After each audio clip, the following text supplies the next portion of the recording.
West Indies, captained by Richie Richardson, are probably going to open with Brian Lara. Brian Lara and Desmond Haynes, the combination there.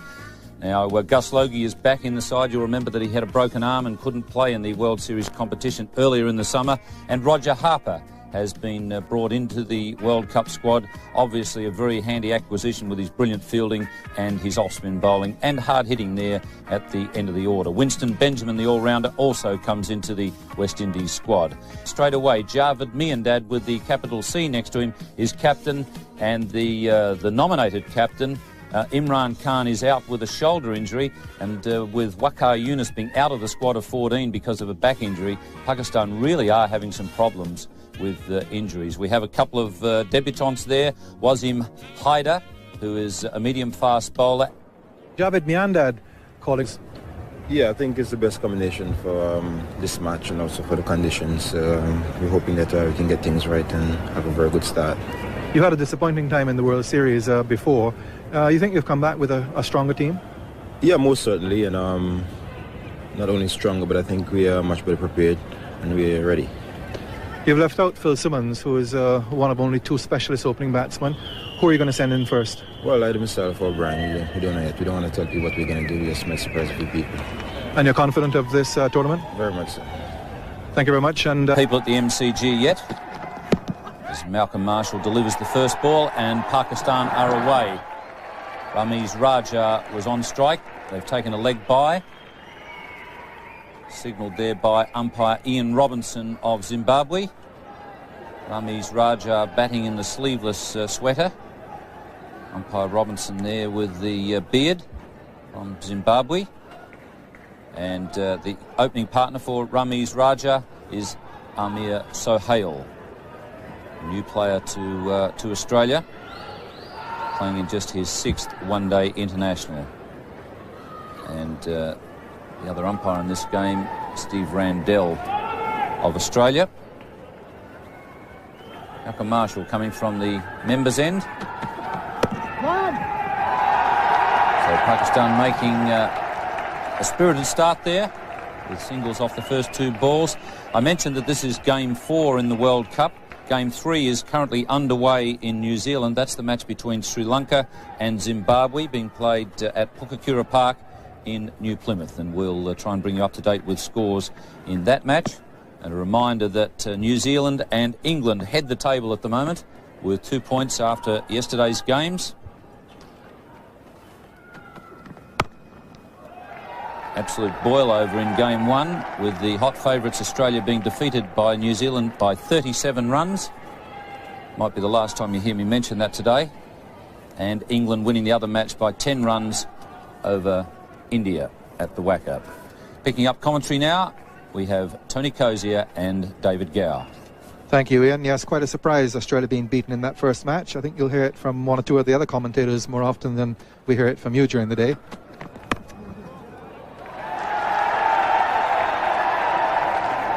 And these two teams are very evenly matched. They've played each other on 5 occasions in the past 6 months or so. 2 matches in Sharjah in the Wills Trophy tournament in October. West Indies won the first one by 1 run, by 1 wicket, and Pakistan won the second by 1 run. And then when they played in Pakistan just after that, there was a tie.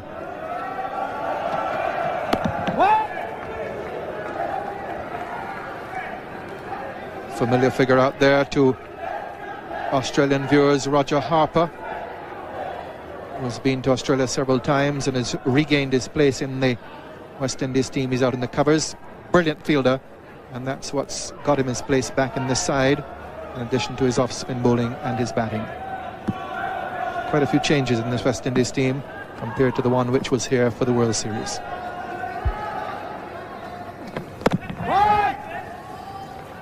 So the end of the first over, no wicket for 3. And weather here in Melbourne for the first match at the MCG. That's the shot from the Regent Hotel in the centre of Melbourne, overlooking the MCG. First of the World Cup matches here. This ground, of course, will host the final on March the 25th. Forecast a good one. And here's Curtly Ambrose. And it's good morning to David Gower. Curtly Ambrose straight past the outside edge there, Ramiz Raja's bat.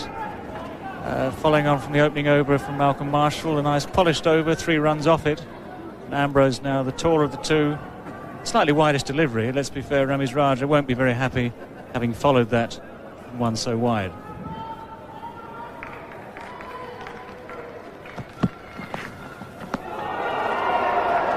Down the leg side, umpire Randall would have had a good look at that. As we saw yesterday in Auckland, umpires were quite strict on the leg side wides. But as we've also seen during the season here, and as we know, Australian umpires tend to at least let one slip by. If the bowler repeats it, then he'll signal.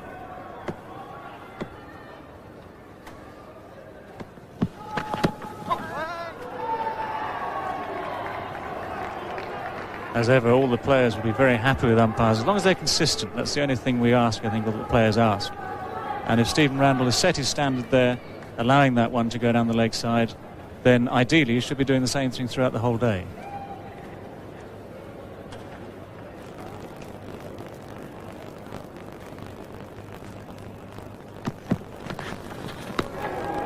Now he signals down the leg side, and that was a little bit wider than the previous one. And that's the first wide of the innings.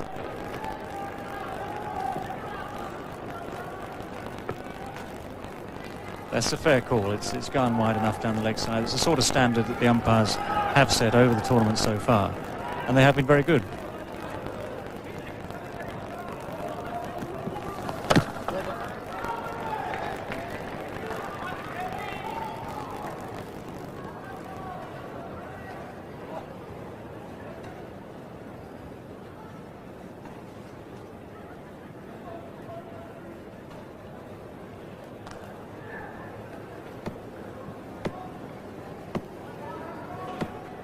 Richie Richardson, the West Indies captain, with his finger strapped there. He had it broken in the first match of the Red Stripe Cup competition when he went back to the West Indies. Just fractured the finger, and he aggravated the injury in the warm-up match against New South Wales at the SCG on Friday night. It's very tender, very sore. He's had it in ice. You can see him there with that finger strapped.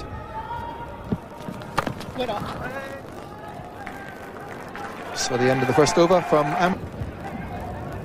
So here's Amir, the left-hander.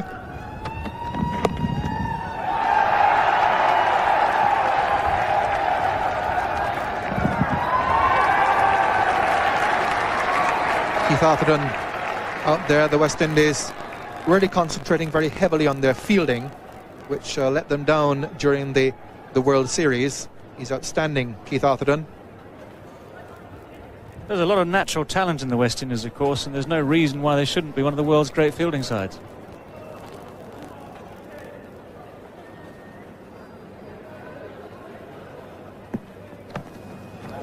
That'll be a wide. Umpire Robinson comes into the picture for the first time from Zimbabwe.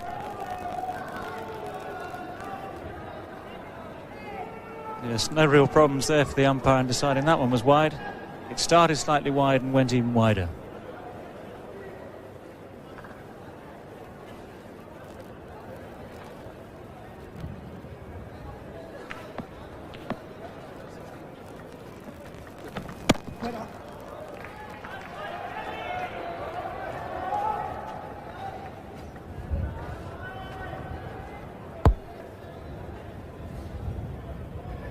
Special uniforms for the World Cup, with the World Cup colours across the shoulders of the players. West Indies in the background there, Brian Lara, with a very deep maroon, much deeper than we've seen in the past for the World Series. That's a good shot. Long chase here for Harper, but I don't think he'll get there. Well, those long strides just pull it back. And a great return. Roger Harper coming back into the West Indies team and immediately making an impact. Roger Harper has been well renowned for a long, long time as one of the world's great fielders. over 6 foot tall there. Those legs do move very quickly, and he made a lot of ground there, saving 1 run for the West Indies. Classic throw.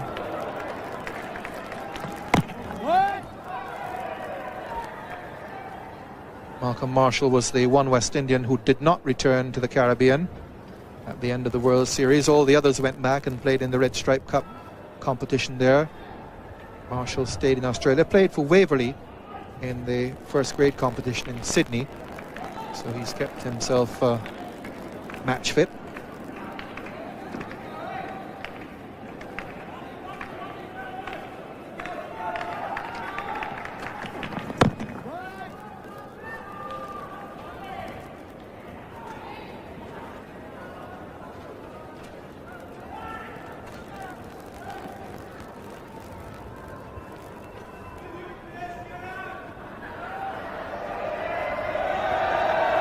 West Indies just using the one slip in the gully as their 2 compulsory close fielders.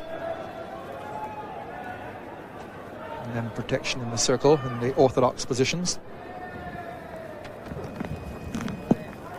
And that ends the over from Marshall. No wicket for now. Ambrose. Something of a surprise that Ambrose didn't have the ball first up. Usually he's the one who's been given the ball to start off with, in preference to Malcolm Marshall. Just a question of preference of ends, I suppose. Ambrose getting that one to come back in sharply to Ramiz Raja. Potentially painful.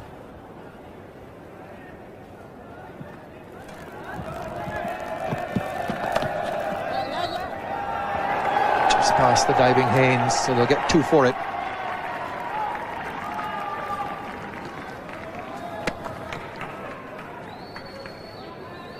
Desmond Haynes went back and was tremendous form when he went back to the local season, playing for Barbados in the Red Stripe Cup. He got 234 in 1 innings against the Windward Islands, and then got 135 in the next match against the Leeward Islands. Those were the only 2 innings he played.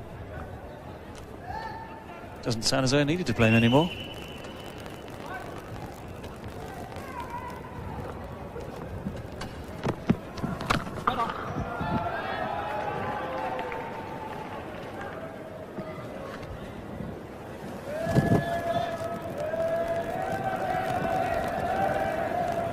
Quite a few changes in the West Indies team in contrast to the squad that was here for the World Series.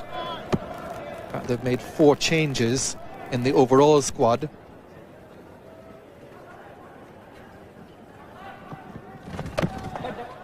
Gus Logie is back. Broken arm kept him out of the World Series team. And also in the team, Winston Benjamin, Roger Harper and Phil Simmons, who is not playing in this match. And I think it's noteworthy that all 4 of the players who have come in were also in the West Indies squad in the last World Cup. So they have quite a bit of experience.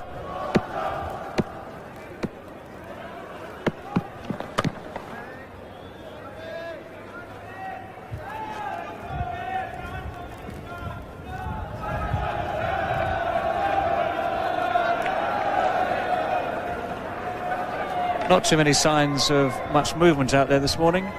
Wicket looking a very good one. Both batsmen so far relatively confident.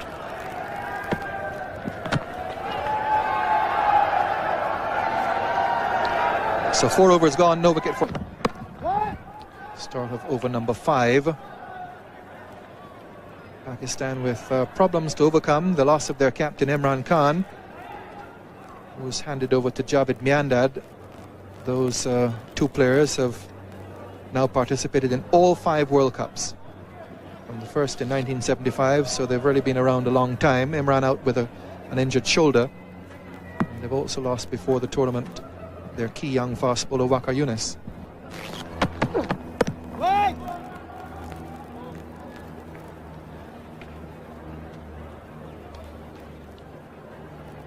So 2 big handicaps for them. Well, yes, that's right. You always, when you come to a competition like this, want to have your best and your most experienced players fit and ready and able. Imran Khan, as Pakistan's skipper over the last several years, is exactly is the key man they want to have there as their leader.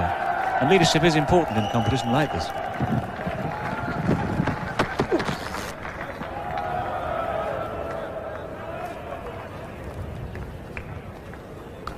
Already before the start of the tournament, the pundits were giving Australia, England, Pakistan as the favourites.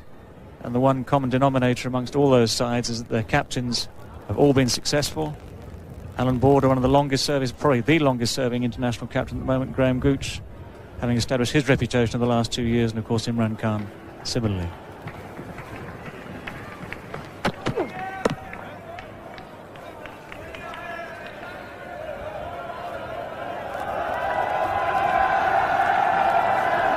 Say Imran and Javed Miandad have played in all 5 World Cups now. Well, Imran will have done so once he's fit. And that first World Cup was back in 1975. Desmond Haynes has had 4, along with Alan Border and Kapil Dev, who are also engaged in this one, and John Wright as well, of course.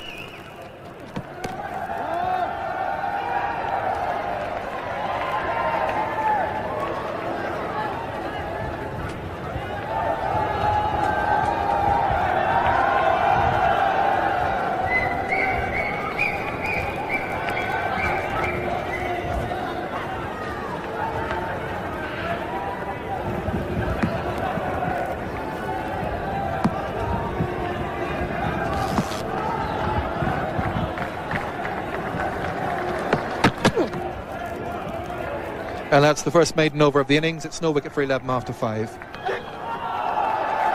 Just a stifled shout of catch as it went through in the air between second slip and gully.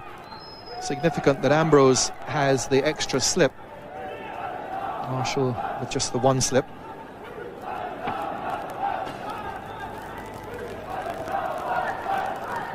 Not an unfamiliar shot from Ramiz Raja there. Very strong on the offside.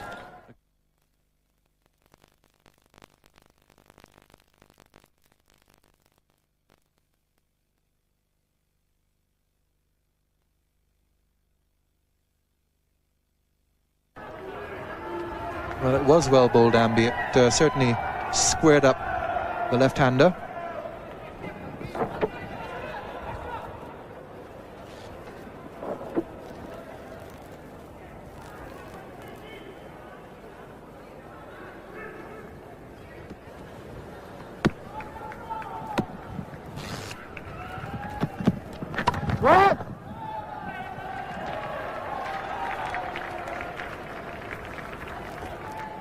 West Indies have settled into a nice rhythm here early on. Both Ambrose and Marshall not giving much away, and it's up to the batsmen again to be looking for these singles just to keep the scoreboard ticking over at the start of the Pakistan innings.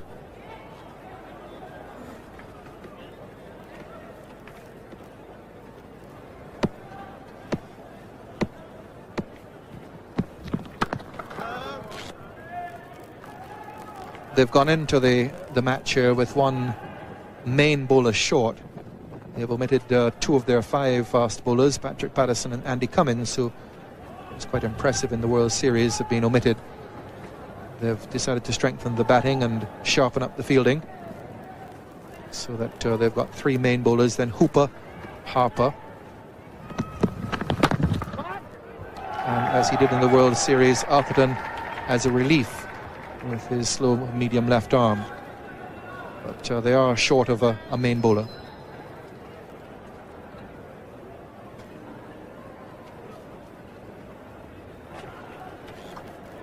Remains to be seen, but it looks as though the spinners will have a proper role to play here today. I think it's always useful to have a change of pace in the side. If you've got 2 good spinners, why not use them?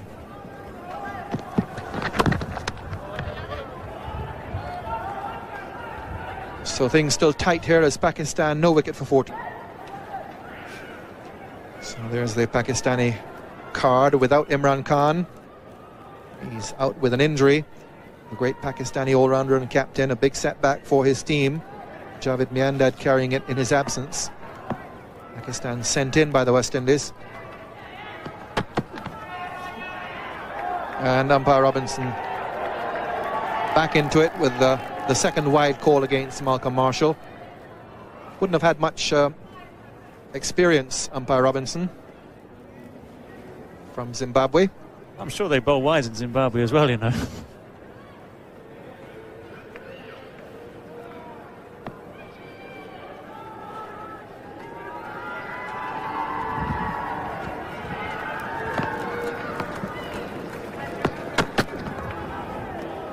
And they bowl wides at the MCG as well.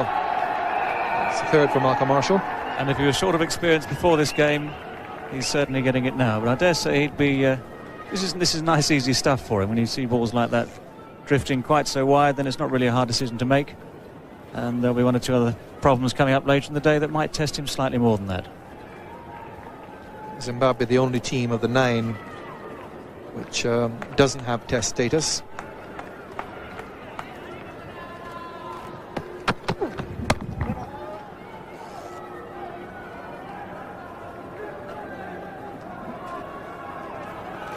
I think unless they actually win the World Cup, they're going to be struggling to gain it also in the immediate future. Yes, their cricket really hasn't come on in the 10 years or so since they were readmitted into international cricket following independence. They're playing Sri Lanka in New Plymouth in New Zealand in the other match today.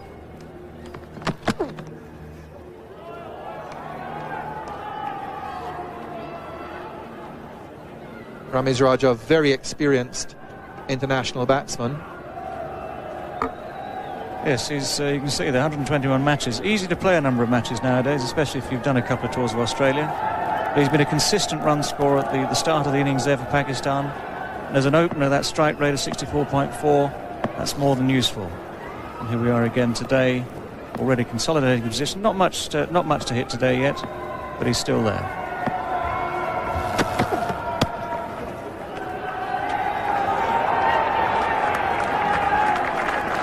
Australians may remember his older brother as well, Wasim Raja, left-hander, also played quite a bit for Pakistan. And there Ramiz Raja's World Cup statistics, an average of 51. He won't be unhappy at all if he averages the same or better in this competition. And again, the same sort of strike rate. He's always been a dasher as an opening batsman, and a high score there, 113 against England. And that's a beautifully picked up shot off the legs for a boundary, the first one of the innings.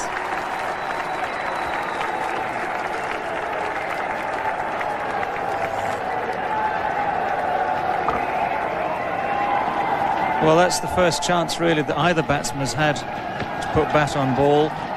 Beautifully timed. He's just flicked it off his legs there. Malcolm Marshall straying slightly down the leg side. There it goes from leg stump safely over the infield and very quickly down to the boundary.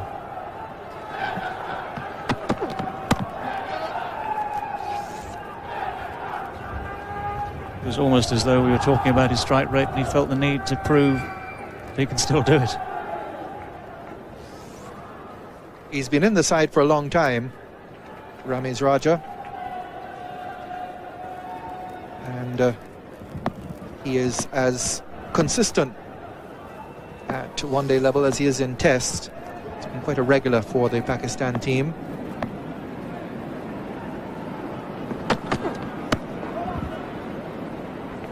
So 6 runs coming off that over from Marshall. It's no wicket for 20.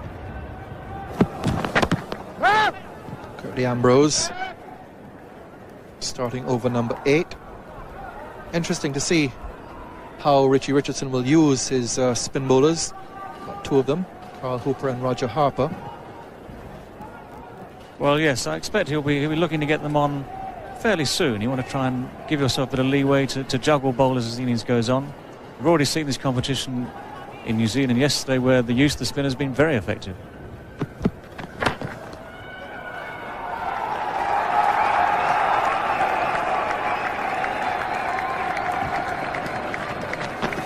You wouldn't reckon the West Indies would use an off-spinner to open the bowling, would you?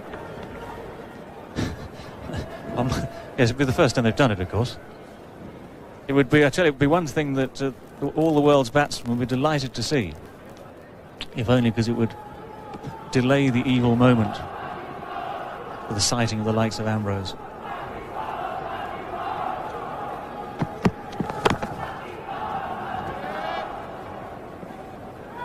Well, it certainly has been a good solid start by the Pakistanis. Ramiz and Amir. A mixture there, Ramiz Raja, the experienced batsman, Amir Sahel, at the start of his career, 25 years old, only played 6 matches, a highest score of 91 in Sharjah there against India.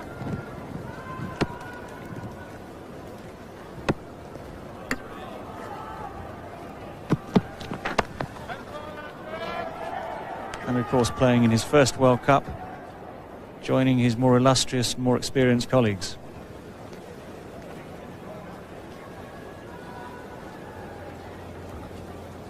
They've struggled to find opening batsmen to partner Ramis. Pakistan of late, they've used Zahid Fazal, the young right-hander who's been left out of the team today. Shoaib Mohammed for a while. Yes, Shoaib was the most consistent of Ramis's partners, and in fact a very effective one. More of a patient player, capable of making big scores. Less of a one-day player, but he certainly played quite well in the last World Cup in India and Pakistan 4 years ago.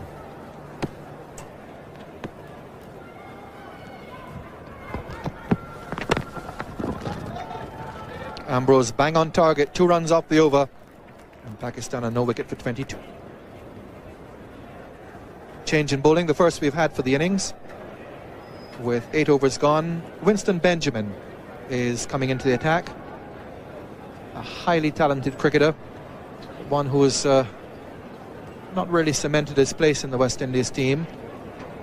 Did play in the last World Cup, played in the Nehru Cup in India, which followed, and has forced his way back into the team. Good performance in the domestic Red Stripe Cup competition. And here he is now as the first change to replace Malcolm Marshall.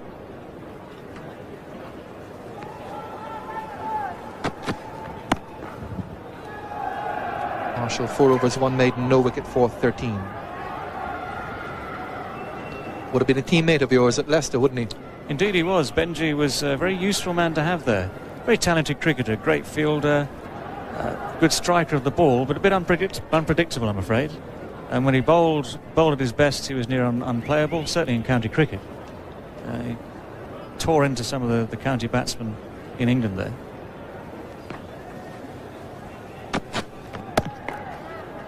Really a nice, easy, relaxed action, Winston Benjamin. Like so many of the West Indian cricketers of late, from Antigua, the island of the great Viv Richards, and his successor as Captain Richie Richardson, also of Curtly Ambrose.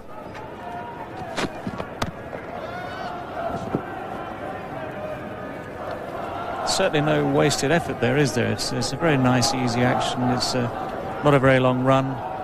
And Winston Benjamin at the moment just concentrating on finding his line, finding his length. So far he's done that very nicely. No real fireworks intended and none seen.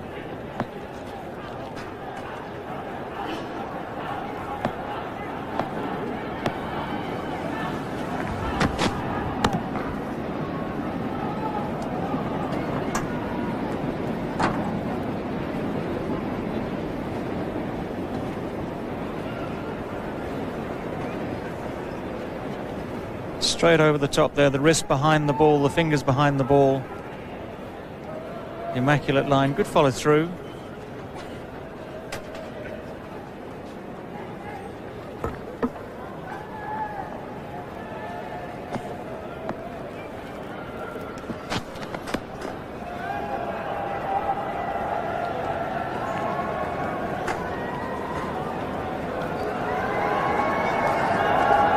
Been bothered by injury, had a few setbacks, Winston Benjamin. Ramiz Raja has been trying to catch the attention of the dressing room, and the last ball of the over, first run is coming from Benjamin, but a tight over keeps Pakistan no wicket for 23. So Pakistan having been sent in, solid start by them, but the West Indies have been equally tight, and Curtly Ambrose will continue after a change of gloves for Ramiz Raja. We also have a change in the commentary position, and Tony Gregg is here. With him is Ian Chappell. Thanks very much, Tony. Ambrose the bowler.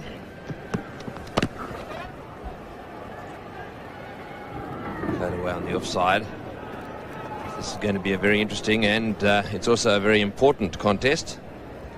Ambrose, very, very difficult customer to get away.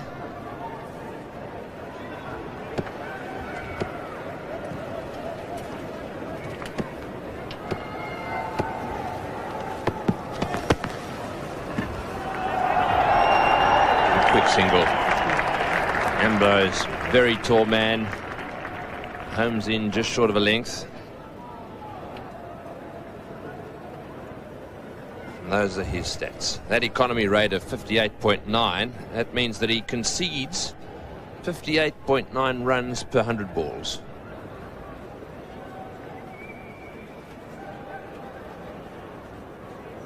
He's 28 years of age. In the World Cup.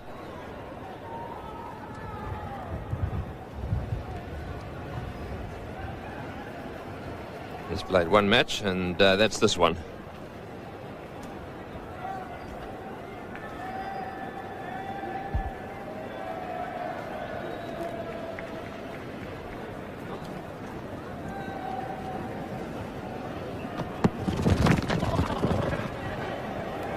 Straight to mid-on. Well, very good morning to Ian Chappell. I can tell you it was a fantastic day yesterday in Auckland. Pardon? I'm very hard of hearing early in the morning in Melbourne, Tony. Good game of cricket. It was an excellent game of cricket in Perth, yes. I really enjoyed it. And England played well to win. Thank you for asking. Yes, I must say I enjoyed hearing the result of the match over in Perth, England winning there, and of course New Zealand, for those of you who don't know, won the match in Auckland. You swapped again. You're back with England now. I thought you were South African. Rock solid England. Oh, it's in the air. This could be, no, it's not. Bounces away on the offside, and no call. Yes, a call of no ball from square leg, so he'll have to re-bowl that one. That decision was from the square leg umpire, and that suggests the ball was going over the shoulder of the batsman in an upright position. Yes, that was a fair call by Ian Robinson, even if the playing condition is stupid.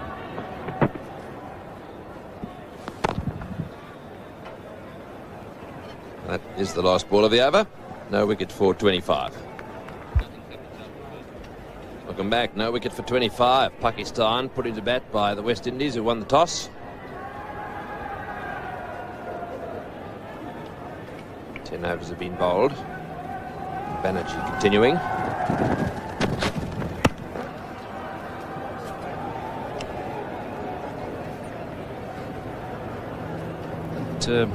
Delivery from Curtly Ambrose to Amir Sohail, the bouncer this is, and it appears to have clouted him right in the helmet, so he's not easily frightened off, because he just turned around and faced up to the next ball.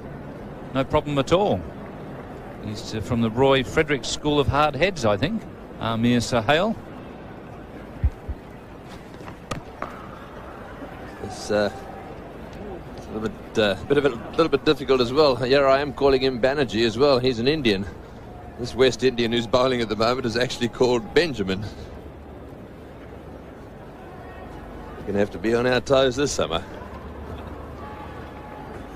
Winston Benjamin following Marshall from this, the members' end.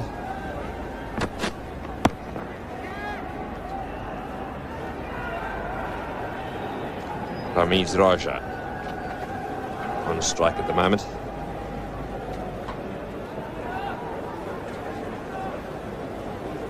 Good player. There's the offside field. Just a slip in a gully, very deep gully there. Two men saving one on the offside.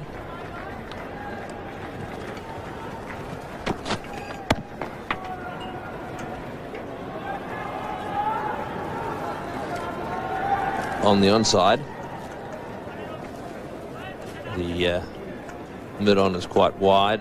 They've got a mid-wicket in there. There's also a fine leg covering the boundary down there, and there's that man in there as well. It's off the outside edge to third man.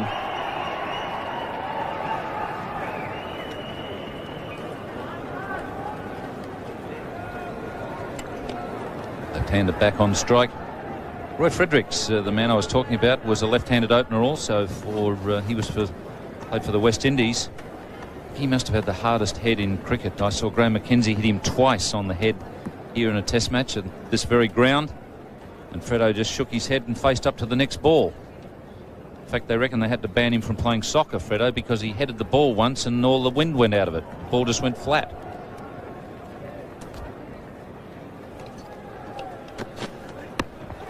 In the air and into the gap. That's a good over from Benjamin. 2 runs coming from it. It's no wicket for 27. Oh, good shot. Straight back down the pitch. It'll probably roll into the fence. No, it won't. Probably run for, though. That's well done. Good straight hit. I don't know what Ramesh Raja was doing there. I think his thigh pad might have come loose as he was running. He was not running flat out, as we see Kirtley just get a finger on that.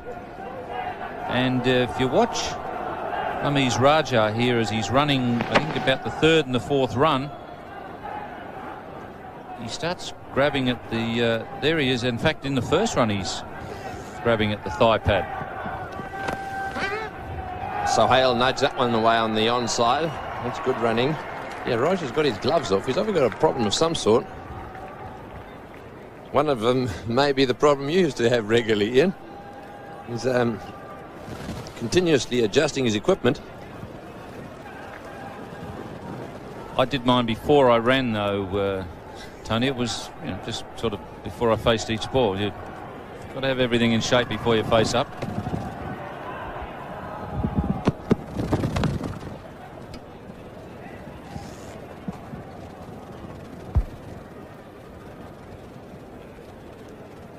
A bad effort from Kirtley Ambrose actually to get a finger on that drive.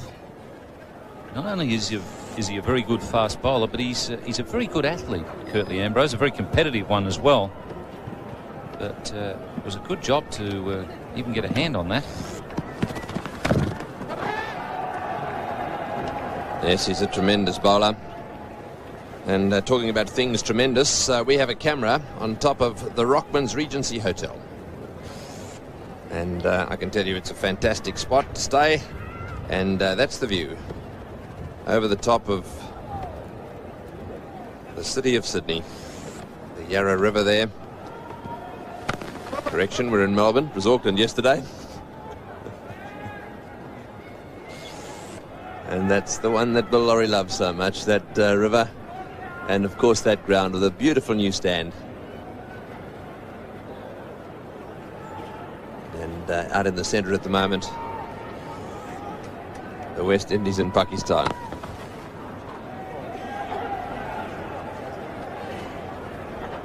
That's the end of the over. No wicket for 32.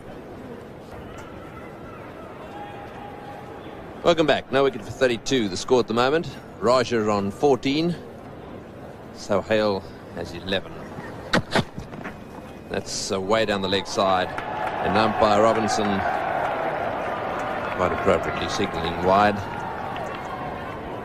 This looks pretty relaxed, umpire Robinson from Zimbabwe. I thought that umpire Julius Bulgins yesterday from Sri Lanka in his game at the Wacker ground, I thought he looked pretty relaxed for the lesser experienced umpires in the competition.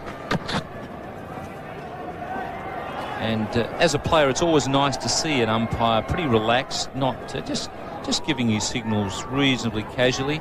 You always feel that if an umpire looks relaxed, then there's a fair chance he's not going to get a bit jumpy with the finger and start shunting batsmen out in a bit of a hurry. You always like to see an umpire who looks pretty relaxed.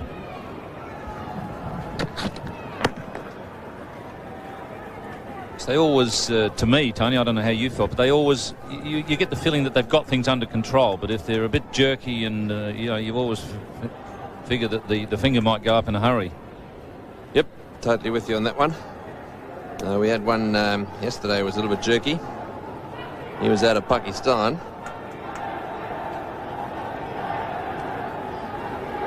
Kissa Hayat, a couple of bad decisions there, I thought, yesterday. Umpire Randall's also a cool customer. But then again, having said that, those two decisions that were considered by the commentary, or by the commentators, to be a little dicky, were in point of fact shared, one against New Zealand, one against the Australians. Umpire David Shepherd from England adjudicated in that match as well. Benjamin operating here. I didn't think Harold Bird was umpiring in the World Cup. A little dicky. No, he'd love to be, I'm sure. But quite a character, I can tell you. Umpire Shepherd, we'll see him on quite a few occasions. A big man. Quite middle of that. And a fumble at short extra cover. So one more to the total. Yes, he used to get a bit of a move on, David Shepherd, when he played with Gloucester. He and Greeny, David Green, was an opener who also liked to get a bit of a move on. If those two got going against you, you knew you were going to do a bit of fielding, a bit of chasing. Certainly did. The man on strike can create those sort of problems as well. Ramiz Raja. Oh, and again a little fumble there. No run though. That's the end of the over. No wicket for 34. 13 overs, no wicket for 34, and looks as if we're going to have a change here. I think they're bringing Marshall back into the attack. Marshall started from the members' end, bowled 4 overs, no wicket for 13. He's now taking over from Ambrose, who's bowled 5 overs, no wicket for 9. In the air and into the gap. That's running away down towards the boundary at extra cover, slowing up as it gets towards the rope down there, and into the rope it goes. Yes, that area down there is roped off because there's some new grass being put in, grass down there affected by all the building works that have been going on. And the Pakistanis here, very, very happy. Yes, he looks a pretty fair player. First time I've seen Amir Sohail. Certainly not bothered by the pace bowlers. He hasn't taken a backward step. And a couple of occasions when he's seen one there that he's liked the look of, he knows what to do with the bat. Marshall again. Yes, Imran, I think, has a pretty fair say in the players he gets in the Pakistan side, and he, being such a great competitor himself, he likes blokes who are prepared to give a fight. And I would say that this man is just the sort of player that Imran would have had a look at and thought, he'll do me. Somebody who'll really give a fight and not take a backward step at the top of the order. Wanted one there, but good decision there from his partner. Ramiz Raja saying no, sending Amir Sohail back. I'll tell you who he reminds me of, Tony, when he's standing there. John Wright of New Zealand in his stance. He lifts the bat the same as Wrighty, and he's got that sort of a crouching, you know, with the knees bent. We'll see him lift the bat here now. He looks a lot like John Wright. And that's a good shot all the way along the ground, through the gap at mid-wicket, running away towards the boundary. This will get the boundary too. Yes, 4 more. The Pakistanis beginning to cut loose here at the MCG. Lovely shot there from Amir Sohail. I'll tell you what, Wrighty wouldn't have dispatched that one any better. John Wright of New Zealand, a very good player through the onside, and I guess that most left-handers like them there. But he's really starting to come out of his shell. Sohail.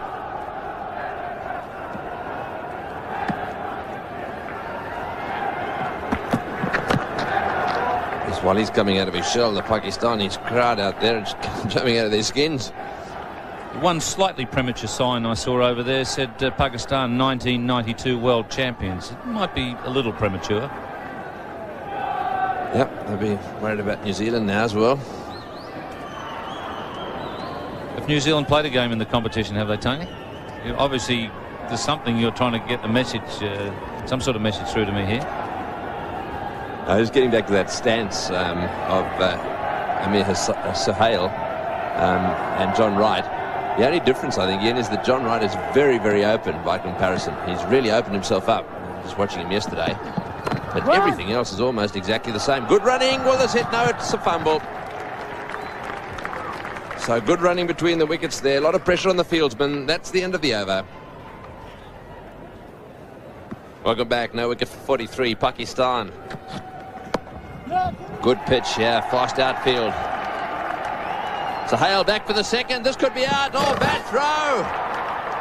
Umpire Randall says not out. The throw was very wide. Brilliantly picked up by Williams. There was nothing much he could do about that.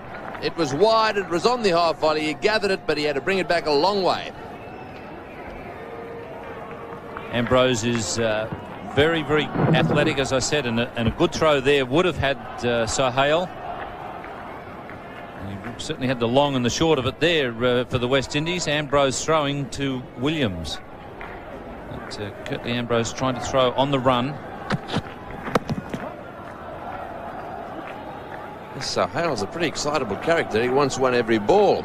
Raja's got to be right on his toes. I think he's in charge of calling out there.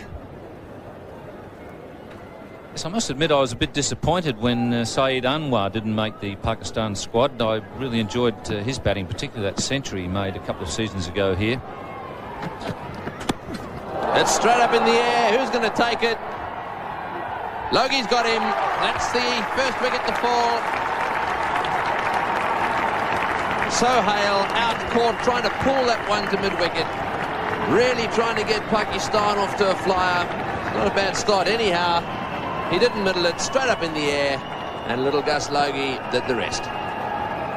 Yes, so he's an impressive character, Amir Sohail, and he was certainly showing some good form there in the end. Gus Logie taking that catch comfortably. Winston Benjamin gets the first breakthrough. Pakistan 1 for 45. And Amir Sohail was just starting to look like he was enjoying himself out there.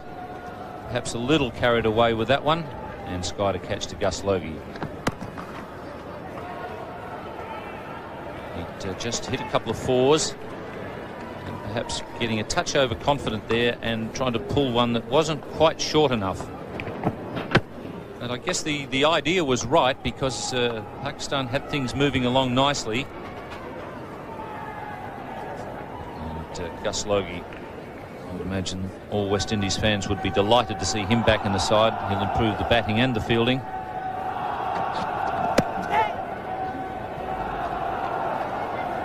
Good positive call straight away from Ramiz Raja there. So that's the end of the over. 1 for 45. Welcome back. It's 1 for 45. 15 overs have been bowled. It looks as if there's going to be another change. Looks as if Hooper's going to be brought into the attack to bowl his off-spinners. So Hooper to bowl off-spinners. Those are the figures. So far, Marshall's completed 5.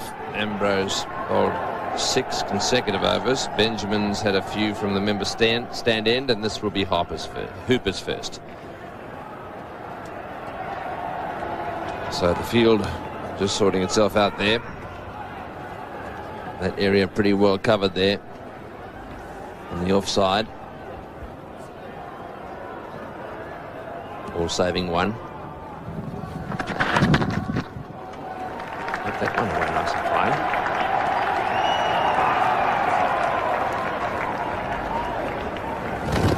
There's not a lot of backup there for the West Indies if some of the bowling goes wrong. They've got 2 off spinners, Roger Harper and Carl Hooper, bowling now.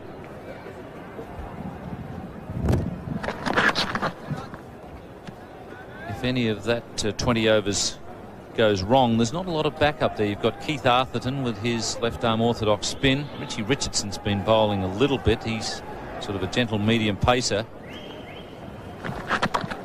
Come on, Scotty. Into the gap.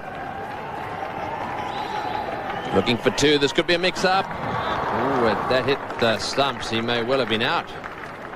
It would really have been a disaster. Ramiz Raja looking for the second there.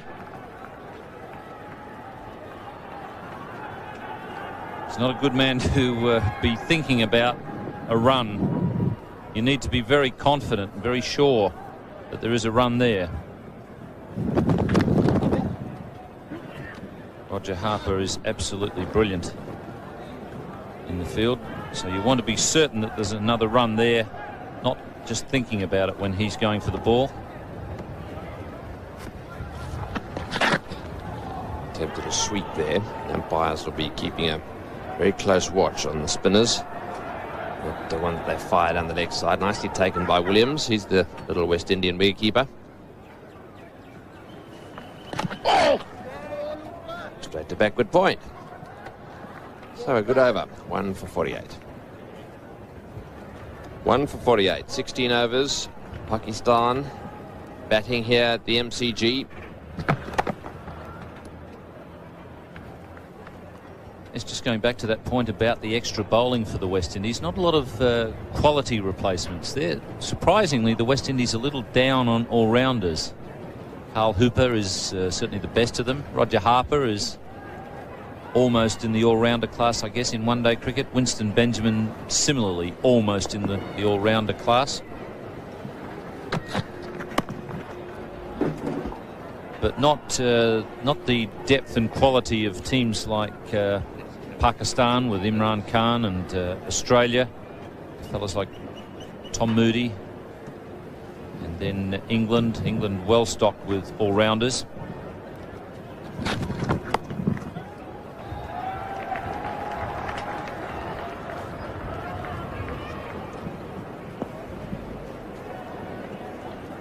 This is the fourth match in the World Cup. The third match being played started earlier today. That's between Sri Lanka and Zimbabwe at Pukakura Park in New Plymouth. And after 32 overs, Zimbabwe 3 for 147. Sri Lanka won the toss there. Batsman out, Andrew Pycroft for 17, Wayne James 5, and David Houghton, the skipper, out for 10. Good partnership building up there between Kevin Arnott, 36 not out, and Andrew Flower, 57 not out.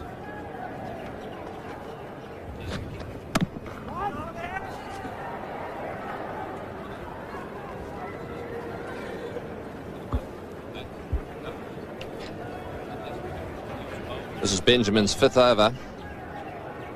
1 for 8. That's not a bad performance. Just 2 balls to go here. They're pushing one back now, right down onto the deep square leg boundary.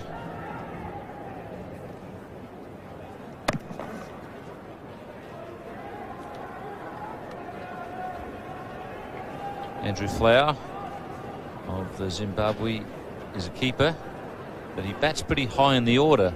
Seems to be the story in Zimbabwe. Dave Houghton, their captain, used to keep and bat pretty high in the order. He's had a go at that one, way over the top. Didn't quite middle it, so it won't go down to the fence, but they'll get 2. So 2 more to Ramesh Raja. 3 runs off the over. It's 1 Pakistan total. We're going to change our commentators now. It's going to be Tony Cozier, and with him, David Garth. Thank you, Tony.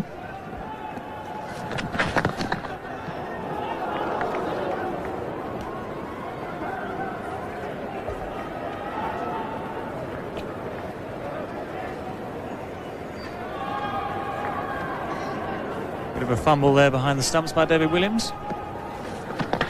Yeah. Yes, got it. They won't try a second, they will this time. Atherton, the fielder out there, he's pretty good as well.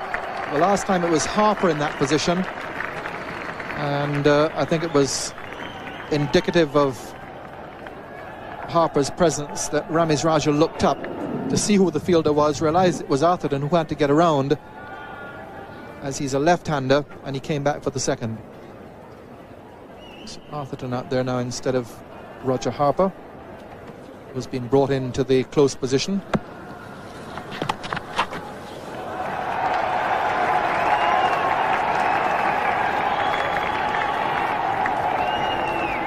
Nicely angled shot for 2 runs. Opened the face of the bat on it. Steered it into the gap where a normal cricketer slip might be. And 2 comfortable runs.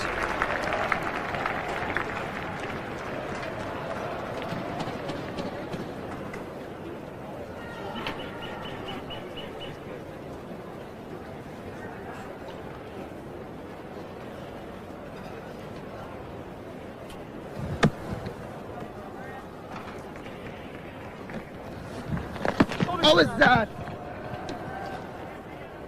A little over-optimistic as appeals go there. Ramiz Raja just trying to lap the ball fine.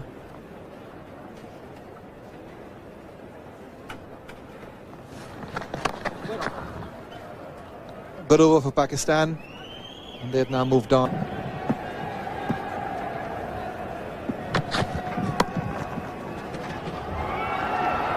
Just missed. And they'll get the overthrow for it as it's fumbled by Gus Logie, moving around from forward square leg.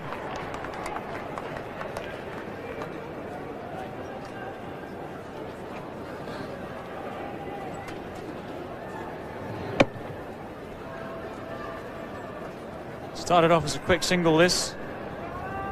Throw just adrift there, would have beaten the batsman to the stumps. Unfortunately, the backing up, not of the highest quality, allowing the extra run to be taken. And 2 for the price of 1.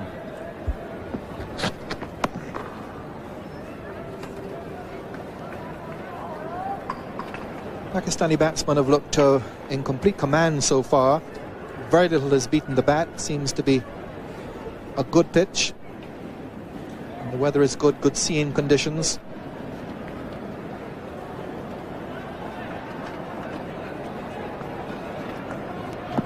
Imzamam here, not only with that century against Sri Lanka, but he also got another one in the series.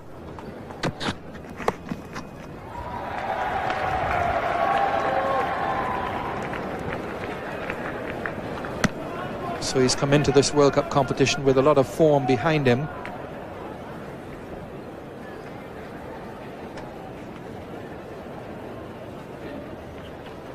Those statistics we saw earlier on Inzamam ul Haq suggested that he is a very good player, likes getting big scores, but also that he gets them quite quickly.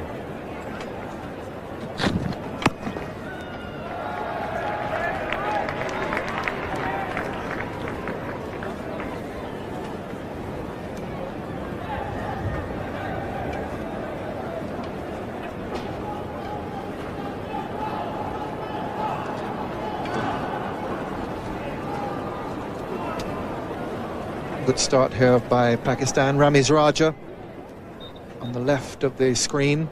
Experienced player, a lot will depend on him. And that's a good start, good rate to begin with.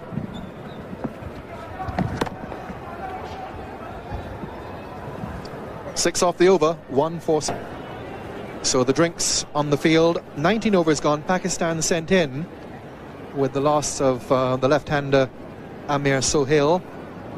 Out to Benjamin. Here's how he went. It's a little over-ambitious here, Sohail. He'd started to play some very good shots. Had looked completely undaunted by the West Indies attack on this good Melbourne wicket. And trying to pull it wide of mid-on, I think. Roger Harper is going to come on for the West Indies. Off-spinner who showed great promise in his early days. His action went wrong, as so many spinners' actions go wrong. And lost his place in the West Indies Test team, but still a very useful all-rounder, magnificent fielder, good hitter of the ball, and still capable of bowling steady off-spin. And back in the West Indies team. In fact, he was the most economical West Indies bowler in the last World Cup competition.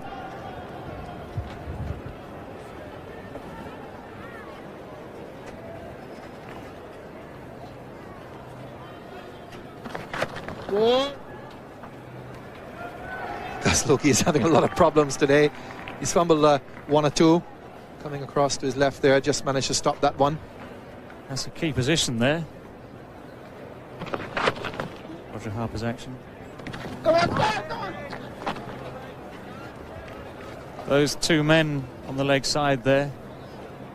Gus Logie at mid-wicket. The man at square leg, both key figures. They're the one stopping the one. There's Gus Logie. Looks like Desmond Haynes or Carl Hooper, rather.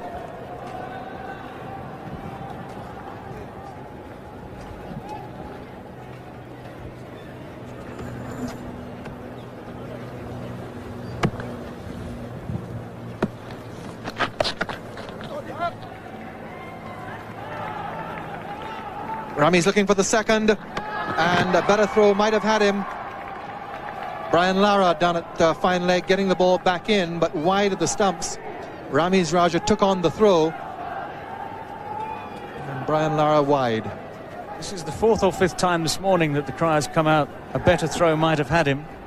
West Indies have been quick to the ball, and virtually every time the throws come in 2 or 3 yards, slightly adrift of David Williams, the keeper, left him too much to do to get back to the stumps to complete the run-outs, and the batsman's still there.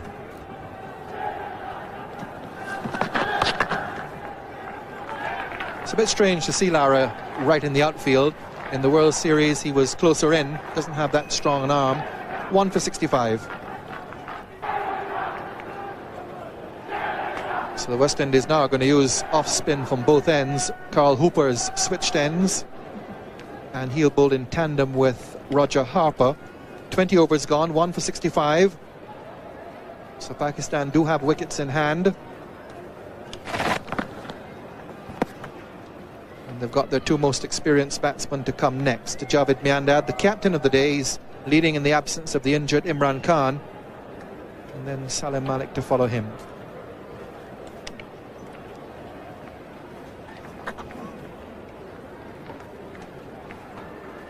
So the West Indies unusually using just the 3 main fast bowlers, backed up by the 2 off-spinners. Keith Arthurton, the left-hander, as a relief if needed.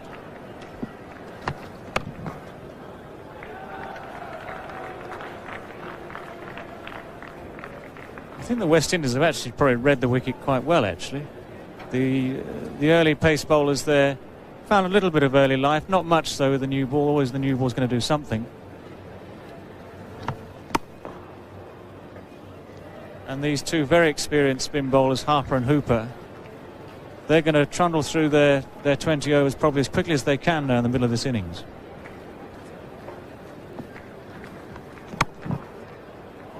Well saved. Would have been at least a run there, and perhaps even 2, because the man at long on is pretty far back. So good save by Hooper.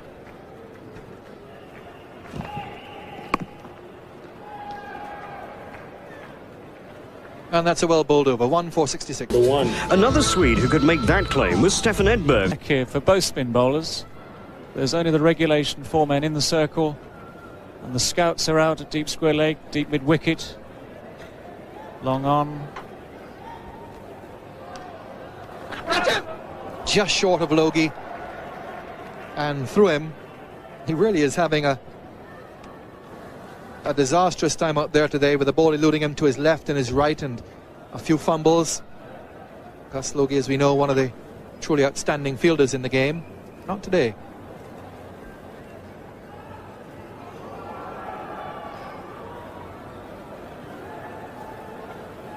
So leg by. Pakistan moving on by singles. 1 for 71. End of the over. It's 1 for 70. Lifting the capacity of the ground to over 100,000. And 100,000 held in comfort.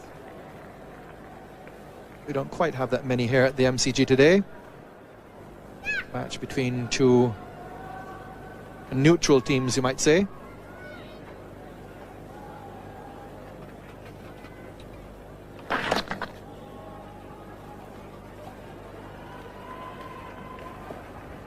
Logie has been given a little bit of a respite. He's been moved to backward square leg. Not in that key position as he was earlier.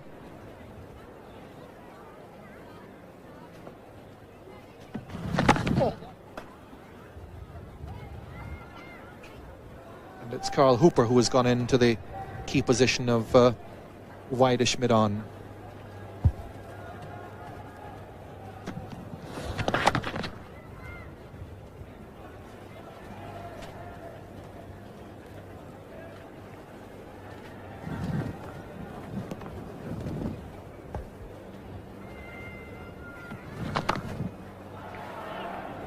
There's a magnet in Gus Logie's hand somewhere.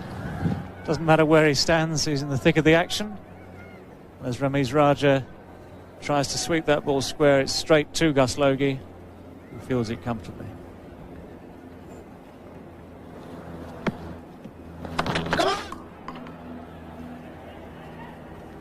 And even when the ball doesn't go near to him, the fielder closest to the ball loses his footing, so that Logie has to get into the action. It's 1 for 79.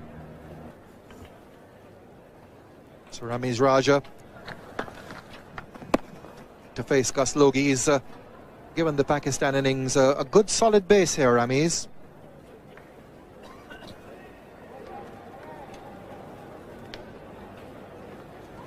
Moved on to 29, Inzamam 18.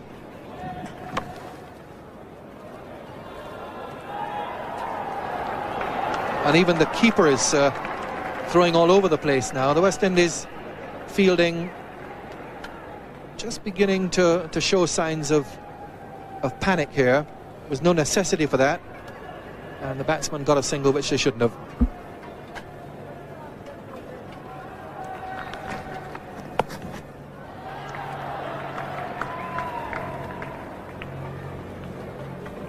This has been the problem actually with the West Indies fielding this morning. We all know the West Indies like to show their exuberance, but it's been unnecessary throwing and wild throwing that's just giving runs away, which is certainly not the name of the game.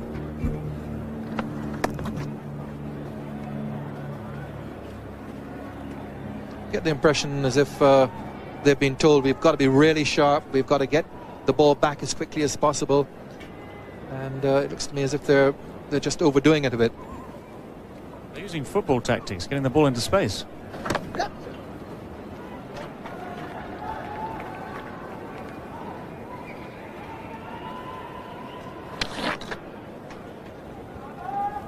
Manager Derek Murray and captain Richie Richardson pronounced themselves very satisfied with the performance against New South Wales in the warm-up match on Friday.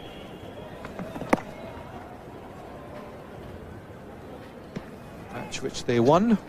That's the end of the 25th over. Roger Harper.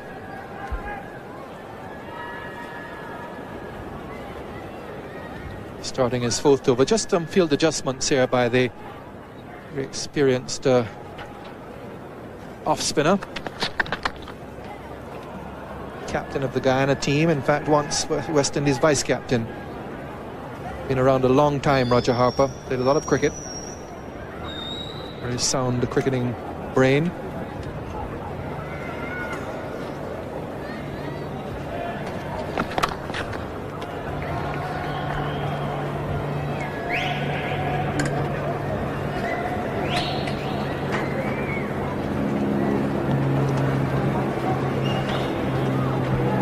Phil Simmons has come on as a substitute.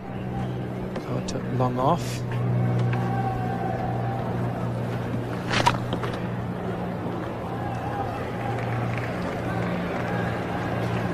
Opening batsman regaining his place in the West Indies team, but not in the squad today, and he's come onto the field. Altogether certain who's gone off.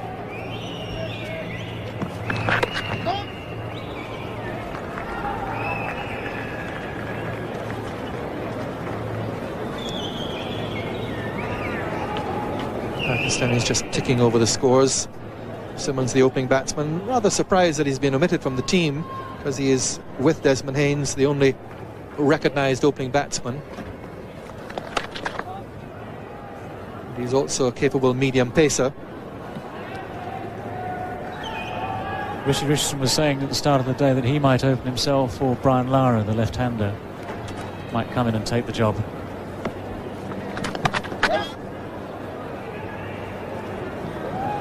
One for it.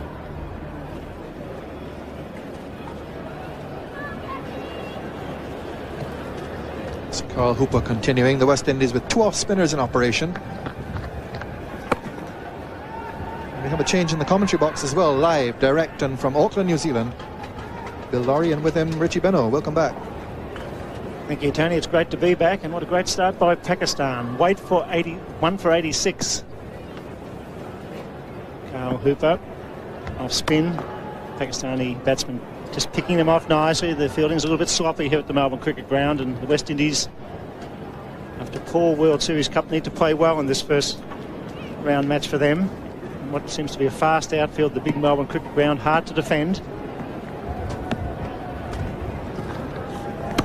It's well driven down to long off, just the single. And good morning, Richie. Morning, William.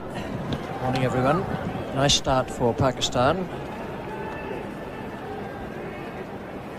good to see the stroke players in action out there, having made the journey back from Auckland, where the stroke players were very much in evidence yesterday. Super wins on the first day of the World Cup to New Zealand and to England in the day-night game in Perth.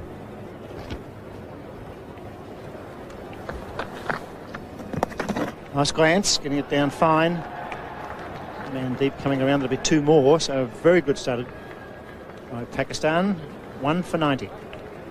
90, the run rate a little bit slow here by Pakistan, up to 27 overs, 1 for 90. Ramiz Raja, 89 balls faced for only 34 runs. Needs to lift his run rate.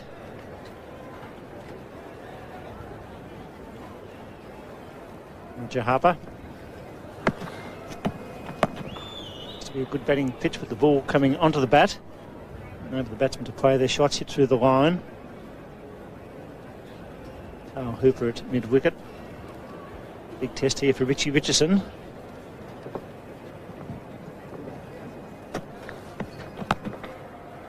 Straight to Hooper.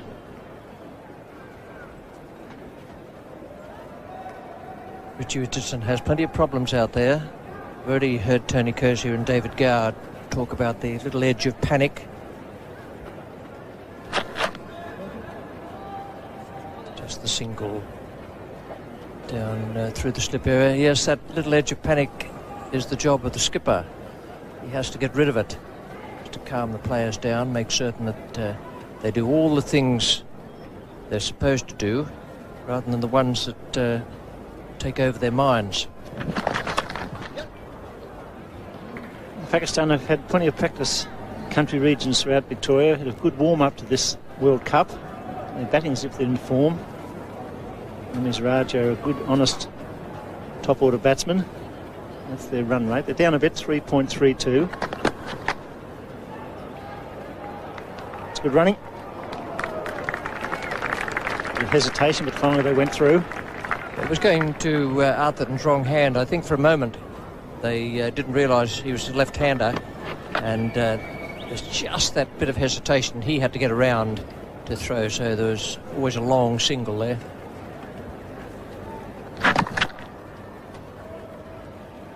It's the over bowled. It's 1 for 93. 1 for 93. Carl Hooper, the off-spinner, continues. It's very important now that Pakistan lift their run rate with wickets in hand. So it's be a very good batting strip. Time to push on and get it up to 4.5 runs per over.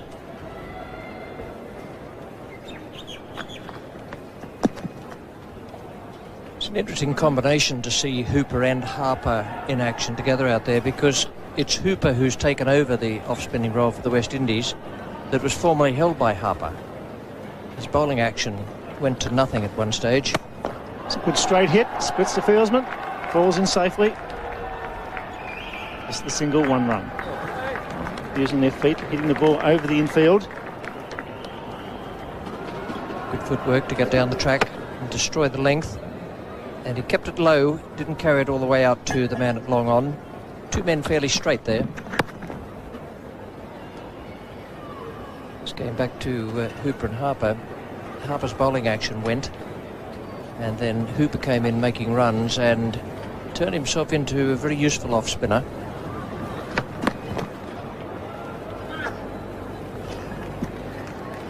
And not just at limited overs level, he has bowled extremely well in test matches also. He's taken over Harper's position. Harper is back for this competition. It's well bowled. Tidy over, 1 for 94. 29 overs, Pakistan 1 for 94. 2 off-spinners operating for the West Indies in the middle section of this match. Very important game, the first one for both sides.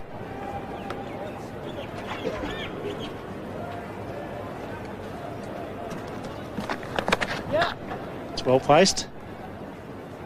Not looking for 2. Smallish crowd in. Cool day with the light southerly pushing across the ground. Good day for cricket.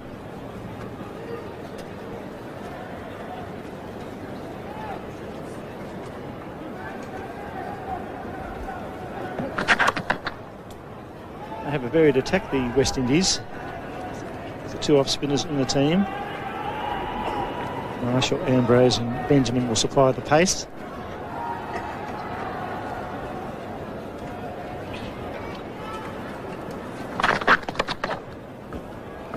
Chance for a run out, but he's back safely at the bowler's end.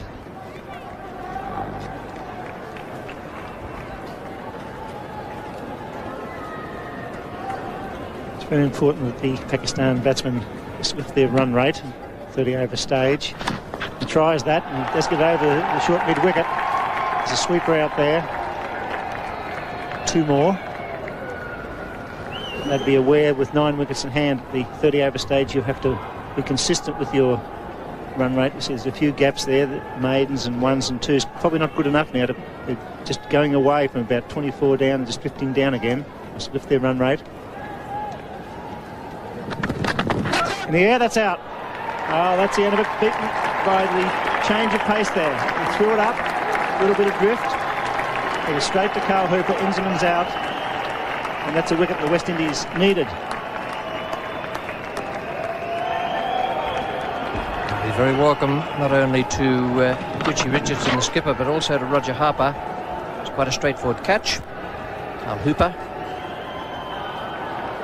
And Pakistan now 2 for 97 in the 30th. He'll be very busy working the ball. Good runner between the wickets.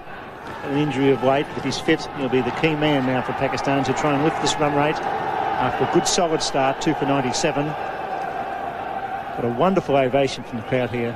He made his way to the pitch. As the over bowled, it's going to be Carl Hooper. Ramesh Raja just pushing it down leg side, and Williams takes it well. Got this wicket because just a little bit of drift away there, and opened himself up and clipped it straight to Carl Hooper at mid-wicket. Straightforward catch.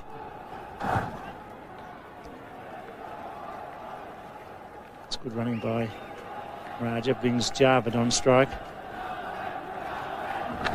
This is the way Inzerman disappeared. He looks as though he's got a bit of ability. He played some nice shots out there before holding out to Carl Hooper in that shortish mid-wicket position.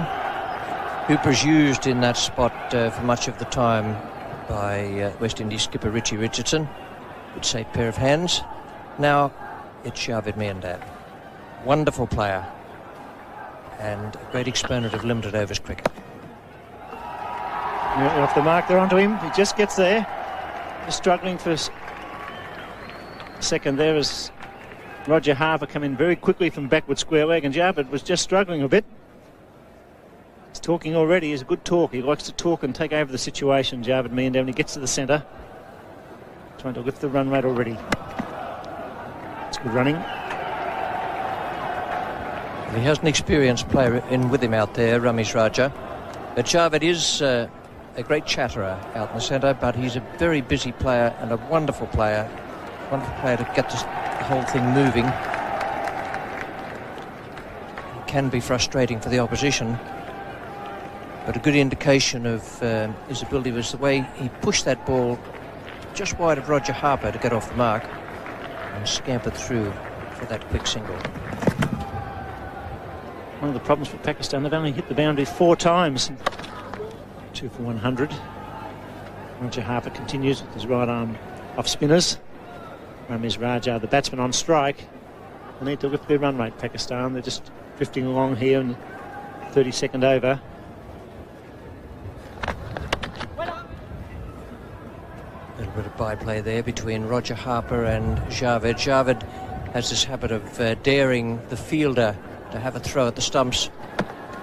He was having a go at Roger Harper there. Might just pick the wrong man with Harper. Though there have been lots of fielders who've said that over the years about Javed. He's always backing up, always looking for the quick single, always trying to frustrate the opposition as much as possible. Run rate is 3.2. We're not good enough at the moment. It's a good West Indian batting lineup. Nice deflection, fine.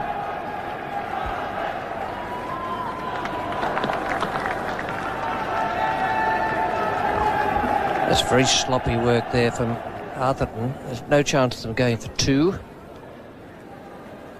Turned, jumped, threw it to the keeper. More sloppy work from the keeper who missed it.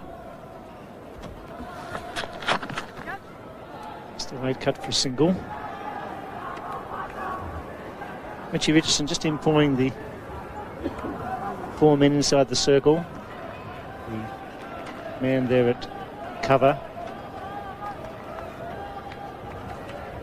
Backward point. Man right on square leg. And the wideish mid on almost at mid-wicket. It's well placed, but just the single. 2 for 104. It's the show on everyone's...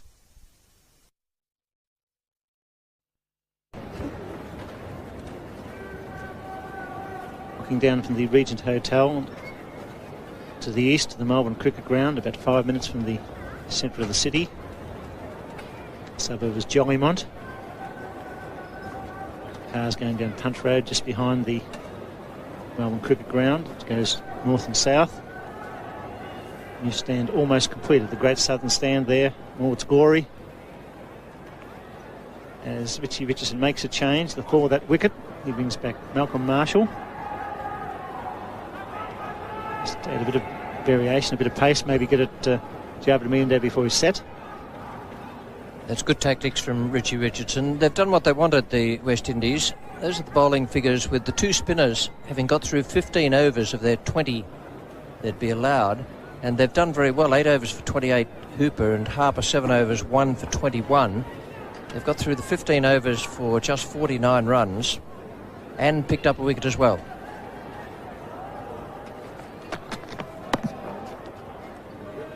Malcolm Marshall's line will be off stump. It's 5 men on the offside. There's 3 inside the circle on the offside for Malcolm Marshall. There's the 3 there from backward point coming around to mid-off. They're looking to cut off the short runs. There's a man at third man and also a man at deep point. A sweeper, as we call him in one-day cricket, to cut off the balls that may get through the inner circle.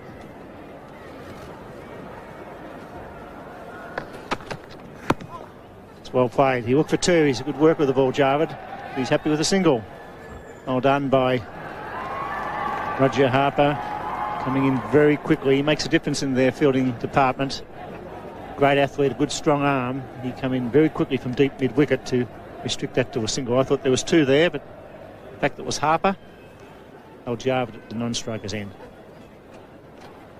You wouldn't even think of taking 2 to Harper. He is still the outstanding fielder in the West Indies side. Gus Logie's been out with an arm and finger injury. Nice deflection. Curtly Ambrose, the fieldsman.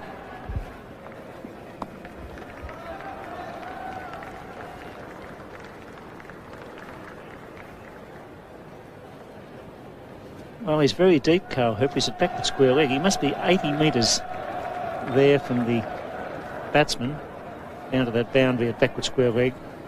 To be a great field to defend out there. It's batsman's paradise if you can work it fine or square and take off quickly. Long boundary. Malcolm Marshall right on line, coming back in a very important spell for the West Indies. They're containing Pakistan here. They're not doing enough, the Pakistani batsmen. Ramiz Raj has been there a long time for 43.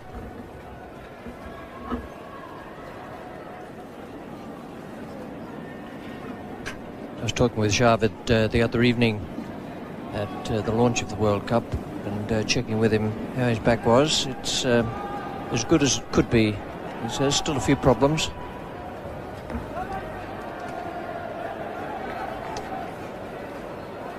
His partner, Ramiz Raja, needs to get a move on. You can't bat through the 50 overs from the top order. Face 106 balls for 43. He really has to lift that run rate, just the one boundary. A strike rate of 40.6. It's not good enough. He's just taking away the bowling, putting enormous pressure on the middle order.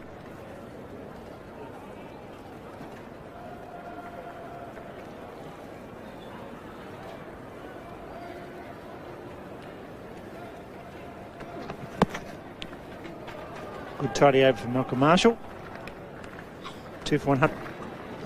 Welcome back to the MCG, bathed in sunshine, a coolish day. 2 for 106 after 33 overs. Going to struggle to get 200 plus here. You know they have wickets in hand. The West Indians bowl good line and field well. Stump vision shows the pitch to be flat. It's a good shot.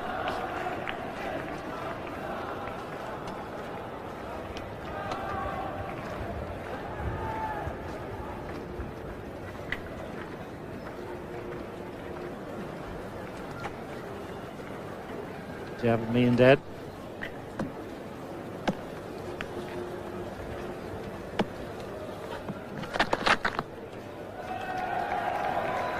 The Melbourne viewers will be leaving this telecast at midday, so I suggest you get down. It's going to be a good run chase this afternoon. Conditions are perfect for viewing. Ground's in good order. Plenty of room. Prospect of Richie Richardson and Desmond Haynes chasing somewhere around about 210, 220. I heard David Gower mention earlier that it's a possibility Richie Richardson may open. It could be Brian Lara as well. So that'd be an interesting experiment if they decide to go with Lara. They opened up with him in a game in New South Wales the other day and he made 80. So he's in fairly good touch. Very, very promising young cricketer. I did think West Indies might have left him behind to captain the West Indies side against the England A team touring the Caribbean at the moment.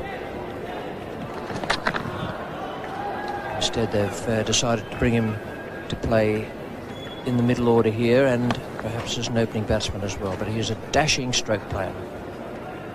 Very, very promising young cricketer.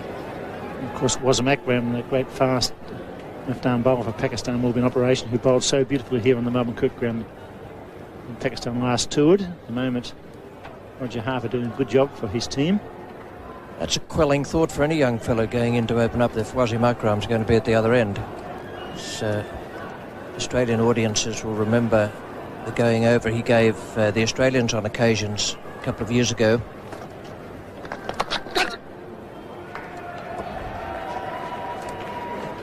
It's 2 for 111. 2 for 111.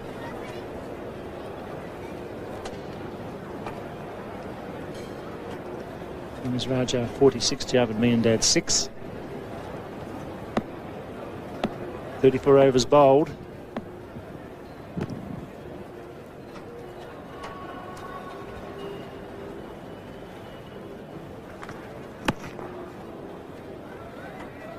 It's good running. Decision between the fieldsmen to cover and mid-off.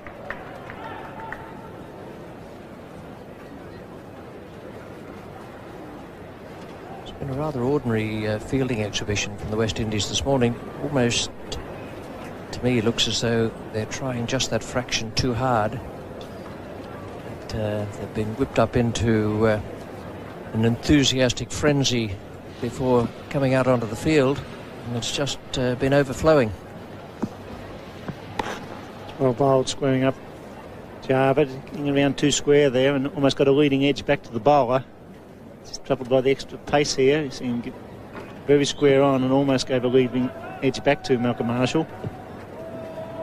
Moving very early, and there it is. 3/4 of the face of the bat to the ball.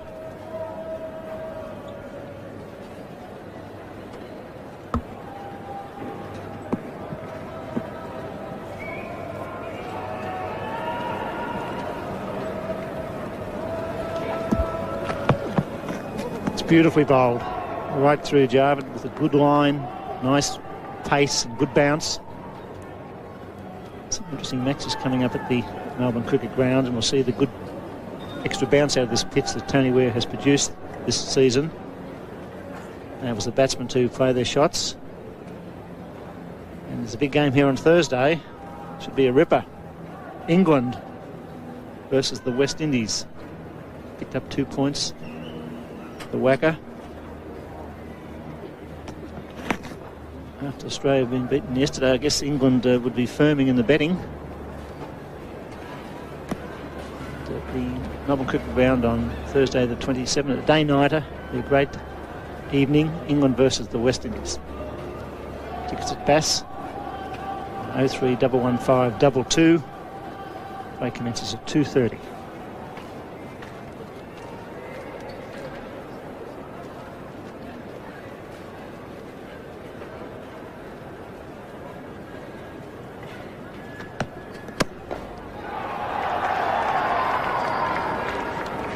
can't find the boundaries. It's one thing that the West Indies are doing. They're bowling to their field, just working the odd ones and twos, but 4 boundaries, 35 overs is not good enough. It's a big ground, the MCG, but the outfield is quite fast. There's no problem with that. Just not quite the perfect timing the batsman would want at the moment, but they have plenty of wickets in hand.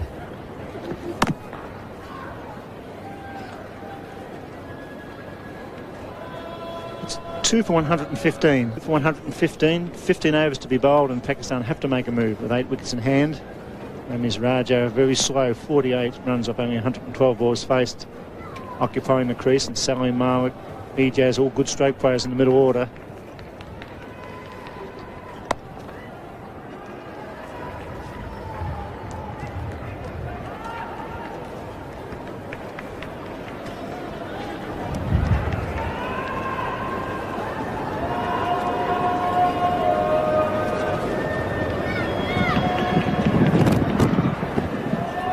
Raja on 48.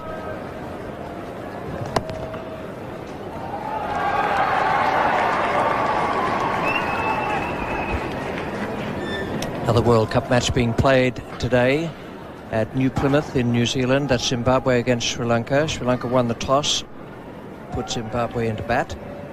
Or 47 overs, we'll come back to in a moment. And once again, the throw is astray. That from the best fielder around. Yes, 47 overs, Zimbabwe, 4 for 266. So that's a pretty good performance against Sri Lanka. Kevin Arnott made 62. Andrew Flower 104 not out, and Andrew Wallace 69 not out. Zimbabwe making a big effort there for their first victory in the World Cup. It'll take some getting 266 of 47 overs. It's a good score. Not a very big ground, and my memory of it is that it's a fast-scoring ground as well. Might be confirmed by the score we've just seen. Very attractive cricket ground at New Plymouth. It's well fielded.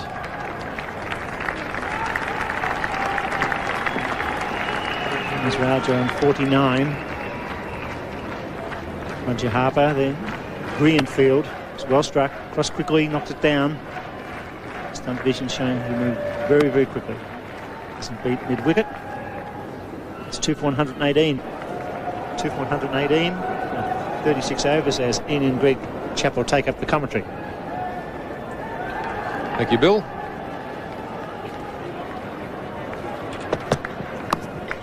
It's just wide of Williams, and it'll be 4 runs. Frustration there for Malcolm Marshall. That was a genuine nick. Shahbad Miandad always plays the full-blooded shot when he has a go at it. There's a lot of bat on it, and even though it was a thick edge, David Williams really threw himself, but it really was more like a second slip catch. It's the frustration of being a fast bowler in this sort of competition.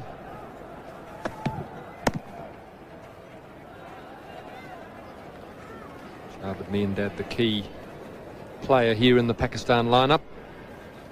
He's had some injury problems in recent times, not least of all just before the team left for the World Cup. His departure was delayed. In fact, there was some serious doubt as to whether he'd be fit enough to play. A very gritty character, as well as being one of the finest players around. Great competitor. A lot of courage.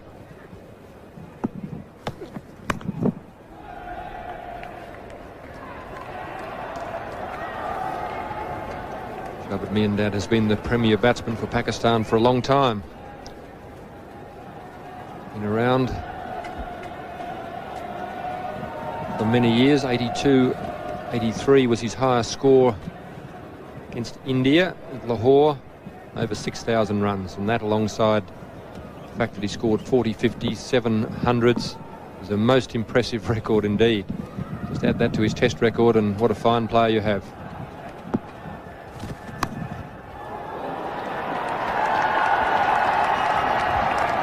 he's been subtracting, Greg. I see his age there, 34, and you think that he played in the 75 World Cup. I reckon he's got to a certain age and then started taking him off instead of adding him on. There is his World Cup performance. Not many players that have played more World Cup matches than Jarvid. 20. 600 runs at 37. Just the 100. 350s. But, it's a very imposing record. There are very few players in world cricket that would go anywhere near matching that record. Very annoying character, but a great competitor.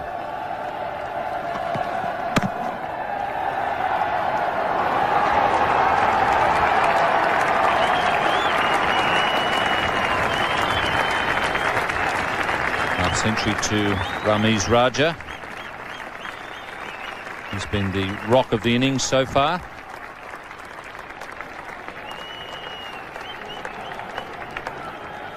West Indies still haven't quite got it right in the field, despite the addition of Roger Harper and Gus Logie. Still making a few mistakes in the field. Something they've got to tighten up.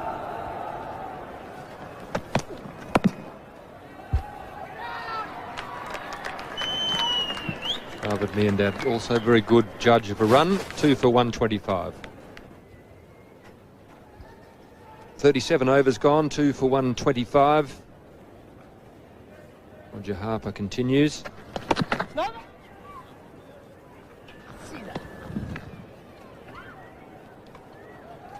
David just looking around to see where the scoring opportunities are. Never still, Jarvid. Just now wanting to have the side screen moved a little bit to the right, his right, perhaps just to see Roger Harper's arm in the backswing.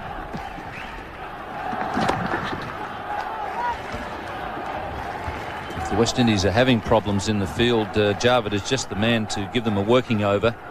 He loves to, as Greg mentioned, he loves to annoy fielding sides. He'll just stand out of his crease a bit and sort of look at you and sort of suggest that you can have a throw at the stumps if you want to. Drive many a fieldsman mad, Jarvid. Driven a few bowlers mad in his time too.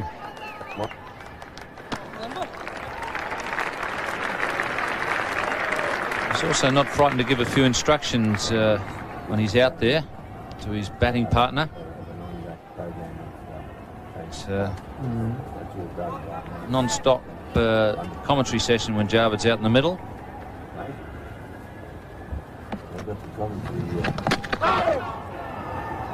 Very close to being played on. Ball almost off the middle of the bat there, bouncing up over the stumps.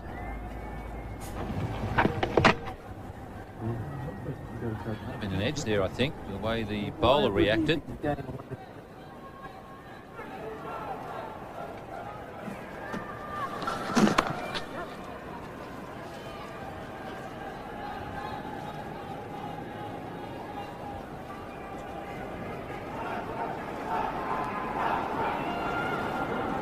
Jarvid, in fact, got an outside edge on the one that I thought he'd played over the top of the stumps. David Williams dropping the catch.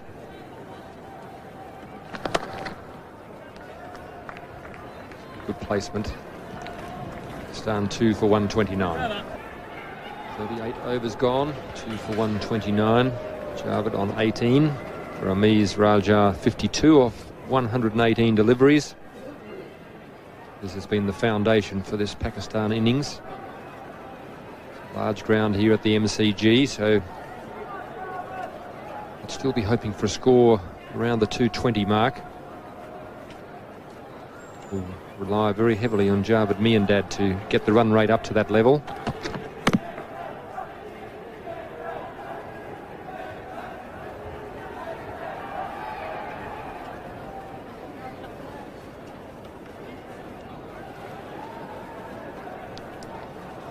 Ramiz, 52 not out, 90 being his highest score in Sharjah in 91 against the West Indies. Jarvid Miandad captaining the Pakistan team today in the absence of Imran Khan, so he's just passing on some advice and perhaps a few orders.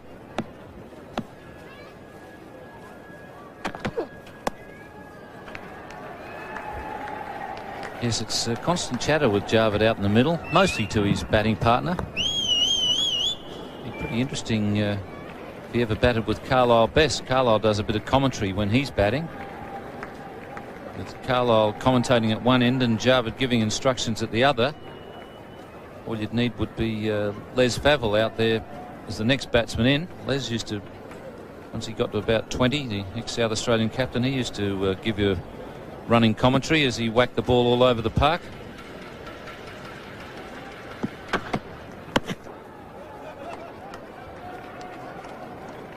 Les used to let you know whether blokes had good arms or not as he was running between wickets. It was pretty well non-stop chatter with Les, much as it is with Jarvid when he's batting.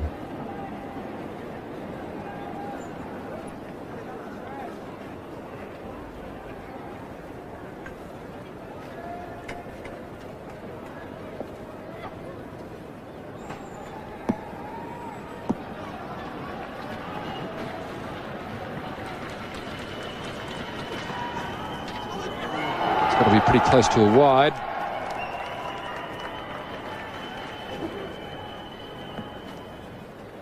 Just the bye. Yes, he's very casual. I like his style, actually, Ian Robinson, the umpire from Zimbabwe. Very, very casual. And lets you know that he's relaxed. And there you see him giving an early sign and letting the scorer know pretty early on, just so that the scorer wasn't jotting down a run and then having to change to a bye. Plenty of notice there from the umpire. It's a good relaxed style, Ian Robinson. It's a play and a miss.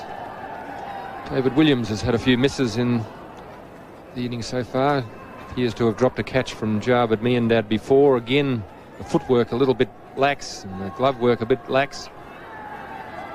Malcolm Marshall's not at all happy with things out there. David Williams replaced Jeffrey Dujon, the West Indian team, recently. There was a lot of talk about whether Dujon would be brought back for the World Cup, but the general feeling was that Williams was a better keeper. We haven't seen that in evidence here today.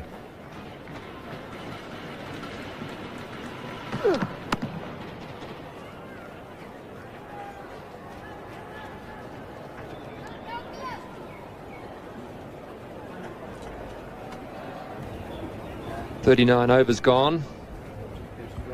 Pakistan just slowly mounting their total, 2 for 132. They'll have to be a little bit more activity. Generally there is when Jarvid Miandad's around.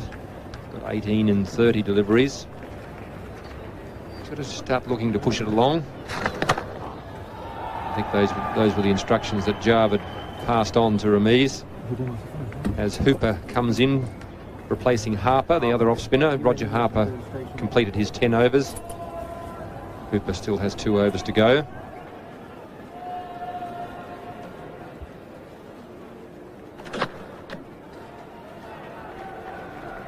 This will be interesting to see if Jarvid's got Wazzy Makram padded up as a pinch hitter. It's a pretty good spell from Harper. 10 overs for 33 and 1 wicket.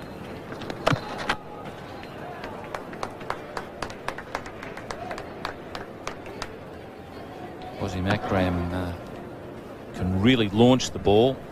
Remember 1-6 he hit off Peter Taylor at the Adelaide Oval a couple of seasons ago in a test match. Huge hit down the ground.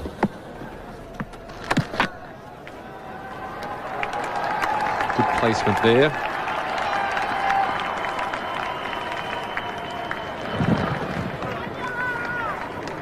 Brian Lara made the chase and the return. One of the up-and-coming young West Indian players.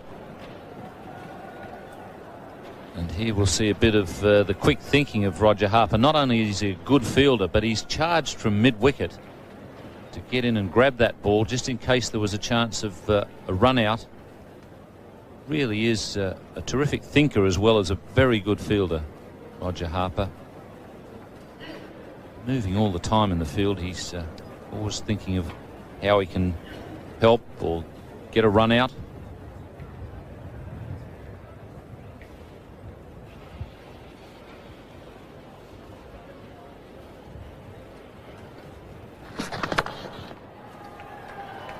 Plenty of gaps around there. 4 fieldsmen only in the circle. 5 others spread around the outfield. So plenty of gaps in the infield for Pakistan to work the ball around. Of 1s and 2s for the taking. Even the thick outside edge brings a single. That's the end of the over. 2 for 139. Not hitting the ball so hard, but just good running and good placement. He's picked up 22 in 33 deliveries. So 40 overs gone. Brian Lara's holding the ball, but he won't be bowling.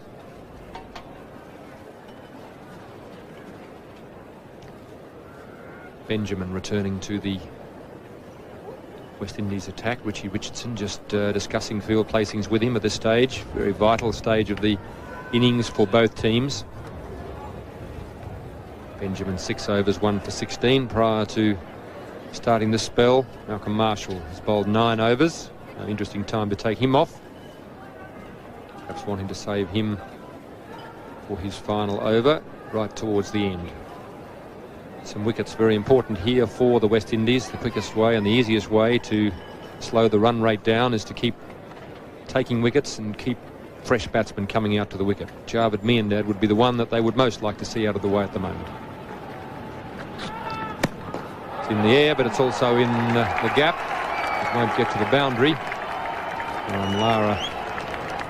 Malcolm Marshall, in fact, quite athletic down there on the deep mid-on boundary. Had no trouble covering it.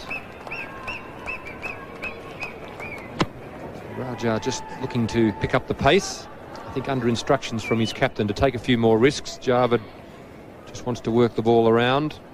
Feels that if Ramiz is going to stay there, he should be playing a few shots and taking a few risks.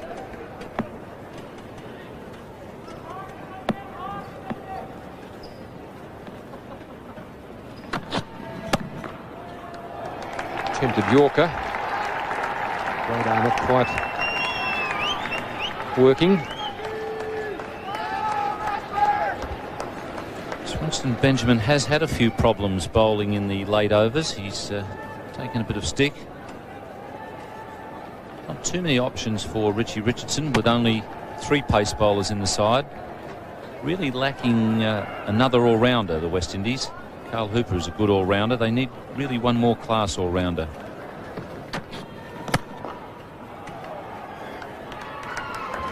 Just the one fieldsman, the captain, Richie Richardson, inside the circle on the leg side. The other match being played, game 3 in the World Cup, is between Zimbabwe and Sri Lanka at Pukakura Park in New Plymouth. What a tremendous performance there from Zimbabwe. 4 for 312 of 50 overs. Andrew Flower, 119 not out. Another very thick outside edge. This time Ambrose is able to collect the ball, and it's only the 1 run, but a genuine nick there. Well, that's a terrific start for Andrew Flower. I think he might be the keeper for Zimbabwe. Certainly does keep. Andrew Waller, 88 not out. Good support there. And the required run rate, 6.26. Kevin Arnott getting a half century. So good start to the competition for Zimbabwe. They've been known to post some pretty decent scores and also defeated Australia in 1983 in the World Cup.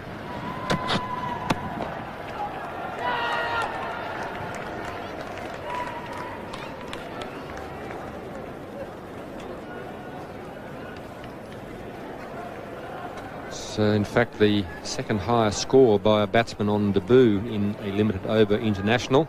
Desmond Haynes has the distinction of 148 against Australia at St John's in 1978 in Antigua. And Dennis Amos scored 100 in his debut in limited over cricket. So a fair target there for the Sri Lankans, and the target continues.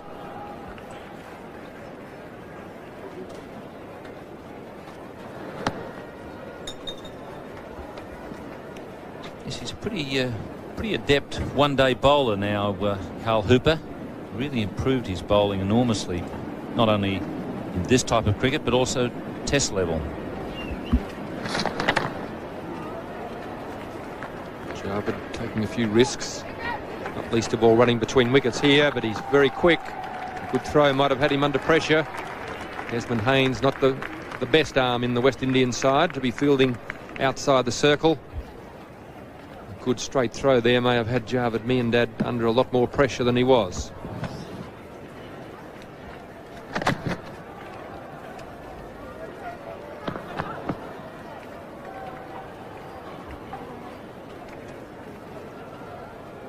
Even beating Roger Harper there. Certainly is a cheeky runner, Javed.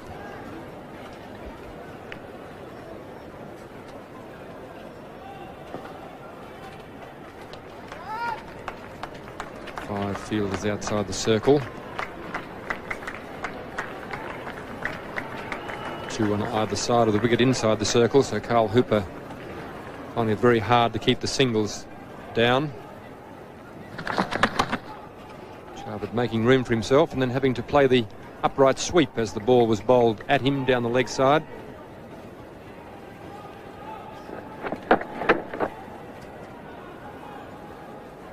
Nothing if not innovative, Javed. It's a pretty good piece of bowling there by Carl Hooper. It's hard for him to stop the singles, but he really needs to prevent the boundaries. He's done that very well. Pakistan 2 for 1. Javed Miandad, the Pakistan captain in this game, on 27. Ramiz Raja on 65, 2 for 152. Pakistan looking to pick up the run rate. West Indian field placings and bowling restricting them to 1s and 2s at the moment. The main aim for Winston Benjamin, who will be bowling from this end, from the member stand end, is to take some wickets, but secondary to that is to prevent the boundaries being scored.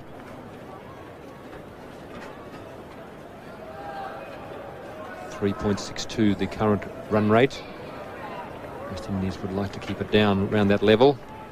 Javed Miandad on the other hand, with his open stance, looking to increase it.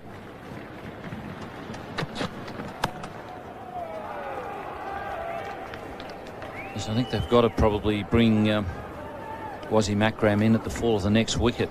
He's the sort of player who can not only hit some boundaries, but even at this big ground, he can loft the ball over the fence.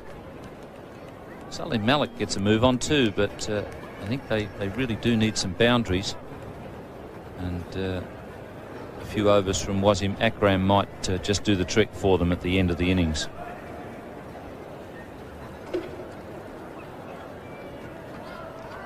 Winston Benjamin and Richie Richardson very conscious of the field placings and the importance of getting it right. Just looking at different variations for the two different batsmen. Both trying to make room for themselves, but some good bowling from Winston Benjamin. A good length as well as a good line. It's important that you do both. Most important of the two is the line, but if you're out in the length, even if your line's good, you're still giving batsmen some room to move, giving them something to work with. MCG historically not one of the bounciest wickets in Australia, so if you can bowl a good line, not get too short, it's very hard for the batsman to hit you over the boundary. And that's very close. Umpire Steve Randell has shaken his head. The West Indians were quite certain that Javed had been run out with that direct hit.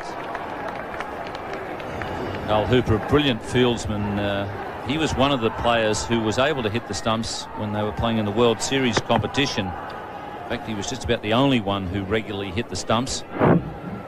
And he had Javed cold there. Winston Benjamin was charging from the other end with his appeal.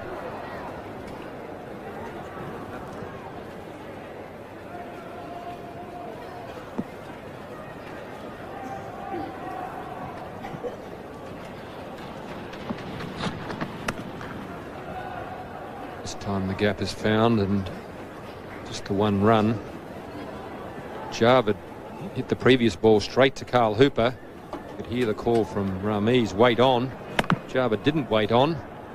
Direct hit, that's what Steve Randell would have seen at normal motion.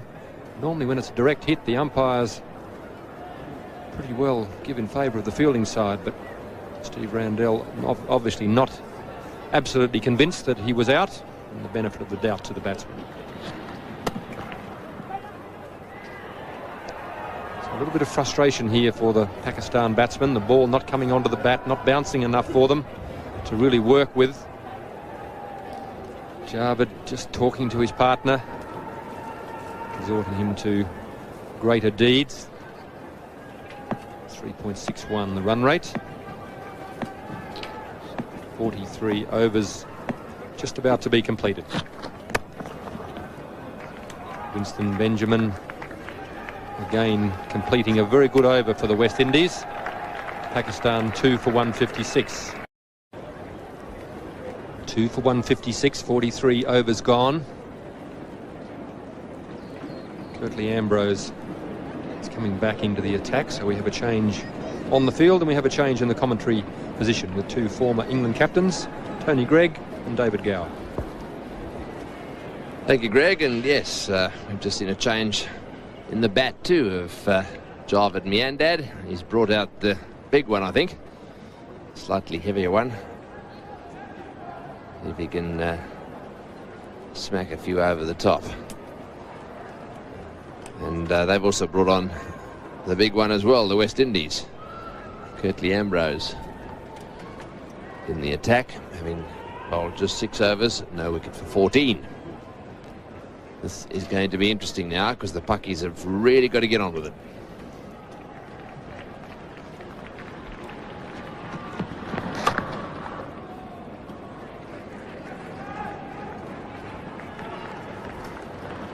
Strike rate is 3.63 at the moment.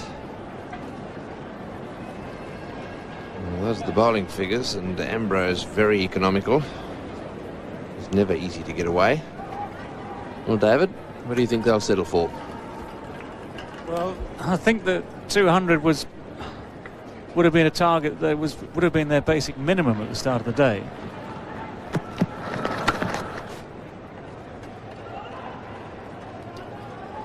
And now at 2 for 157, then if they can put bat to ball, make contact with effect, then 220 or so will give them a chance with the West Indies batting later on in the day.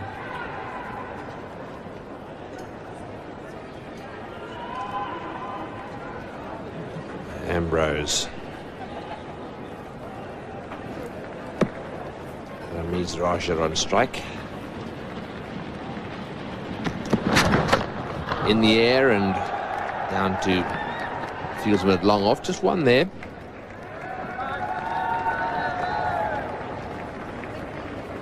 There are one or two very good strikers of a cricket ball still to come in this Pakistan side. Salim Malik next in, or due in next. He's a whirlwind batsman when he gets in form. But of course Javed Miandad over the years has shown himself a very good player in this sort of situation with the last few overs to play. That's a good delivery. Right up in the block hole. Nothing much Miandad could do about that one. And that's right. If Curtly Ambrose continues at that sort of length, a perfect Yorker. The only thing the batsman can do really is make sure he keeps it out and look for the next ball.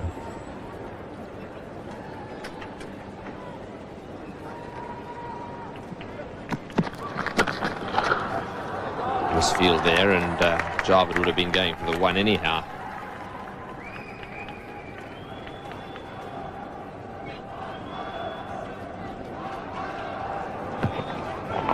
Gus Logie, I think, did well to get down on this, down very quickly. Saved the man at long off a run round there. All the fieldsmen on the edge of the circle now giving the one run away. Another one off that delivery as well. So good bowling that by Ambrose. One more to Ramiz. 2 for 161. Welcome back. 2 for 161. 6 overs to go. And have a look at that. 70 off 137 balls. A lot of batting to come. David Gower has mentioned one or two of those players, particularly Salim Malik, can really turn it on.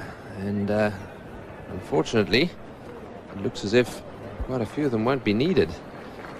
Of course, Ijaz Ahmed and Wasim Akram themselves very fine strikers of a cricket ball.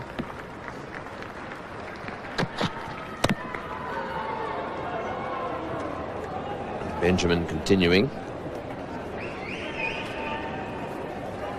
Ramiz Raja, of course, over the years has been capable of scoring his runs at a very good rate, and if we did see his strike rate, it has been a very consistently high strike rate for an opening batsman. He's just not had the opportunities today to really put bat to ball. Very few chances to reach the boundary, but at least 71 not out is still doing a fair job for Pakistan. Good shot into the gap.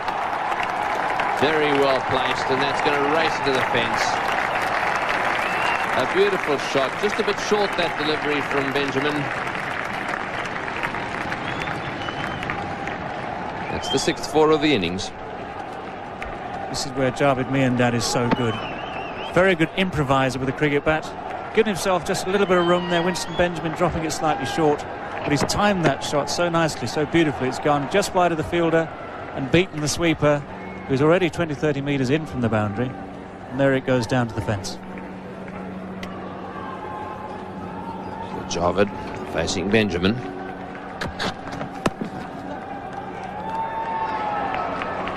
Quick single. A few problems with his back lately, but he looks in pretty good nick. I had a chat to him out in the centre before the start of play, and he told me that he'd lost just a little bit of weight recently and he was feeling pretty fit.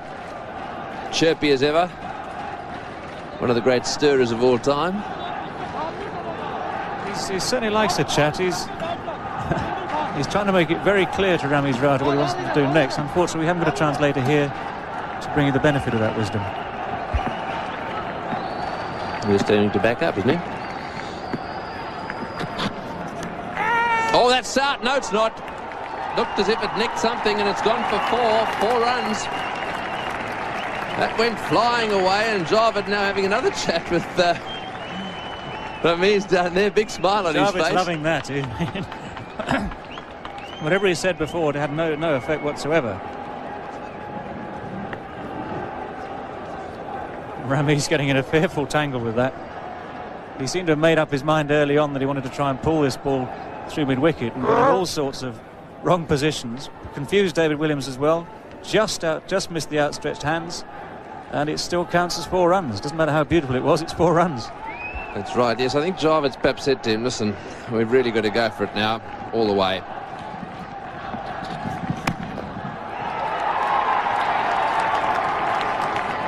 Javed looking for the second. Little fumble there. They may have been able to get away with 2.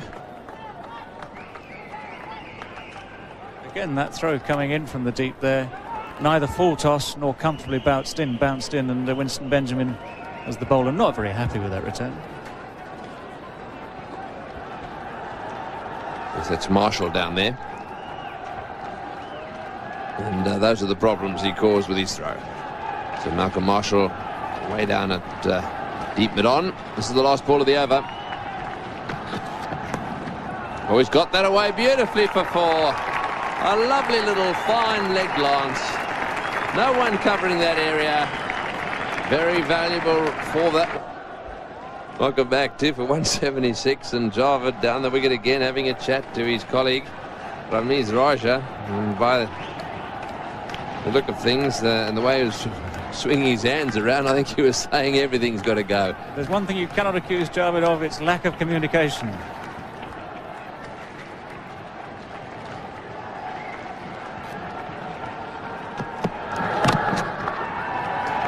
Played away on the offside, another one there. That last over, really good over for the Pakistanis. Brought them 15 runs, so there we are. Everything quite consistent until the last over. Well, with the quest for runs in these closing stages of the Pakistan innings, they need a couple more overs like that to set the West Indies a reasonable target. And you can see through the innings there, they've been averaging round about 3, 4, 5 and over.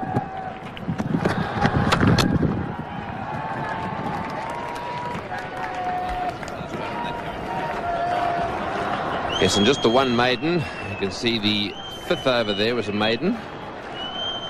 And those little blue dots represent the 2 wickets that have fallen so far. Well, they do say wickets in hand always is a bonus at the end of a one-day innings. But these 2 batsmen now starting to put bat to ball very well indeed.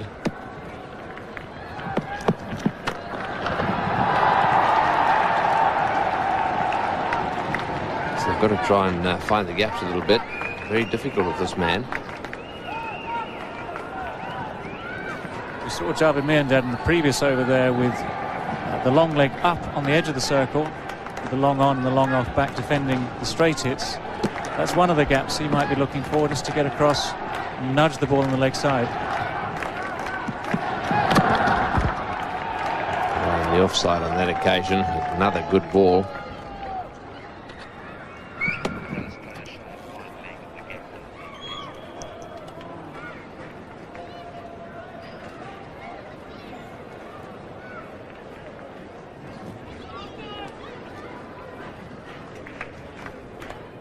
So that's the gap we're talking about. No one in that area. Anything that goes down to that boundary is going to go for 4, unless, of course, it goes straight to the fieldsman there.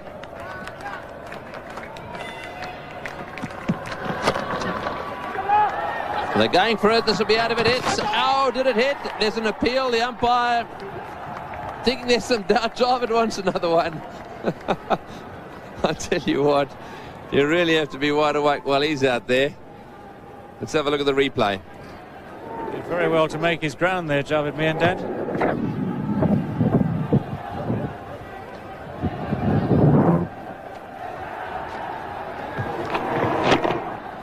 You see a little bit of confusion there, a little bit of a fumble from David Williams. Another very hard ball to take as it comes in, bounces there, skids a bit.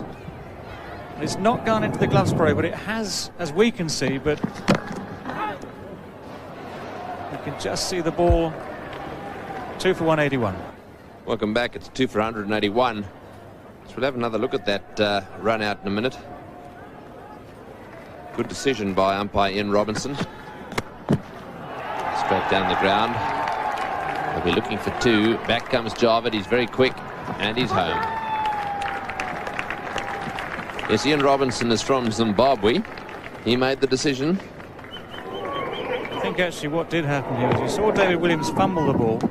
The momentum of the ball did just come through to take the stumps. Very close, right to give the benefit of the doubt, and also Robinson would have been slightly unsighted by David Williams coming through there.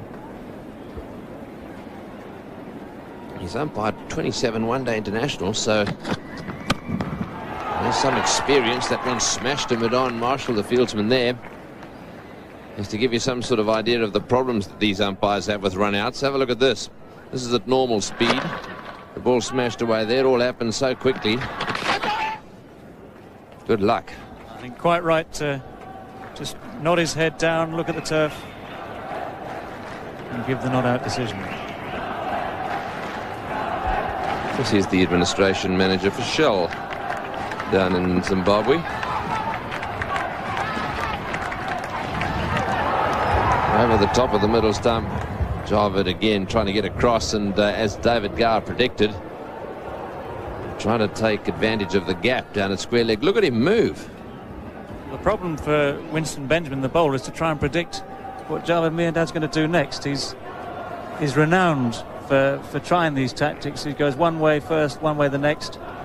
There's a lot of space down there with long leg up again and a shortish boundary down to the southern stand there.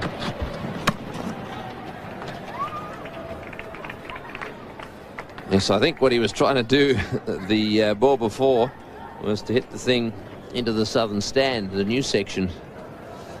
He moved across, and he was trying to put it somewhere up there in the second tier.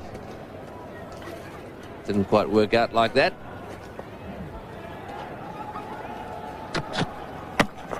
Good ball.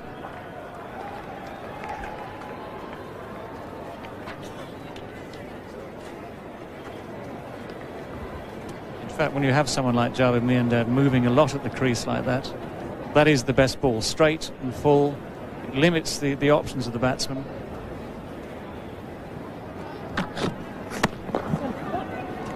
Meat of the bat again. Marshall comes running in. I'll put some pressure on him. They're coming back for the second. The throw is a little bit high again, and it's a really good running. And once again, the West Indian fielding just a little off target. So they get 2. It's 2 for 188. Welcome back. 2 for 188. This is the West Indies versus Pakistan. And that one through to the keeper. Well, David, it's been a pretty good start for England. Victory for them yesterday. Yes, they'll be happy with that. There were one or two slightly dodgy moments in that performance. Wasn't quite the best performance they'll put in, I hope, during this competition, but certainly to win, and against an Indian side who fancied their chances. They had a good season at Perth, didn't they? They won one, tied one, and now they've lost one, which from the English point of view was perfect. And viewers of Sky will be very interested, or would have been, watching that match from start to finish. 2 more runs there. The Australians, on the other hand, got off to a dreadful start, beaten by New Zealand in Auckland. And I can tell you, those Kiwis were pretty happy yesterday. The day before, they were praying for rain. I reckon that's the way they thought they were going to get a point. Good shot. Back for the second. Again, the throw wide. Well, the Pakistani batsmen might as well keep pressurising the West Indies fielders here. The story of the day has been consistently the West Indies haven't been throwing the ball straight. Fine straight drive. They're just missing the stumps at the southern end. Good view here from the stump cam.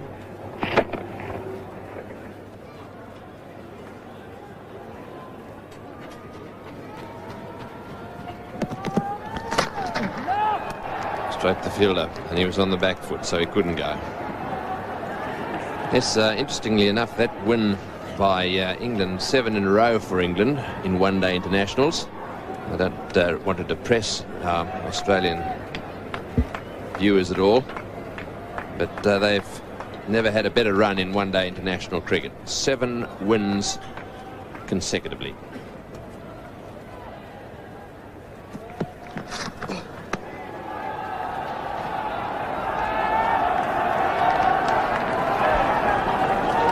Pakistan and West Indies share the record for the most consecutive wins in limited overs cricket.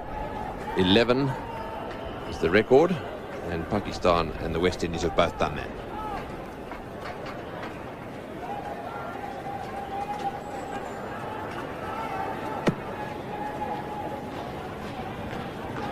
Last ball, and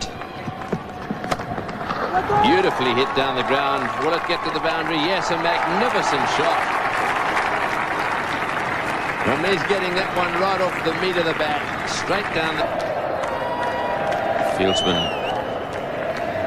spread far and wide. Oh, this is a huge ground, not all of them on the boundary. Oh, he's got that away too. What a good shot that is. That ball would have hit, I reckon, around about off stump. Job it right across, knowing, as David Gower has pointed out, that he had to get it away fine on the leg side, and he did it perfectly. This is always the risk, of course. And the ball there, Malcolm Marshall just too full, trying to get the ball in the block hole. Strayed just marginally onto leg stump, but Javed's moved across, has created the space. And it doesn't take long for the ball to reach the boundary at fine leg there, just in front of the southern stand.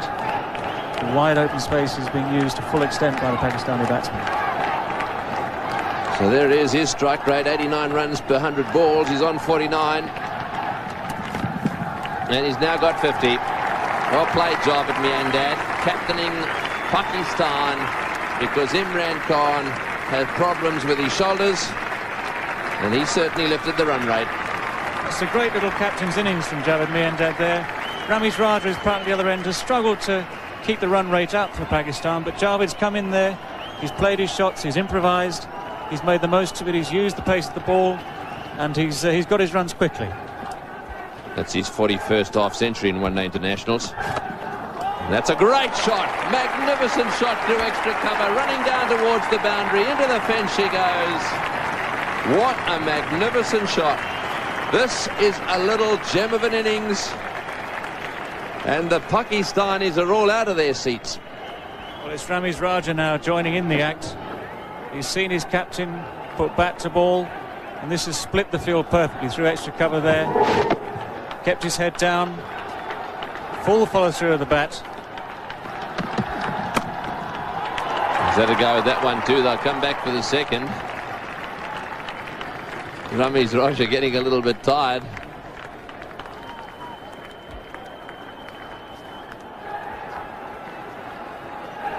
He's scored 5 centuries in one-day internationals.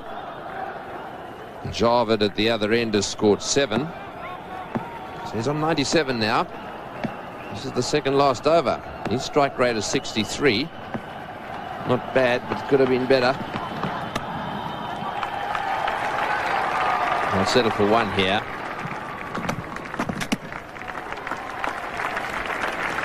Keith Arthurton at deep cover there, very, very quickly in.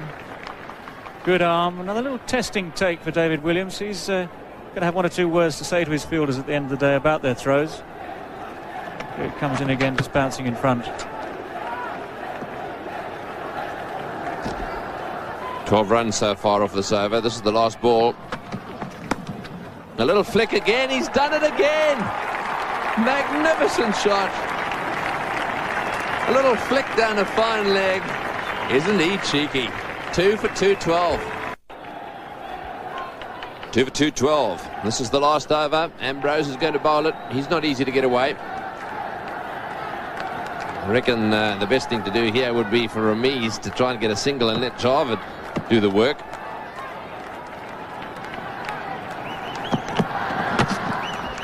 That's exactly what they've done. Just have a look at the shot from Javed Miandad. The last ball of Marshall's over. How he got it away to fine leg. This is an incredible shot. You can see how wide of off stump the ball is there. It's a foot wide of the off stump. In the perfect place for Malcolm Marshall there. He can't really blame himself, but Javed, beautifully timed, gets right across and works it to long leg. He's trying to get that one away fine too, but a bit of bounce there, and I think it was the slower ball too. Well, Curtly Ambrose, perhaps not quite as easy as Malcolm Marshall to get away there. Again, Javed's gone to the offside. But the ball's bounced up. He's got a bit of body in the way of that as well.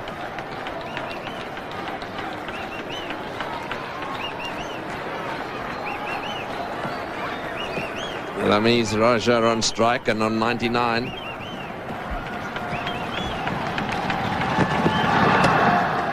That's his 100, his 6th century. A little slow, I think, when one considers the batting they've got. He's happy about it, whether or not he scored those runs quickly enough to get his side a victory. Time will tell. Well, at least he can be proud of the 100. He struggled for some of that innings to find his touch, to find his timing. And only at the end of the day will we know how valuable this has been. Anyway, 100's never a bad effort in one-day cricket. The strike rate of 64.3 is consistent with most of his career. And it just remains to be seen now how many more runs they can just nudge off the rest of this over of Curtly Ambrose. 64.3 runs per 100 balls. That's how we describe the strike rate for batsmen. On the other hand, the bowlers will talk a lot about their economy rates. How many runs they concede per 100 balls. A little chat between Ambrose and his captain. And he's having a little wave at deep long on, saying, see if you can save the 2.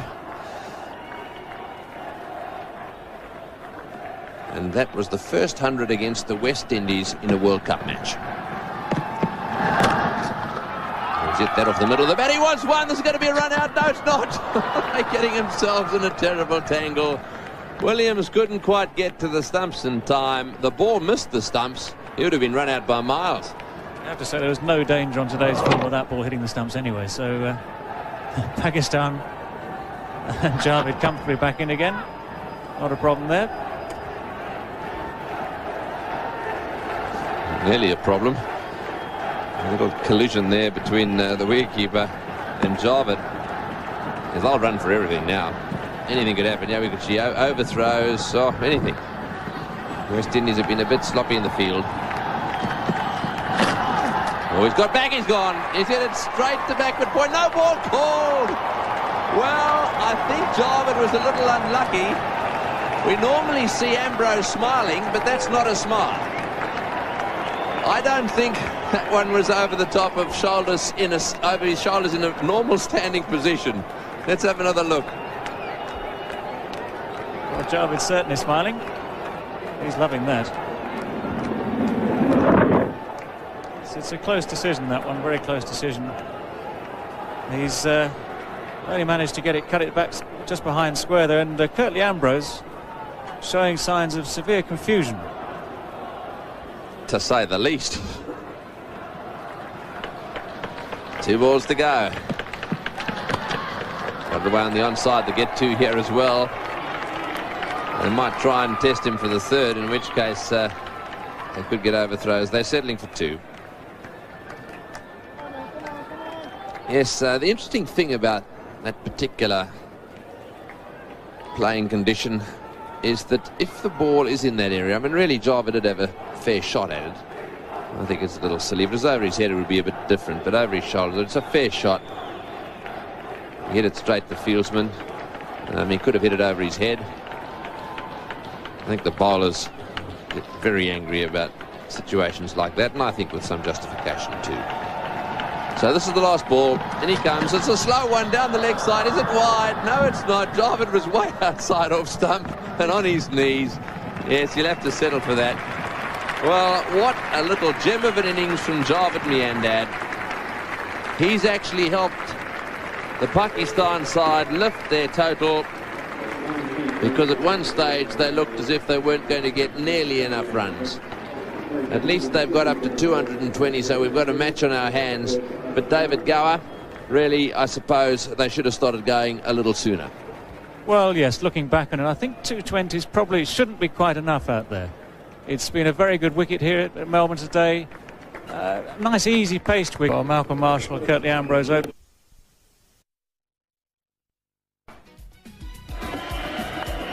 It's in the air and it's been taken, very well caught by Ian Healy. Short and wide delivery. Latham gave it the full flow of the bat.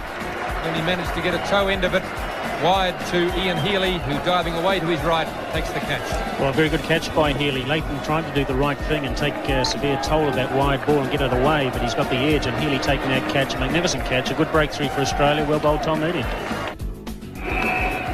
Oh, well taken by Healy. Magnificent catch by Healy. A little inside edge went flying away and down the leg side, and boy, that's the second great catch he's taken. It went flying really fast and low, and Healy had his glove there and went straight in the middle.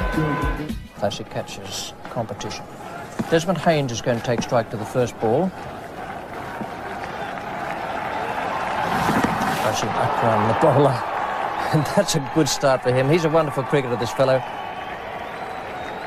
He's a great hitter of the ball. Didn't get a hit today, but a beautiful pace bowler. Lots of Australians will remember the going over he gave our team when Pakistan were out here a year or two ago. He is a super cricketer. Now in the commentary box to start this second session of play, A.W. Gregg, and with him is William Morris-Lawrie. Thank you very much, Richie. Very good afternoon to all of you all around the world who are watching this telecast. That's the story. They need 220 runs, having scored 1 off the first ball. Wasim Akram, a magnificent bowler. The other batsman out there with Desmond Haynes is Brian Lara. Just a little bit of a surprise. It was thought that Phil Simmons would probably open the batting, but the West Indian selectors have gone for Brian Lara. That's the first time he's opened the batting in limited overs cricket, limited overs international cricket. Well, that's a wide by miles, and umpire Ian Robinson indicating that to the scorers, the scoreboard, and indeed the biggish crowd that has come, considering that it's a match that doesn't involve the Australians. Well, Bill Laurie is alongside me. He always loves coming down to the MCG. Do you think they've got enough, the Pakistanis? Well, if Wasim Akram can find his length, it'll be a good total to defend on the big grounds. He comes in again from the members' end. Oh, he missed that by a long way. There was a noise, but no impression whatsoever on Ian Robinson, and he's been very impressive today.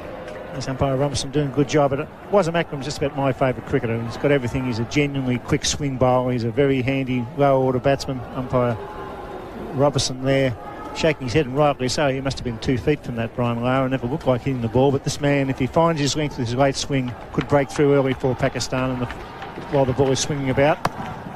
Good delivery. Lara didn't know much about that.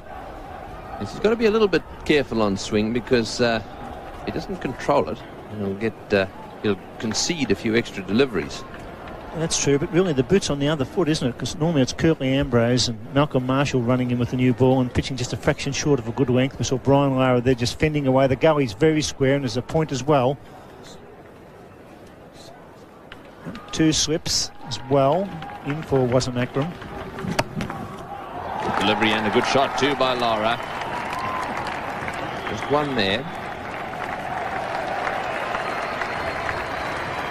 So they need to score 221 runs to win, and they need to score those 221 at 4.42 runs per over. Beautifully played. Very small man, cut that nicely straight to ground. Brings Haynes back onto strike. Quite a vocal bunch of Pakistani supporters here at the Melbourne Cricket Ground. Got together in a new Great Southern Stand. Gave the team a magnificent ovation when they come out onto the field. Flying through to the keeper. That's the end of the over. And that's the situation. Pakistan scored 220. Lara has 1 or 4 balls. Haynes has yet to score.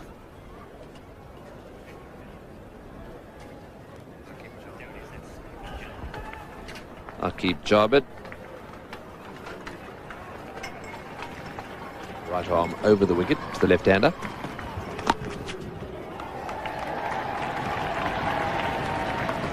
Aqib Javed, a good swing bowler. That Raka Yunus, he'll take the new ball.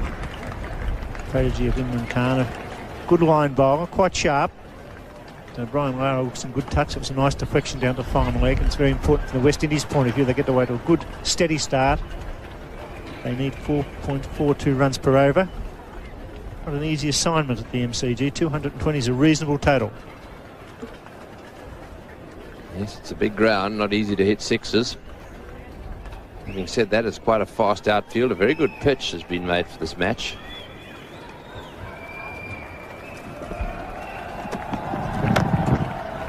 Haynes going for the single. This could be close. He's missed it. In fact, Haynes was out of his blocks very quickly there, and he would probably have got back home. So he's going to try and score singles initially. Have a look at this. The fieldsman with a rough chance here. He was level with him there. Has to pick it up cleanly. Haynes struggling a bit, but doesn't pick the ball up. You can't run as fast as they can throw if you get the ball in your hand, but at least he took the fieldsman on.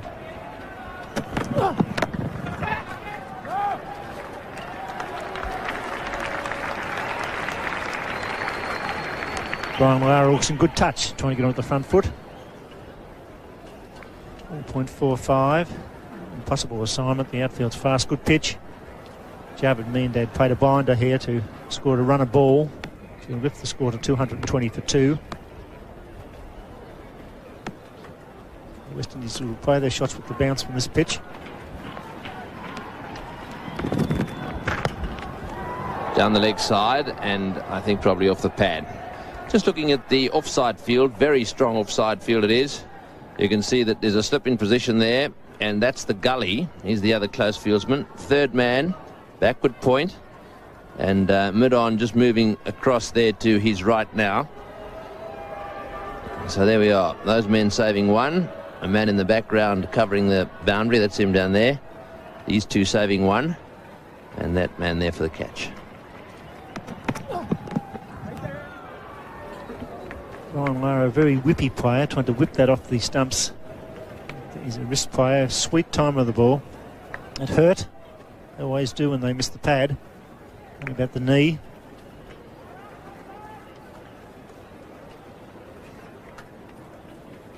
Looks to be in good form, looks quite confident, trying to get on with the job. A big flourish of the bat and trying to whip it away on the onside.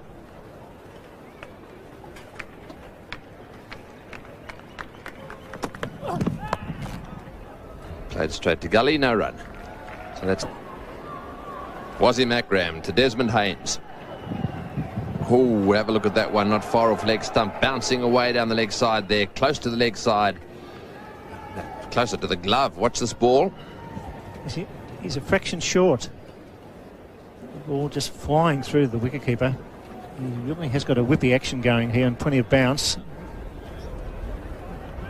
Keeper taking that head high, standing back 20 to 30 metres, certainly further back from the cricket pitch. Oh, well bowled, a magnificent delivery, that one. All over the place, Haynes. Didn't know where it was. It's one of those moments when you're glad you're in the commentary box, because Wasim Akram is very, very sharp. He can swing it back into the right hander. He goes wide and it pitches and it holds its line and nearly cuts him in half. Beautifully bowled, just sheer pace.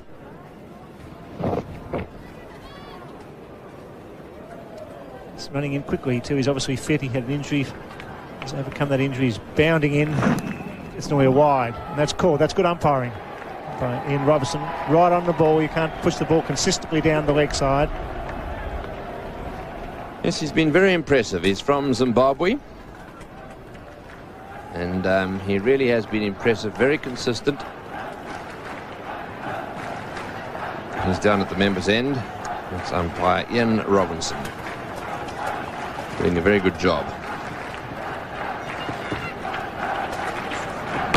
Another good delivery and well played by Haynes, nudging it away on the onside. He'll want two here. He gets them. He's one of the world's best batsmen, Desmond Haynes. He went back to the local competition, made 200s on the trot after the Bennett Hedges World Series Cup. Look at that record, 1600s and 44 50s, an average of 42. His strike rate, good but not great. The high 70s is a top strike rate for top order batsman, but still quite good strike rate of 62.7. His highest score 152. Tremendous record. That's a wide. Yes, that's the problem. Akram trying to swing the ball in, and every now and again it doesn't swing and goes straight through, and that definitely was a wide. Well, I'm not sure that one was, Tony. I disagree with you there. I think he could almost play a shot at that. Probably in the end, the extra angle, call wide. But when it went past the batsman, he could have nearly reached that. Come on, Bill. You've got to keep on the ball here. I know you've 2 countries in one day is a bit tough for you. That way outside off stump. But it's a problem for Akram, though, isn't it? If he's trying to swing the ball in and it doesn't start swinging in and goes across the right-hander, the umpires are quite severe. Although I think they're doing the right thing. They're giving a little bit more. They're treating the ball outside off stump a little bit more leniently than they are that consistent one that goes wide down the leg side. And that's spot on too. Wasim Akram, I think, just trying to bowl too quickly here. He really is coming in hard. Well, there he goes again, you see. That's gone past the return crease. And Wasim Akram not very happy about that, but I must say I think it's fair enough. I think it's a pretty wide delivery. He's not complaining. He's getting straight back to his mark and standing and staring at the umpire. Could he have played a shot? That's the question asked. Probably a line ball one, but the umpire consistent. The ball not swinging back in, that's the problem. That was one that was angled across.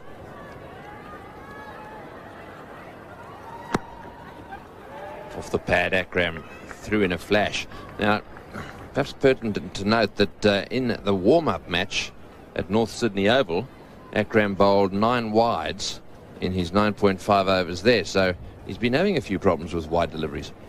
Well, all the swing bowlers have. We saw McDermott yesterday bowl 2 wides in the first 2 deliveries of the World Cup for 92. He then got it right. This guy does swing the ball late and at a genuine pace, and they do take off as well. Geez, a beautiful bowler. If he gets it right, he's going to cause a lot of problems throughout this series. The fact that Waqar Younis has been sent back to Pakistan is also that's the comparison after 3 overs. Haynes has 3, Lara 2. Desmond Haynes is going to have to face the music here. Aqib Javed trying to get moving. Haynes fiddling around, not ready. There's no excuse for that. Plenty of time to get himself ready between overs. one of the important things about one-day cricket is we've got to keep things moving. He's just been battered by the big, quick left-hander. He's been thrashed on the thigh once or twice and trying to hurry him up. It's a 50-over competition. To get the 50 overs in plenty of time. Give him a chance to settle in. He's one of the world's best batsmen. Going against the new ball, he's got a big responsibility here for the West Indies as a senior pro. It's, coming from a batsman, I can understand your viewpoint. I just don't think there's any excuse for the batsman not to be ready if the bowler's ready. Good shot. Magnificently played into the gap on the onside. That wasn't right off the meat of the bat. They'll get 3 here. Desmond Haynes has a great one-day record. He's a tremendous competitor. World Cup matches he's played 19. 102 50s. Batted 19 times, 2 not out, an average of 35. So he's down under his career best, but still a good strike rate. 61.8. His high score 105 against Sri Lanka.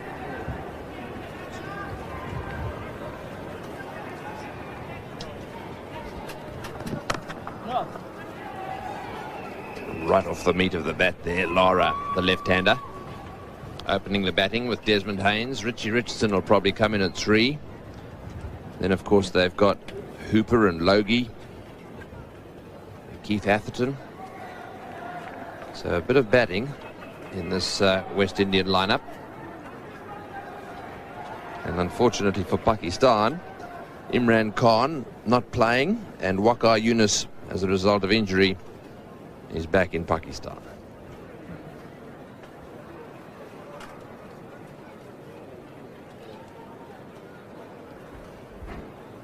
That's Javed Miandad. That was a good shot and was well fielded. You get the feeling that Pakistan looked very sharp in the field. They've had a good warm-up. They came to Australia early to get some match practice on Australian pitches. They've worked very hard in their fielding department. This was a fine shot. Very smartly picked up. Short backward square leg.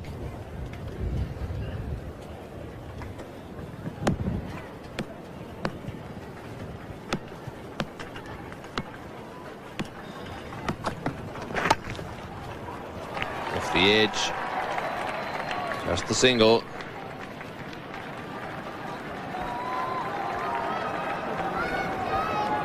It's important that they swap the strike. I think that's why they've sent the left-hander in, Tony, to break up the line of the bowlers, left and right-handed opening combination. It's a good ploy. It does work, particularly when you're trying to get your line spot on in a 10-over spell. Certainly does.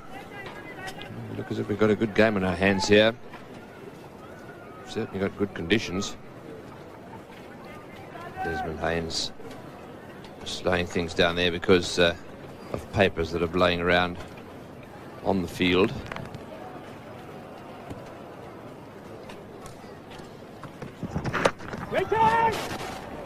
Good solid call, weight there. That's the over bowl. No wicket for 11 after 4 overs. That's the comparison. They went on to score 220.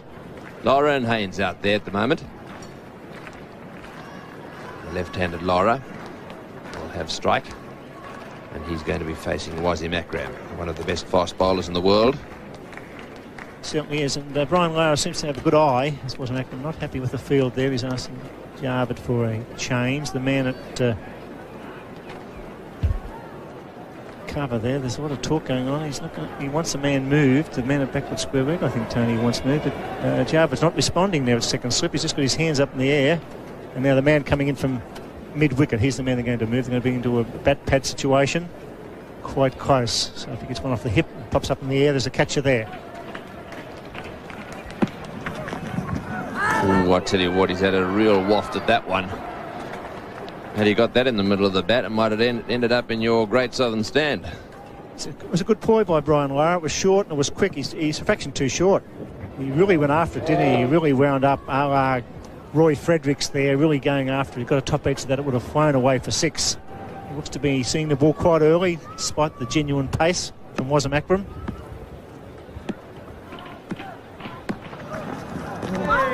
He's beating him outside off stump again. Wasim Akram operating from the members' end. Still a youngster. Yes, you forget that, don't you? He hasn't been around a long time. He's had 1 or 2 injuries to carry, and he's an exciting cricketer. He's a very good bat, handy field. Any side needs a guy like this, and he just gives the balance because he's a bowling all-rounder. He's taken 149 wickets, and that's a very good strike rate in one-day internationals, and 113 with the average of 24. That's superb performance. That's the economy rate there, 64.1 runs conceded per 100 balls, and when you consider that he bowls with the field up all the time, it's not bad. Oops, on the shin. Akram not happy. And rightly so too, because he's got 3 men in their square to cut off the square cut, 2 in catching positions and 1 in defensive position. That was the defensive position, and really it was well hit, but he should have been fielded. The white ball, you can see it all the way. And the guy, he's about just inside the circle, 30 metres from the bat, and he made a mess of that and conceded a run and let Lara off strike. And left arm bowl keen to bowl to the left-handed batsman because he's moving the ball way towards the slip.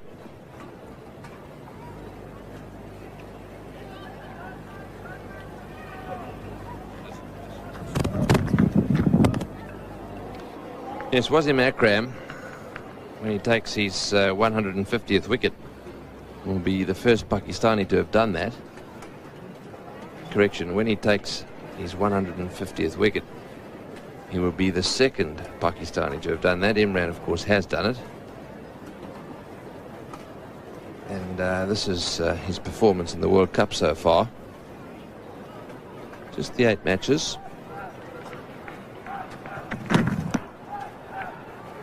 This is probably a leg bye. They're not really putting bat on ball. He's so quick. He's crashing into the thigh pad of the right-handed Desmond Haynes, who's 36 years of age and won't be enjoying this barrage here. It really is some hostile bowling in a limited over competition. You don't see that very often. Once or twice Curtly Ambrose gets really fiery, but Wasim Akram really charging in. And sometimes he goes around the wicket too. He can go around the wicket to the right-handed batsman. He's got all sorts of poise. It doesn't upset his rhythm. His economy rate was up there in 91. It was 75. That's quite high for a top-order bowler. He over-bowled. There's no wicket for 17. Welcome back. It's going to be Aqib Javed to continue. These two sides have played 56 games against each other in limited overs internationals. It's the outside edge. Pakistan have won 17 and the West Indies 38. So the West Indies really have dominated Pakistan in limited overs internationals, and they've tied 1. That one tie taking place in Pakistan recently. However, having said that, here they've played just 3 games against each other, and Pakistan have won 2 of them.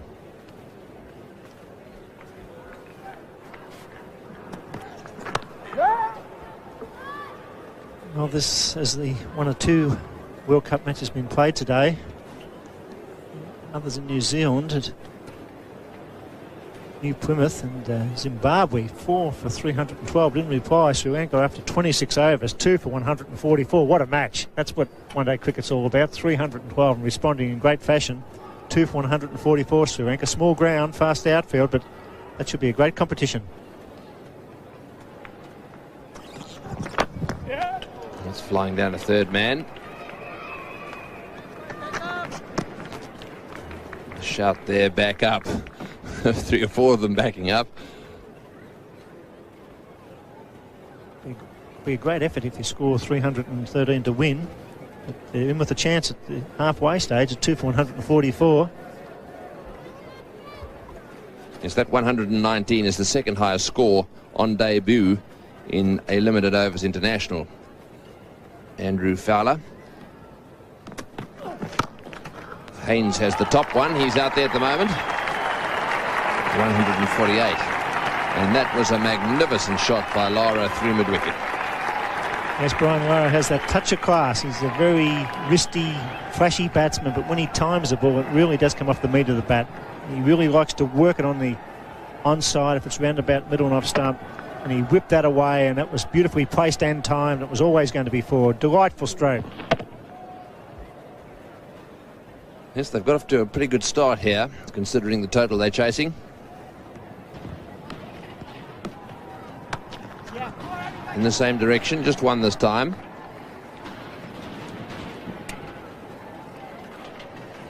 So they need a good start. They need to score 4.5 runs per over to win.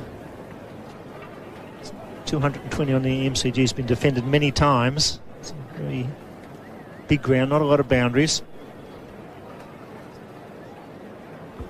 Pakistan scored 12 boundaries in the 50 overs.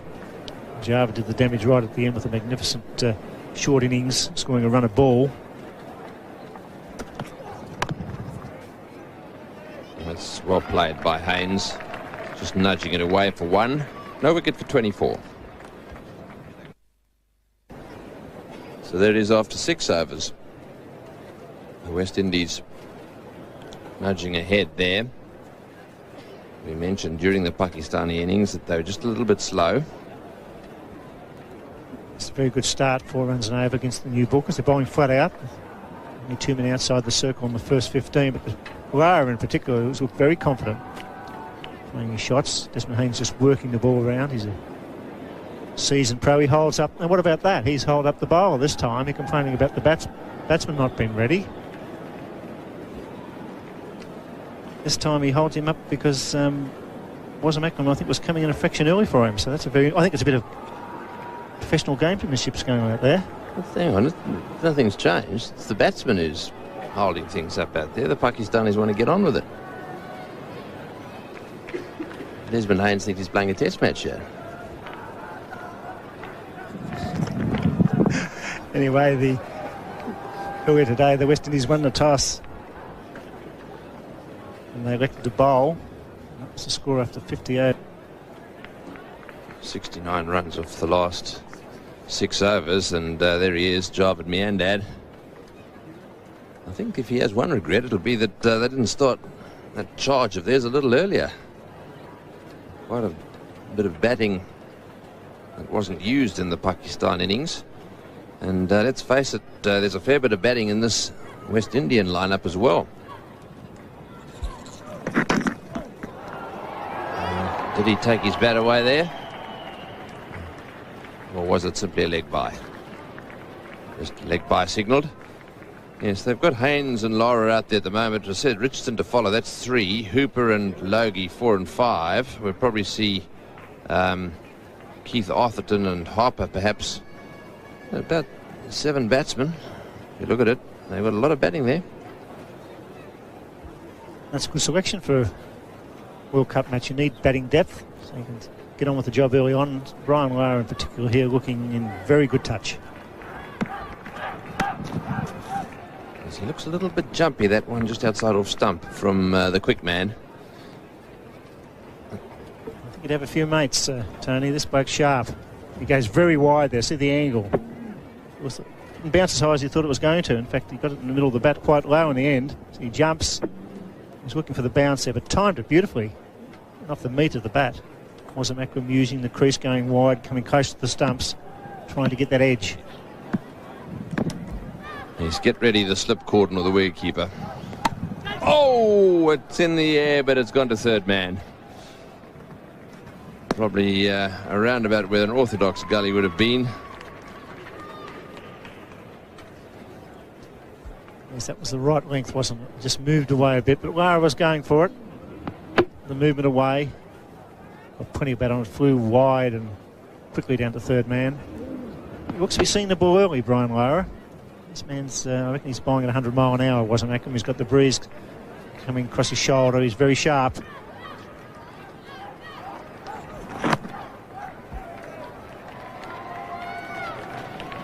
One to third man. 3 off the over. Welcome back. That's the high shot of the ground from the Regent Hotel in Collins Street. I'll get Bill Laurie to talk you through the beautiful background and the ground itself. So we're looking straight at the Great Southern Stand there from the city itself in the Regent Hotel. Away to the railway yards on the right. Fell over, but he gets back safely.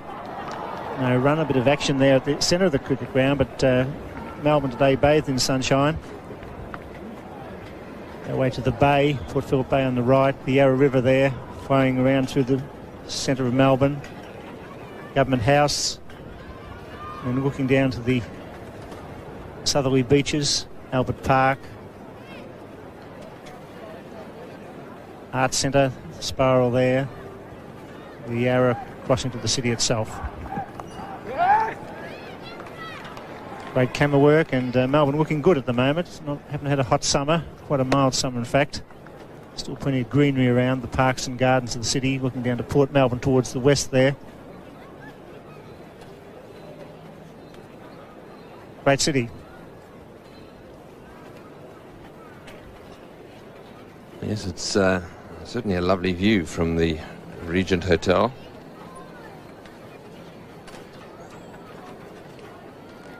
Meanwhile, the last thing on the mind of Aqib Javed would be the view, or the Yarra River.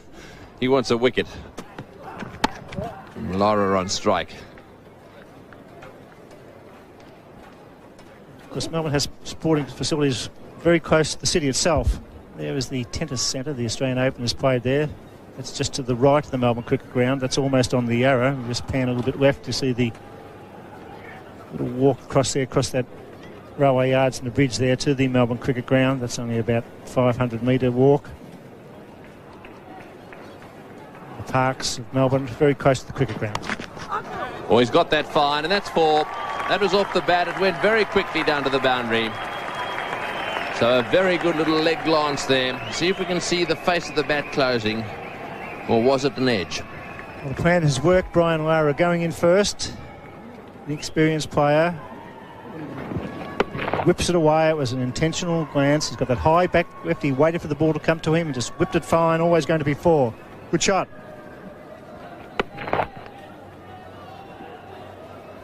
It looked as if he was homing in on leg stump there, because he does get a long way across. And took it off leg stump and whipped it away fine for 4.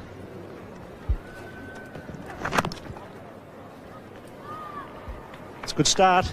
That's what the West Indies needed, chasing 221 for victory on the big Melbourne Cricket Ground.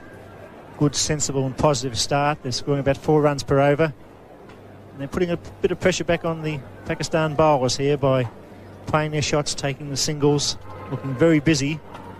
Run rate required is still 4.48, but they're not falling behind. They're not building up over 5. That's very important. Yes, I think if they can just keep it ticking over at this pace without losing wickets, they'll be in business. In the air, what a good shot that was.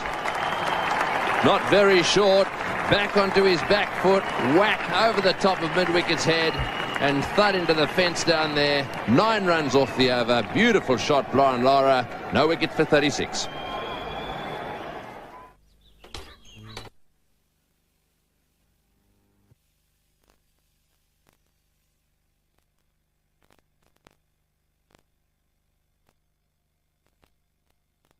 Wasim Akram has found it very difficult to control this white ball, and he's had a number of wides. Quite easy for umpire Robinson, who has been very impressive in his first outing at this level. So that gave him no problem whatever. Down the leg side.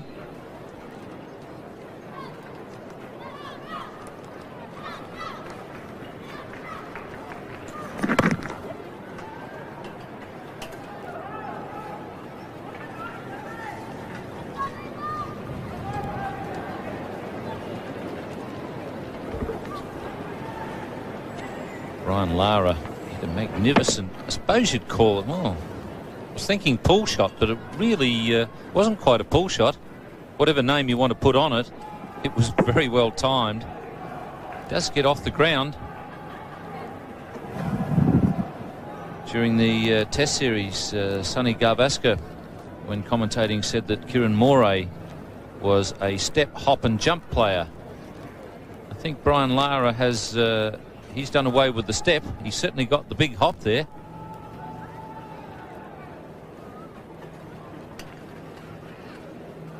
Remember, during the World Series, he played an exceptional pull shot off Mike Whitney in Brisbane for a 6. But that was a lot shorter, the one in Brisbane, than this one was. Yes, it was sort of a wristy flick. A little bit of Sir Garfield in that that sort of just the flick, I guess. Gary could hit him a long way like that. sacrilege. But this boy certainly does have a lot of talent. West Indies are basing a lot of their hopes on him. In fact, the loss of Viv Richards and Gordon Greenidge, two really great players. Going to be very difficult to replace them. The West Indies are going to struggle for some time. They have, in fact, in the last year or so. But Brian Lara, also good news coming from the Caribbean in the Red Stripe Cup competition of another left-hander, Jimmy Adams from Jamaica, making a lot of runs. And in fact, both of them were here with the West Indies team in the McDonald's Youth World Cup back in 1988. Adams, in fact, was the highest scorer in that tournament. And he and Lara, Carl Hooper, are those in the middle order that the West Indies are going to rely on during the 90s. Jimmy Adams keep as well? Yes, in fact he does, but they've now concentrated on his batting more.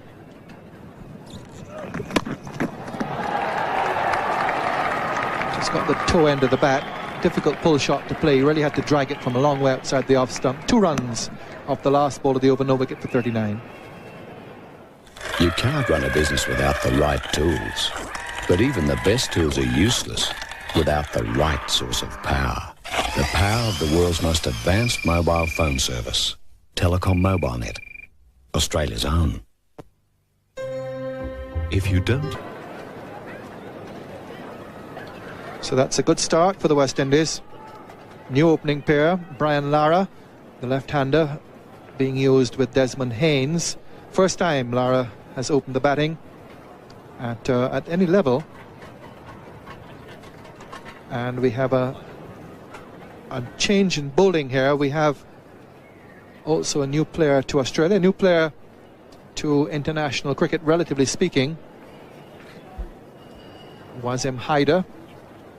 And this is his international debut. In fact, he's the one who came over when Waqar Younis, the outstanding young fast bowler, had to withdraw from the tournament because of a stress fracture. And he was sent for, so we'll see what he's worth. Here he is, Wasim Haider.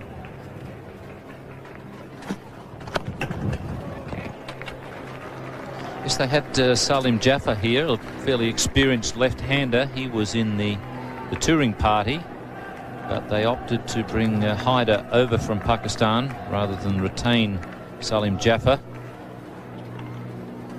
Watched him in the warm-up session. He looked lively. He's pretty well built, young man, probably built along similar lines to Waqar Younis.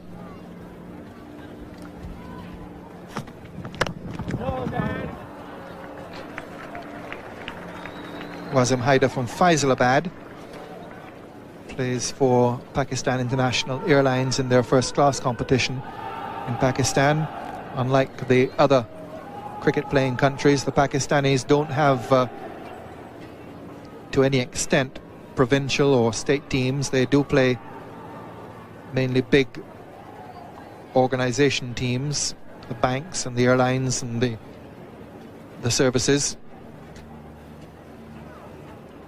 This will be an interesting contest. The man in his first game is placing the field. The interesting contest with Javed. Well, I think it does prove that he's Pakistani. Just short. Rather loose shot from Brian Lara. Almost carried to the mid-off fielder.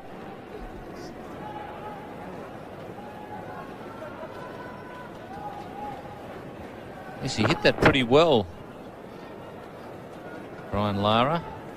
But hitting it on the rise, he got it in the air, and mid-off probably could have done a little bit more. Didn't really move towards the ball. Javed now going back a little in the... he was in the short cover position. He's going back now to a traditional cover position.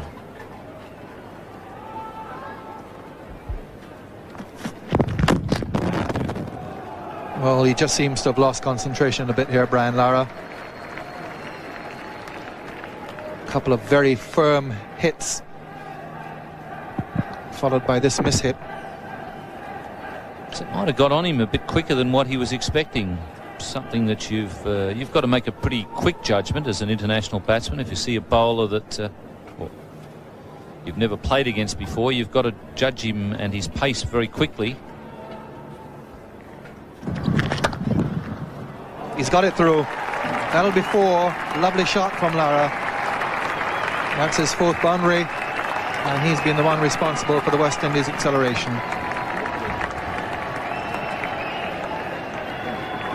Really is a beautiful timer of the ball, Brian Lara. Doesn't have to play too many reckless shots. He's got so many good ones that he can play without any danger. Doesn't have to play reckless shots or risky shots.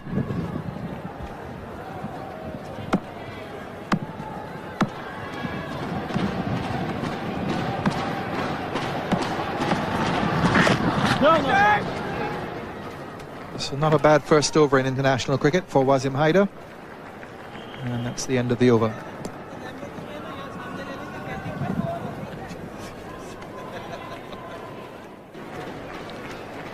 So another change. Ijaz Ahmed, left arm medium pacer, has been seen here in Australia. In fact, got a century here at the MCG in a test match a few years back. Didn't have a chance to bat today, but will have a chance to bowl now.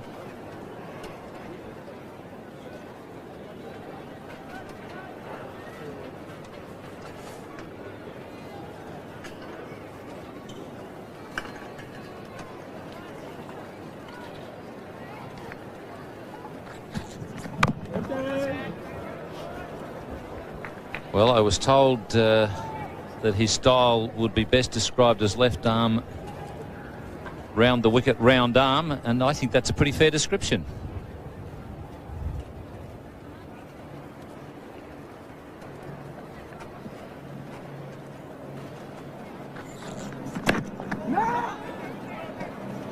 Yes, he's very round arm. In fact, Claremont de Pisa, the West Indies wicketkeeper, very famous for his big partnership with Dennis Atkinson of 347 against Australia in the West Indies in 55, was very round arm when he bowled. In fact, bowled a lot in the leagues in England.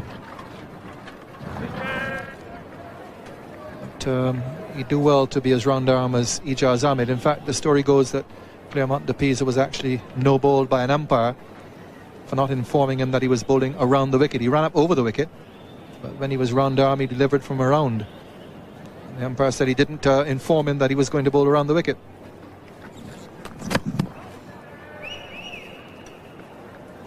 I think you're using a bit of journalistic license there, Coase, when you say bowled as well. There was sort of a bit of resemblance between that and the pitching action of a baseballer with Claremont. You know about de Pisa as well, do you?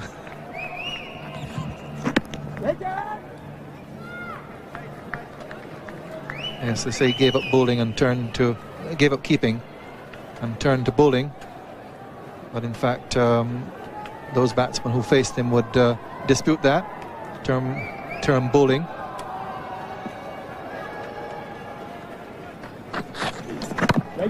That's a good first over from Ijaz Ahmed of Maiden, and the West Indies no wicket for 43.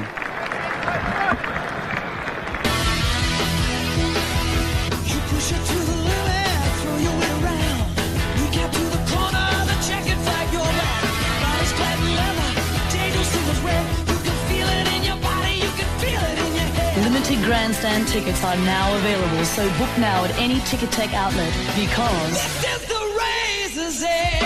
the Foster's Australian Motorcycle Grand Prix, April 10, 11 and 12, Eastern Creek.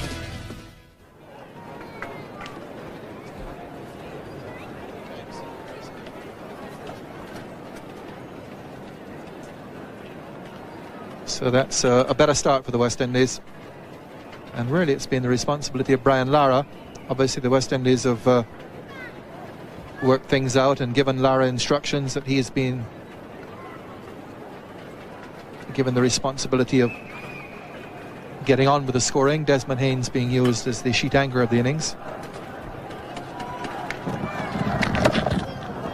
Oh, that's a fine shot. Another 4 for Lara. That's his 5th.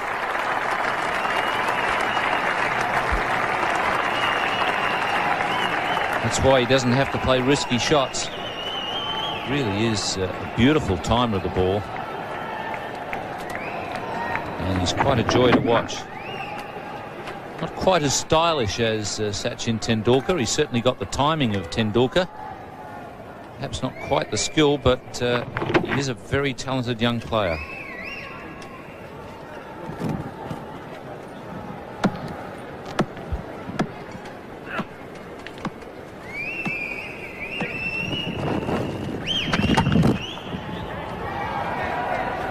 Well, they certainly have got him cut off down there. That's the area in which most left-handers are felt to be strongest.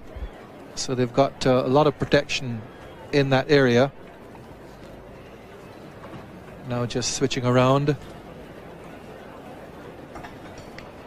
But just the man in there at a gully and then a man at backward point. No real gap between them.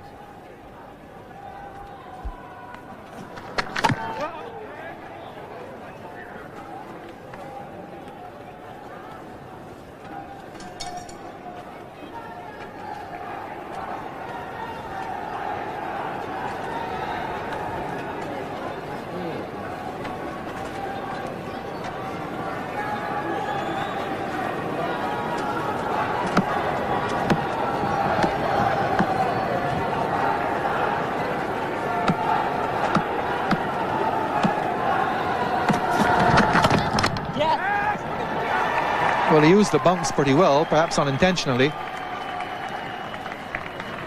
But still got it over the head of the fielder for 2. Yes, the MCG is pretty hard.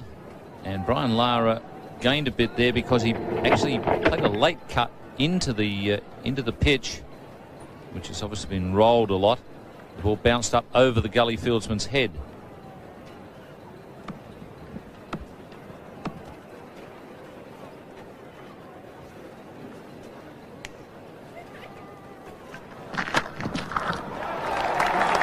Well, he's cracked it away. It was just short, and he pulled it through the mid-wicket area for another 4. That's his 6th, and that raises the West Indies 50. This is a pretty tough initiation for Wasim Haider, playing in his first international. Lara is really going for him. And he's very quick onto that pull shot. The ball doesn't have to be too short at all. Desmond Haynes quite enjoying just sitting back playing the sheet anchor role.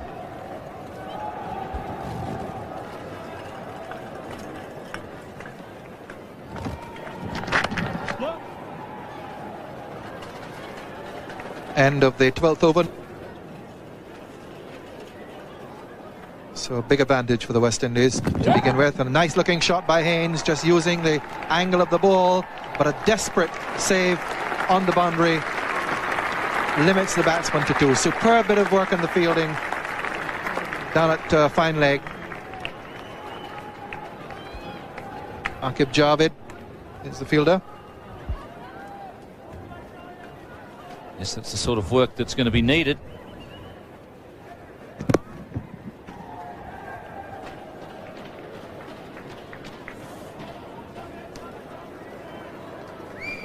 So that's the sort of fielding Pakistan are going to need, along with some pretty tight bowling, because the West Indies have made a magnificent start here. Their original required rate was 4.4, and Lara's doing plenty to bring that down. His strike rate in his short career so far, up over 60 runs per 100 balls. And I think he'll finish with a much better record than that.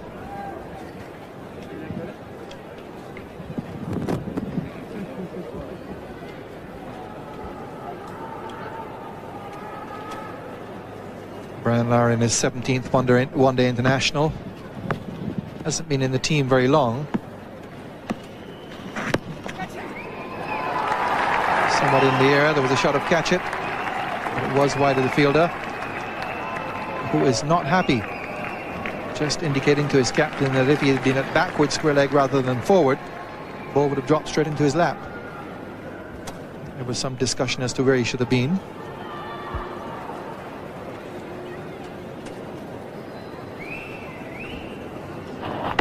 Might be a little harder for the left-hand bowler to bowl to the left-hand batsman.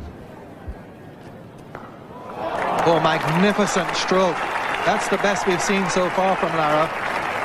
He really hammered it away.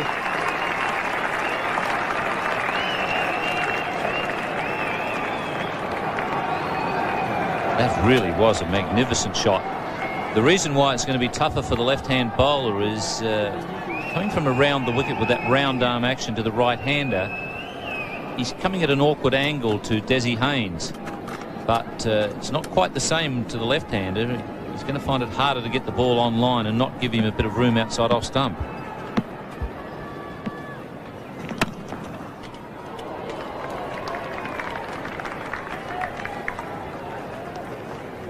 Desmond Haynes observing the old dictum of not running on a misfield. Salim Malik in there.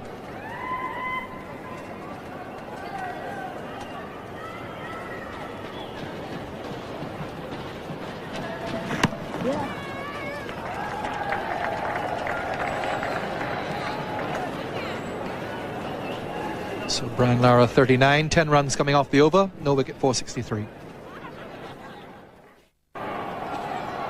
Well, with Brian Lara really going after the faster bowlers and Wasim Haider in his first international being got after, Javed Miandad has brought in a leg spinner, Iqbal Sikandar. There's another one as well in the squad, Mushtaq Ahmed. But the Pakistanis have decided that Iqbal Sikandar will be the one that they'll use in this first match, and we'll see how he goes here. The Indian leg spinner, Narendra Hirvani, troubled the West Indies batsman when India won a decisive match here in the World Series last month. And certainly Pakistan need a wicket or two here.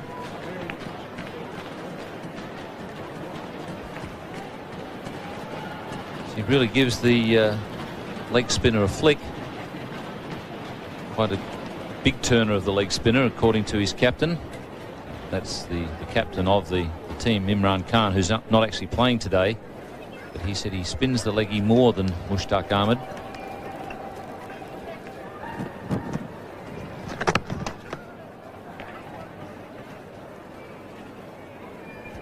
He's coming on inside the first 15 overs, which is becoming the fashion. We had New Zealand opening with a spinner yesterday. Deepak Patel with his offies.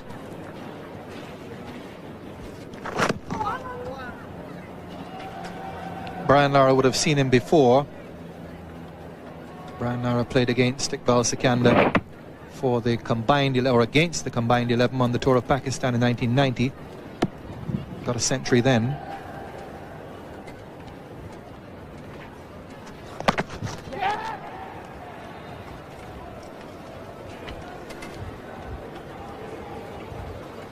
From Karachi, Iqbal Sikandar.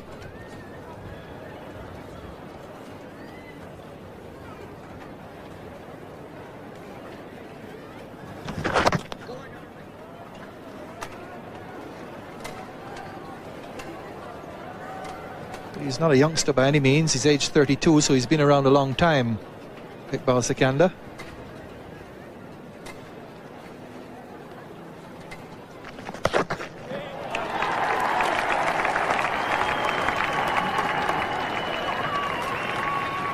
Well, not a youngster by any means at the age of 32, let's say, to be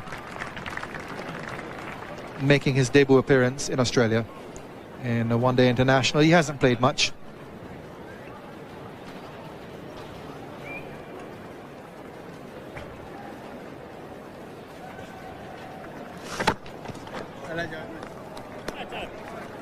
Good first over from Iqbal Sikandar, no wicket for. So no wicket for 65, a good start for the West Indies. They've made some very interesting selections today in their team, and one was the decision to open with Brian Lara. It's paid off. They also went into the match with only 3 fast bowlers, went with the 2 spinners, Hooper and Harper, and they were the most economical of the West Indies bowlers today.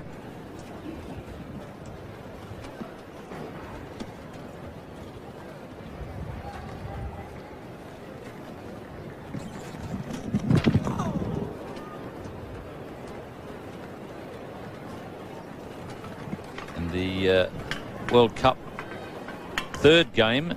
We have Zimbabwe and Sri Lanka locking horns at Pukakura Park. Zimbabwe with a tremendous total there of 4 for 312. Andrew Flower getting a century. That's the third one in the competition. And then Ramiz Raja made it number 4 here at the MCG. Andrew Waller must have really got on with things with his 88 not out.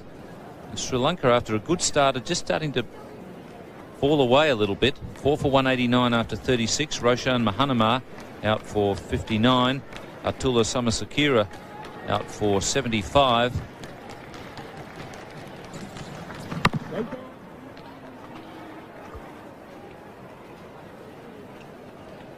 Ranatunga and Jayasuriya, the two not-out batsmen there with the little asterisk down the bottom. They've got plenty of work to do. 120 odd to get off 14 overs. That'll take some doing.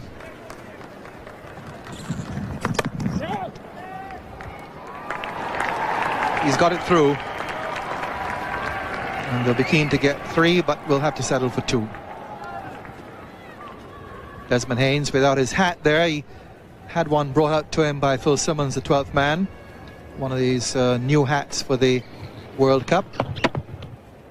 Didn't seem to be the correct fit.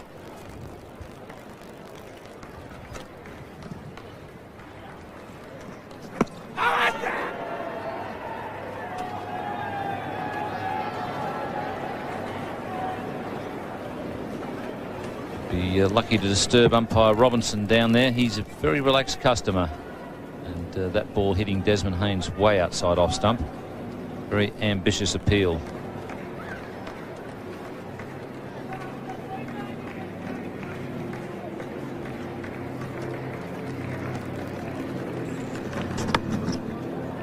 Typical Desmond Haynes shot, just opening the face of the bat, running it down to third man for another 2. So the West Indies scoring continues apace. The end of the over.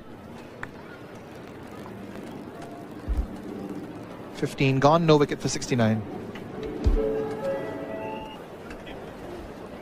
So 15 overs gone now. The Pakistanis can put more fielders outside that field restricting area. We've only got to have 4 fielders inside of it.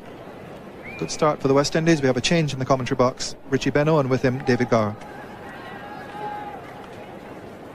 Next Tony, afternoon everyone.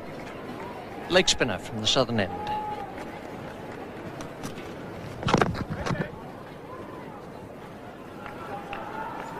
Should be a good contest this one. Lara, one of the bright young players in world cricket, is in tremendous form. We've already seen Ramiz Raja and Javed Miandad. And good afternoon, David Gower. Good afternoon, Richie Beno. And Brian Lara keen to use his feet there to the spinner. Keen to get after the bowling and maintain this healthy West Indies run rate.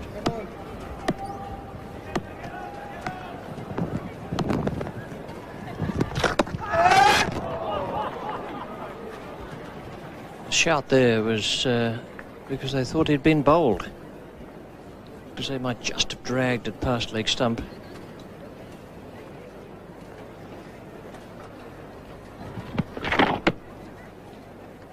Certainly very, very close to leg stump. And defeating Moin Khan, the wicketkeeper, as well, vainly appealing for a very unlikely LBW. And 1 more to the West Indies total. I assume all he was trying to do with that appeal was hold the batsman there. The pad was 1.5 foot outside leg stump.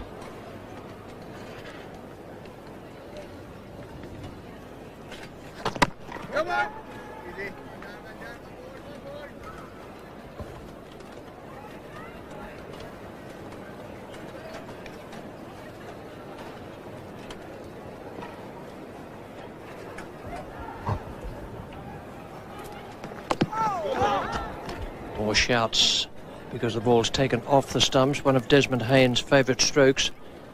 Just gives himself a little bit of room around leg stump. Just waited for the googly to come back a bit there. Dabbed it down to third man perfectly safely.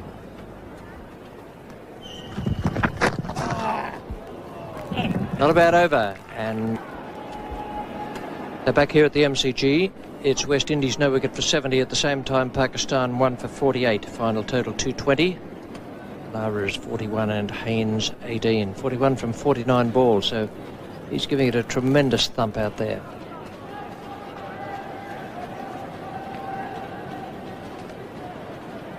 Ijaz is the bowler. Just a single, and the 221 they're chasing for victory came about after Pakistan had made 2 for 220. They lost their second wicket at 97, and then there was a super partnership between Ramiz Raja and Javed Miandad. They put on 123 from 121 balls, and Javed was at his mischievous best. 2 for 220. He was cajoling, exhorting and shouting in his own quiet way at Ramiz Raja. Ramiz gave back as good as he got, but it got them all going, and they finished up with a respectable score. At one stage it looked as though they mightn't reach the 200 mark. Yeah. It's the single to Desi Haynes, and the bowling figures for West Indies. I didn't think much of their fielding today, David. You've got to say that they were very erratic in the field, very quick to the ball. The one thing they found very hard to do today was throw it straight. And little David Williams, the wicketkeeper, was trying to clear up any number of shoddy half volleys. There were 3 or 4 or 5 even possible run-outs, close calls for run-outs, which, had the throws been straight, the West Indies would have certainly taken more than the 2 wickets they did.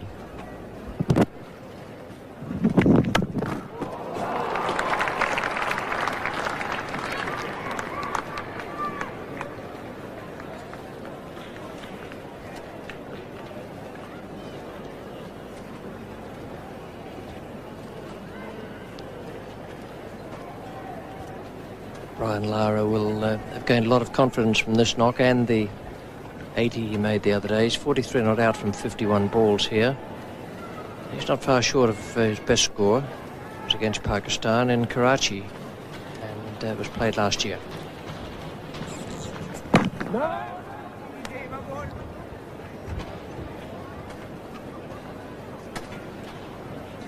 West Indies are well ahead there. It'll be interesting to compare at the end of all this Desmond Haynes innings to, for instance, Ramiz Raja. Ramiz Raja not scoring as quickly as perhaps he'd like to have done. Yeah.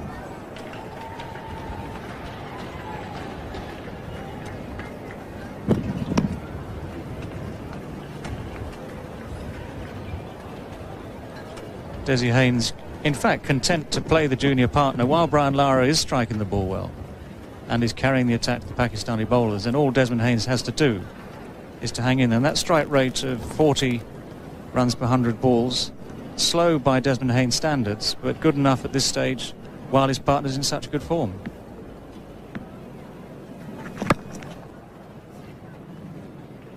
Ijaz is pretty straight from hand to bat, and it's no wicket for...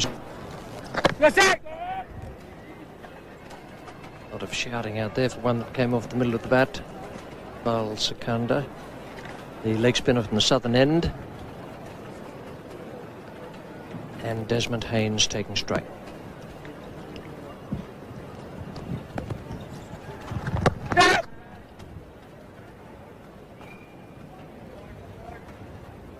Always seems to be a lot of noise when the Pakistani spin bowlers are operating in unison with the wicketkeeper.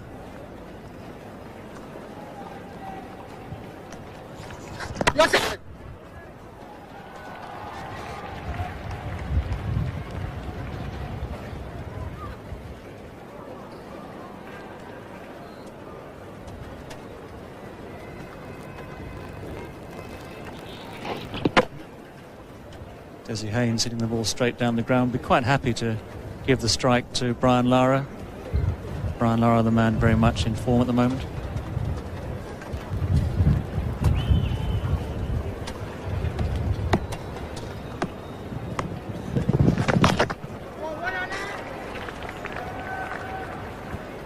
This is very awkward for a leg spinner having a right-hander, left-hander combination.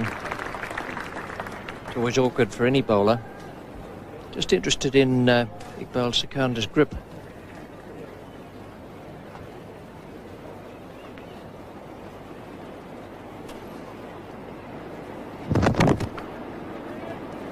looks to me as though he's rolling it out rather than spinning it. Well, Richie, you are the expert on the leg spin department. Well, it's a long time ago, but it looks as though he's doing an abducada, whipping it around in his hand and then just rolling it out.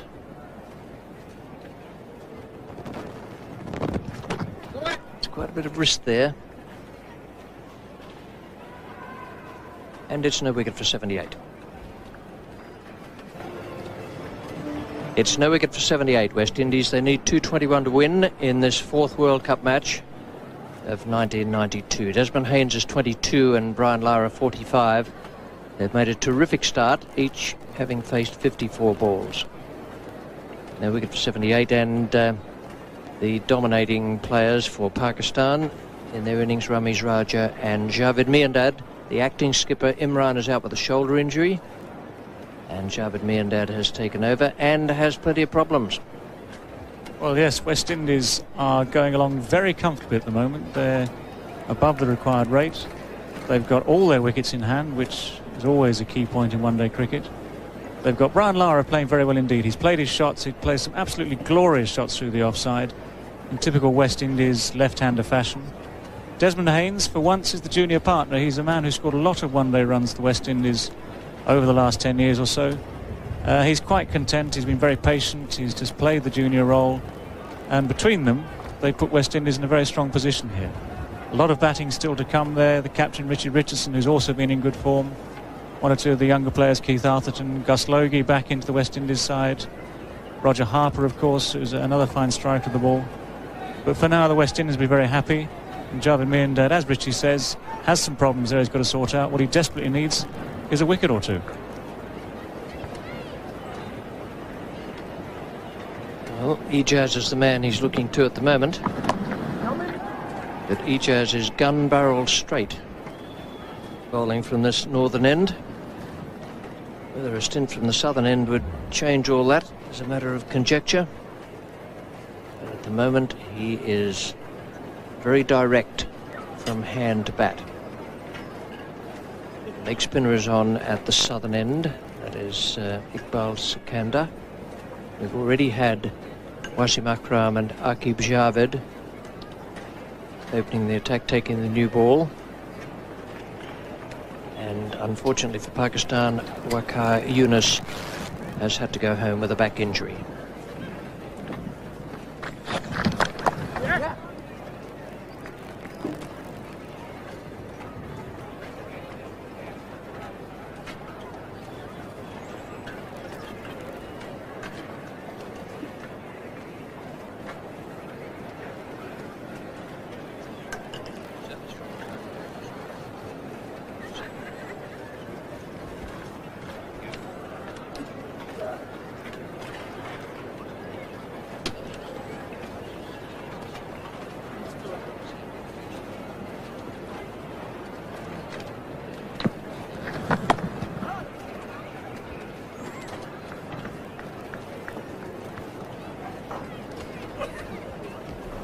Ijaz actually producing a very steady spell here for his captain, acting captain Javed Miandad.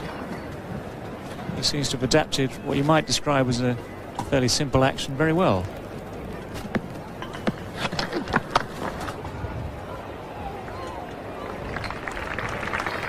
That was very well fielded by Wasim Akram and beautifully timed by Brian Lara.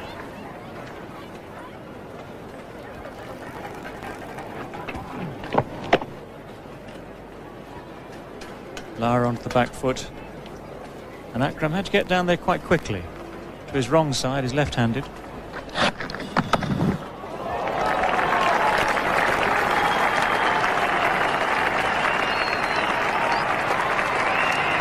Plenty of pace in this outfield today. There have been occasions when the MCG's been slow. Today's not one of them. Full reward for all the batsmen right from the start. Desmond Haynes' first boundary of this innings. Very pleasant one to watch. Ijaz just giving Desmond Haynes a little bit of room outside the off stump this time. Fully pitched delivery and beautifully driven.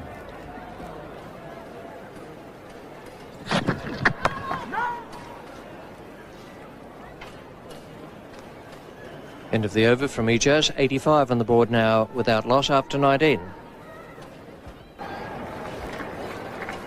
Shout from the wicketkeeper was well bowled, but it still came off the middle of Brian Lara's bat. Leg spinner Iqbal Sikandar.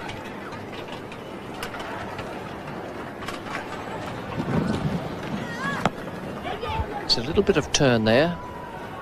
Not a great deal, but you wouldn't expect that. This is a pitch that has been prepared to be in favour of the batsman. But he's turned it enough, just about the width of the bat, which is all you need.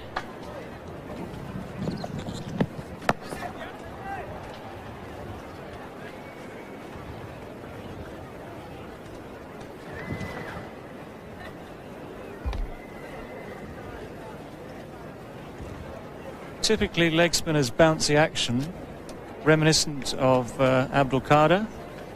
This is a slightly taller version.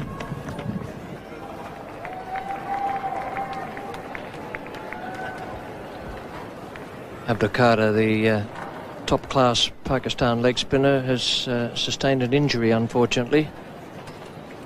Bowling in if memory serves me correctly, a charity game, and damaged ligaments in his ankle.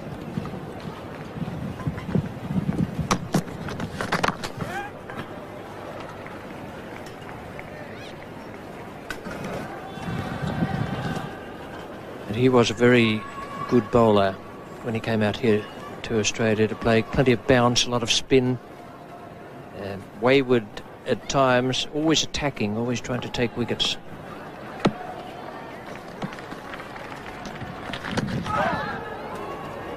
And it's a good top spinner. Umpire Steve Randall. None for 89 compared with Pakistan's 1 for 65 after 20 overs. Haynes is 29.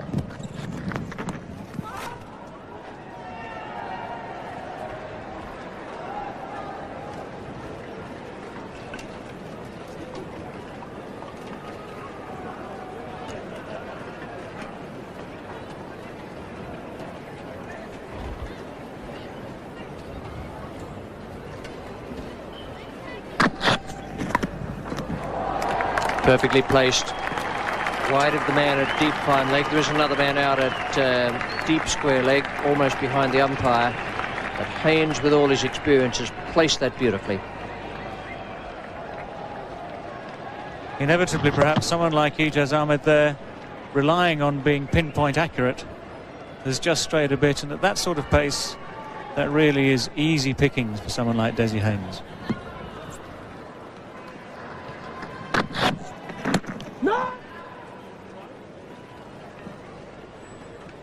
And that's all West Indies need now.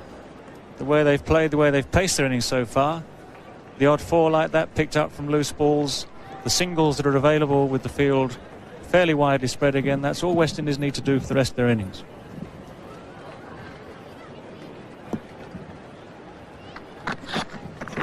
No. Javed, as skipper, will have to do something very quickly with his bowling changes. It may be that he'll start using them in 2-3 over spells. Lara's 49 from 60 balls.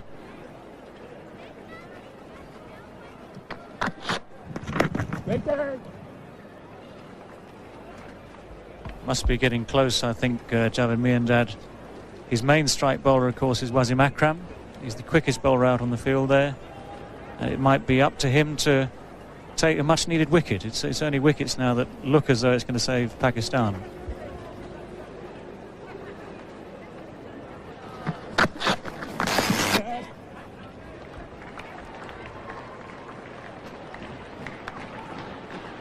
Now wicket for 94 at the end of the Ijaz over from 21. We have always been. None for 94. Haynes has strike. 34 from 66.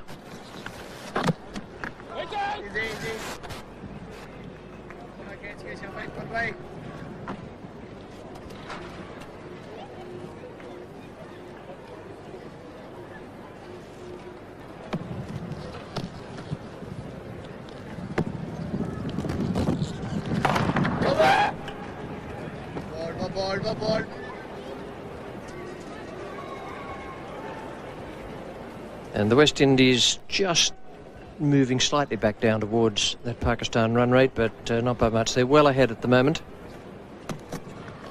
Yes.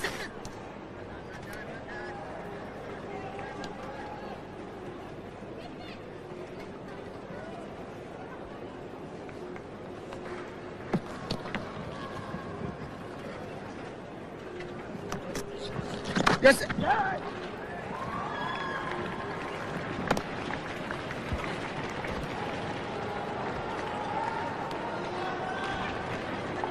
Just a single, and now Lara's on 49. The fielder out at extra cover there was Ramiz, who made a century for Pakistan.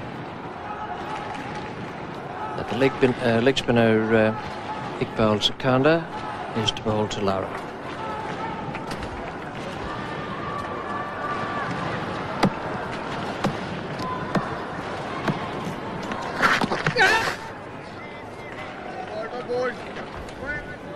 There's a cross-section of shouting out there.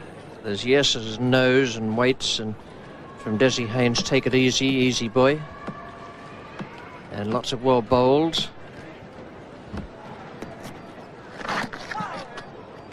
And shouts when the top spinner almost got through again, none for 95. When you're a guest at Sheraton, you're staying with the official hotel chain for the Australian Olympic team. Sleep at a Sheraton, and you could wake up in Barcelona. 3 lucky guests at Sheraton hotels and resorts in Australia will win trips for 2 to the Barcelona Olympics, including airfares, accommodation and stadium tickets. In Darwin and right around the Pacific, Sheraton is the natural choice.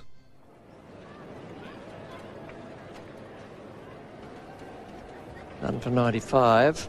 West Indies. Pakistan were 1 for 71 after 22. Desmond Haynes.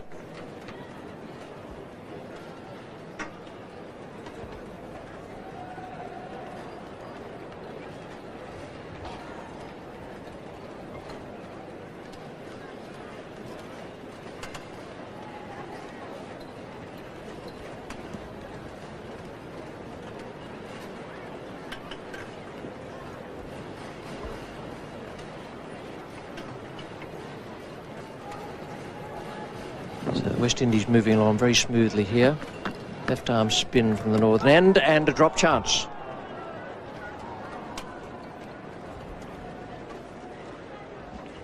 Evidence of turn there at the southern end.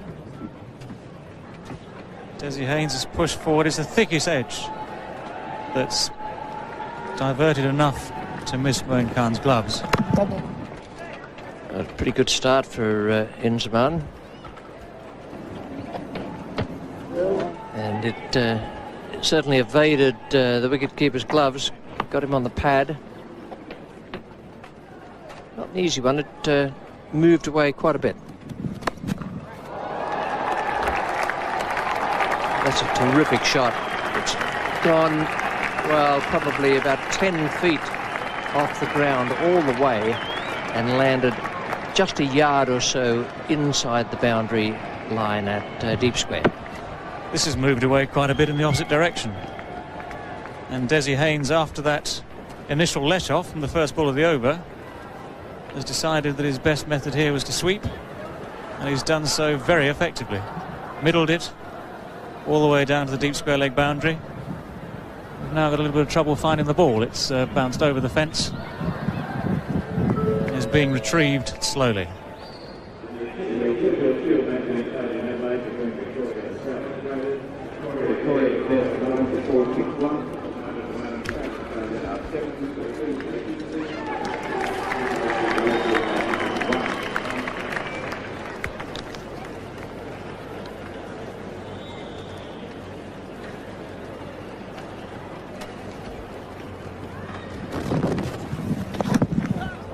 And that's a lovely stroke as well. He's a master of the sweep shot, Desmond Haynes, and many other shots as well. First of all, the crashing stroke away past square leg, and then that delicate little stroke that just helped it on its way, very fine.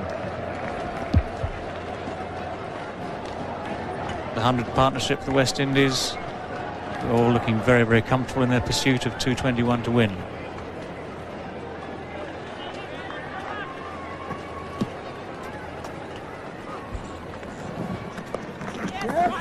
Once again, he's found the outside edge. Javed Miandad has brought him on to spin the ball away from the right-hander, and he's done that successfully twice. He's also had 2 boundaries cracked off him.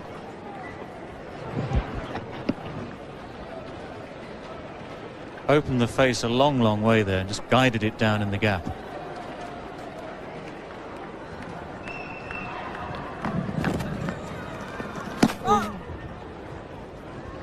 Well, there was a mixture, but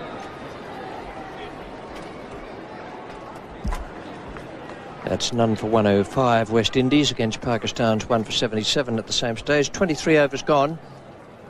And we have spin from both ends. Iqbal Sikandar coming in now, the leg spinner from the southern end. And Brian Lara has reached his half-century. A lovely knock. Greg Chappell will expand on that, and in a moment with him will be Tony Greig. Yes, Richie, it's been a very impressive performance here by Brian Lara. Struggled a bit during the World Series Cup early in the summer. He's come out as an opening batsman today, 50 runs, including 7 fours, 63 balls, so a very good strike rate of 79.4. That's his 3rd half-century in limited overs cricket.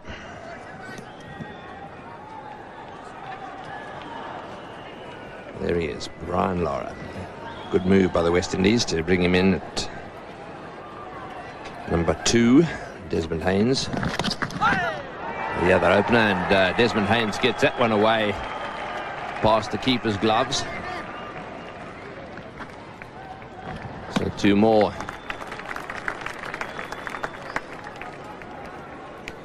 Desmond Haynes has perfected the little nick.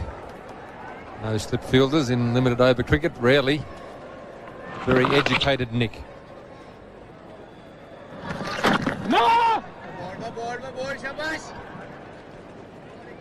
Plenty of chat out there. I'd be hoping for a breakthrough here. Anything can happen.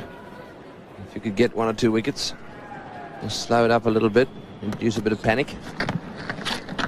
That's well bowled. Iqbal Sikandar. It's bowled very straight, which is essential in limited over cricket. Desmond Haynes trying to work it away on the leg side.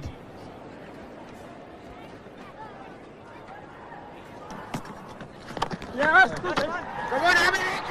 well played. Gets that one away. Dead square. And Dad changes the field around again. Sohail again, bowling left arm orthodox spinners.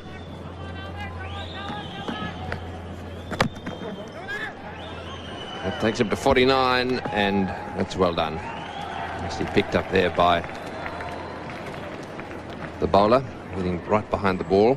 Amir Sohail bowling left-hand orthodox spinners. Desmond Haynes, as usual, ever ready for the quick single. Important in the limited over matches to make sure that you can keep turning the strike over. And West Indies in the fortunate position of having a right-hand, left-hand combination, so each time they turn the strike over, it requires the field to be changed. It requires the bowler to change his line, so it keeps the pressure on the bowling side. Sohail going past the front of umpire Robinson. Oops, catch it was the call, but it went popping over the keeper's shoulder there. Mohan Khan had to watch it go. It was all too quick for him. A bit of hard work there for the keeper. It was from the bat onto the glove and over the keeper's head. He had no chance being down and up to the stumps. A difficult chance in the last over from Sohail, thick outside edge. Well, it's going straight up in the air. This will be caught by the bowler himself. Yes, he's got... Oh, he's dropped it! And what's more, that Haynes is 50. Well, he's just blessed himself. It went straight up in the air. And unfortunately for the bowler, the mid-off was a little far back, so he had to go running backwards. Here it is again. Have a look. Desmond Haynes trying the little flick away on the leg side. He had it in the hand, then tried to almost bring it in and threw it on the ground. He'd like to throw himself on the ground, and Desi Haynes thinks he's got someone on his side. Yes, well, there's absolutely no doubt that he'd caught that, and he actually lost it, I think, as he was about to throw it up in the air. Never taken a wicket in one-day internationals. Very difficult situation, but he ran back. I believe that he actually had the ball and appeared to be trying to change it over into his left hand, as Tony said, to throw it up.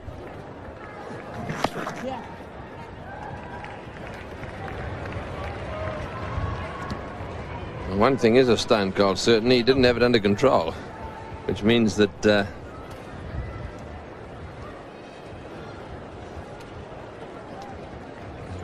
he's not going to be given out under any circumstances. Anyhow, Desmond Haynes now facing the last ball of this over. A little bit more watchful on that occasion. Nice straight bat. No wicket for 113. Welcome back. It's Haynes on 50 now and Lara on 52. The only real difference is the balls they've faced. Lara's on strike now. Put one into the gap at mid-wicket. They'll get one. That fumble results in 2. Comedy errors here for Pakistan. They set a reasonably competitive total. They've made a few mistakes in the field, and this was the one. Amir Sohail off his own bowling, running back, got it in the right hand, but never had it under control. It was well fielded. We'll hit straight back at the bowler. Iqbal Sikandar bowling leg breaks to the left-handed Lara. Means the ball is spinning back into him.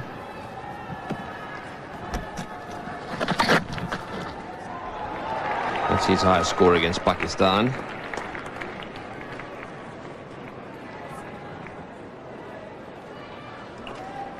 For those of you wondering what a leg spinner is, it's a delivery that goes like that and then spins that way. That's a very dramatic leg spinner, but that's the idea. It spins from the leg side towards the offside. Just a few changes being made to the offside field there. Miandad moving out into that position right there.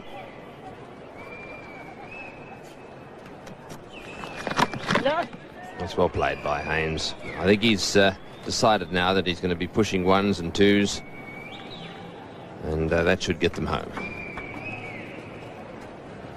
It's the worst thing that the West Indies can do at this stage is to panic and take too many risks and start losing wickets. Brian Lara and Desmond Haynes fairly well in control, even though they've had some luck. That one into the gap on the offside.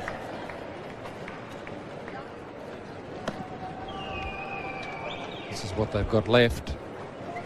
104 runs from 24 overs. Their current run rate is 4.26. At 4.56, they require 4.26, so there's no real pressure. Big appeal there for LBW. No reaction from umpire Randall.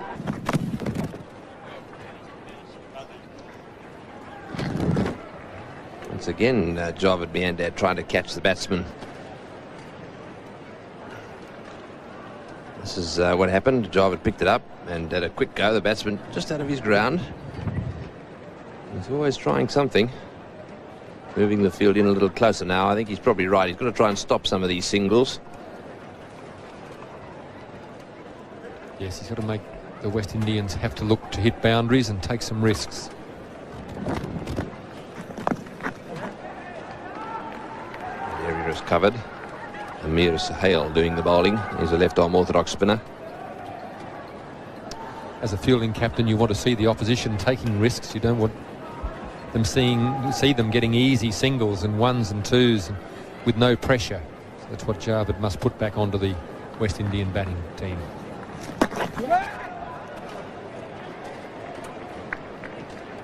Comfortably through to mid-wicket there.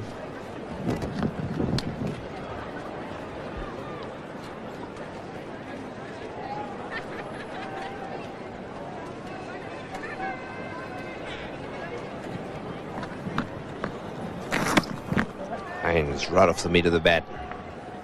Sweeper preventing a 4. So the runs really are coming at a steady flow here. Desmond Haynes has a little glance up to the scoreboard. He's on 53 now.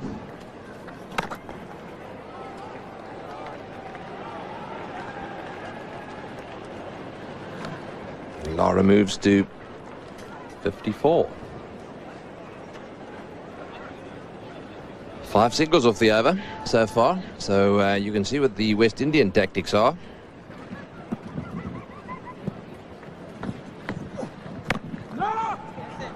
Eight singles in a row they've scored. No wicket for 123. 27 overs have been bowled now by Pakistan.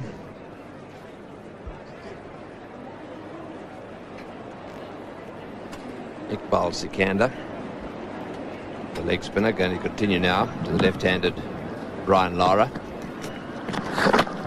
That's a full toss, down the ground he goes, and it's going to beat the fielder too, so that's his 8th boundary, right off the meat of the bat. It's a full toss, but he placed it well. His timing has been impeccable, his placement very good today. Anyone at this level should be able to handle the full toss. He's got that one away nice and fine as well.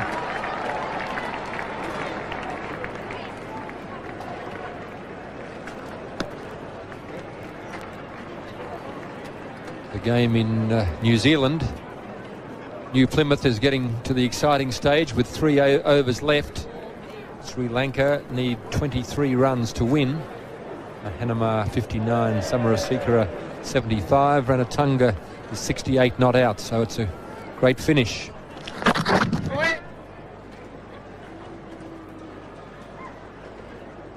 Yes, that 312 is the highest score in a limited overs international ever made in New Zealand. So what a match that'll be. If Sri Lanka win it,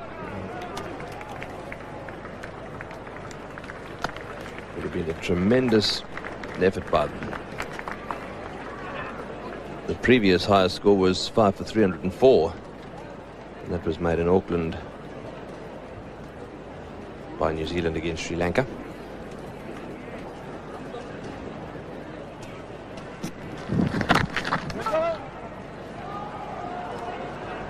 Keep you informed on the result of that match. Iqbal Sikandar, meantime, trying to get rid of one of these two West Indians.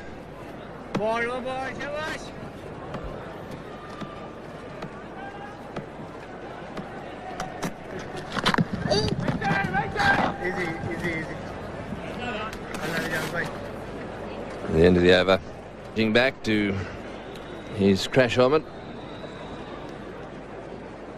and while he does that, just topping up on a little bit of water there. It's thirsty work, I should think. Phil Simmons. He was expected to play today. He was expected to open the batting, but it wasn't to be. Brian Lara being preferred by the selectors. Richie Richardson down to come in at 3 there. They've got Hooper and Logie and also Atherton. Lots of batting. They've been having a few problems, and I suspect that's why they made the move. So Aqib Javed now.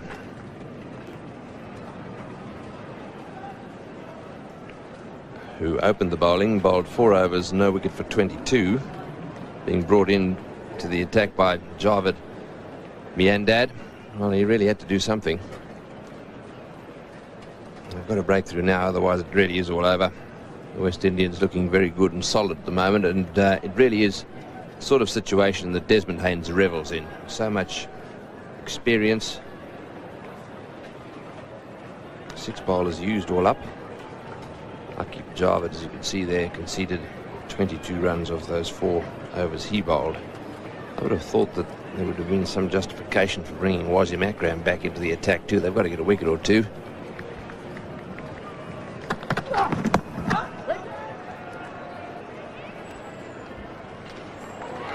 Javed needed to do something. If Pakistan are to win this game, they need to take some wickets. They need to put some pressure back on the West Indies. At the moment, the West Indies well and truly in control, and Javed Miandad racking the brain for ways to unsettle them. The easiest way to do that is to take some wickets and get some fresh batsmen in there and try and create the pressure and hopefully some panic, which will bring the West Indies undone. It's well played. Beautiful shot by Desmond Haynes. Into the gap on the onside. Didn't quite middle it, but certainly hit it right into the gap. Another 2 for him.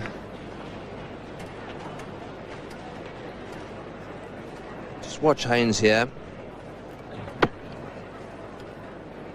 Nice and steady there as he picked the line and then simply hit through the ball. Pretty good batting wicket here.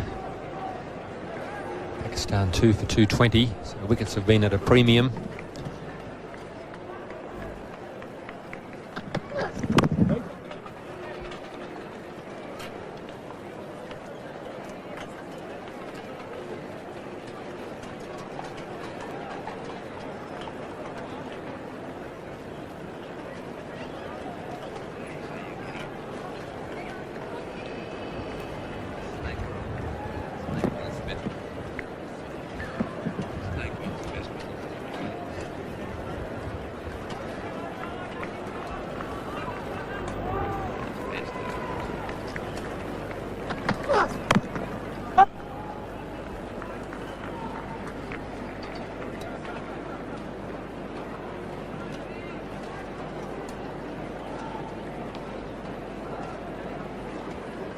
Desmond Haynes struggled during the World Series Cup games, as did most of the West Indians. Their form was inconsistent. Desmond looked out of sorts, but, having been back home, played in a few Shield matches, seems to be in different form altogether. Straight to gully. Now this will give you some idea of the difference between these two sides at the moment. That was the Pakistan performance, and the white line shows you exactly where the West Indies are. They're way above the Pakistan position, and they haven't lost wickets either. You can see how steeply the Pakistan graph climbed right at the end. Those 2 dots are wickets.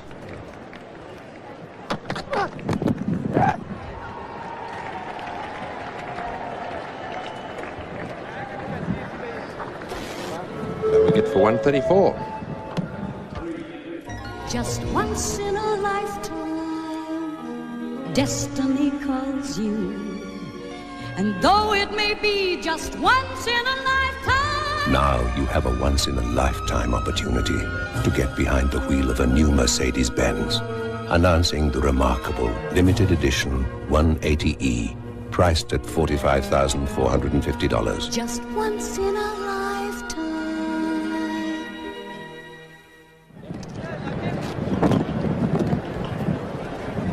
Welcome back. That's the situation. They're chasing 221. They've got 134. And that's Stump Vision's view of the pitch here at the Melbourne Cricket Ground. So Amir Sohail has been brought on now from the southern stand end. Well, he's left arm orthodox spinners.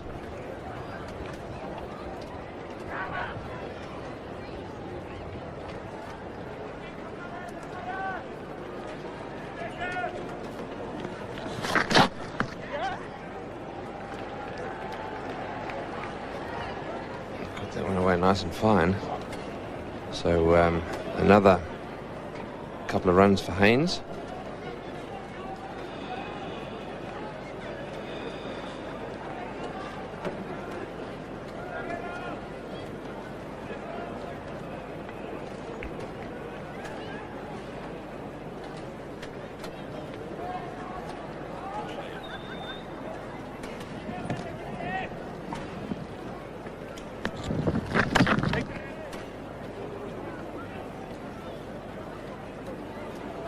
Haynes trying to give himself a bit of room there.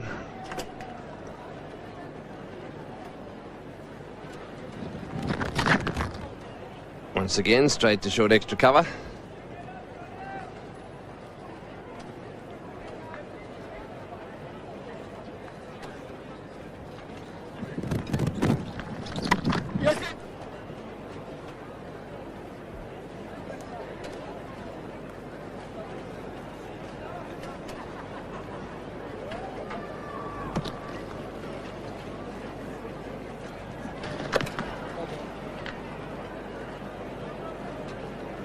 Yes, Haynes has the luxury at the moment of being able to do just that. Every now and again, just pushing it back.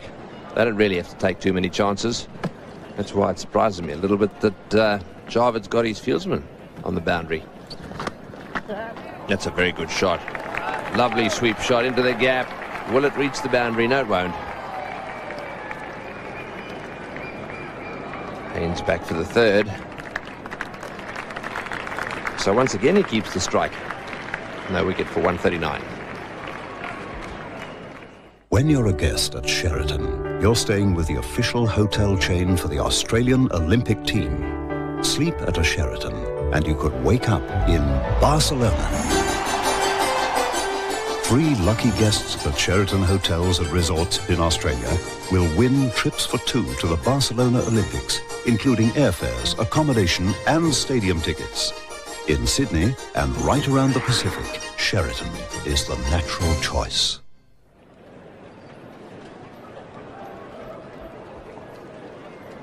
Haynes on 61, Lara 65.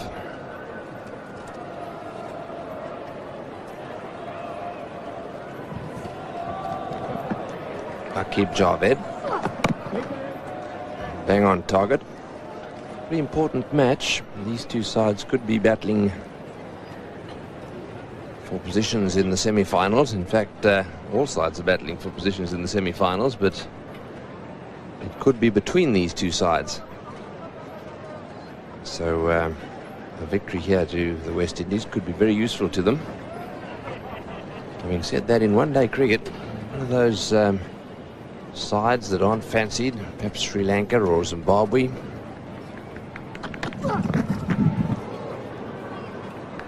in one-day cricket, you can always upset the apple cart and come up with a victory. Keep bowling just a little bit too wide there.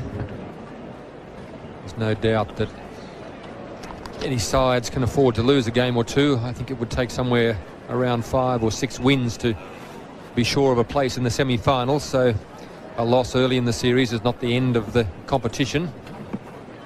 Most sides will lose at least a game or two.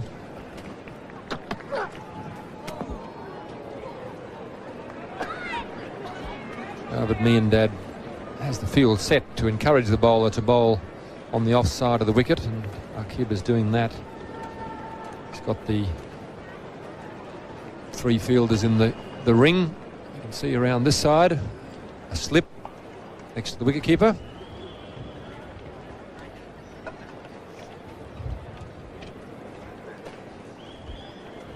Of course, the third man and the sweeper out on the offside, so pretty strong offside field.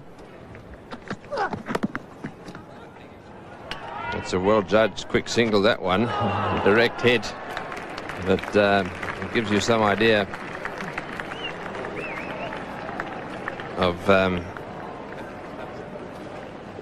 how dozy the gully was there. Actually, lucky he was accurate, because there's no one backing this throw up. He finishes up hitting middle stump, but mid-off standing flat-footed, mid-on standing flat-footed.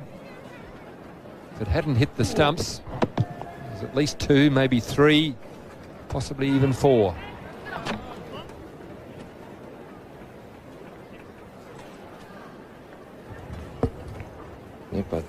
feeling the Pakistanis get perhaps Javad's looking frustrated now too.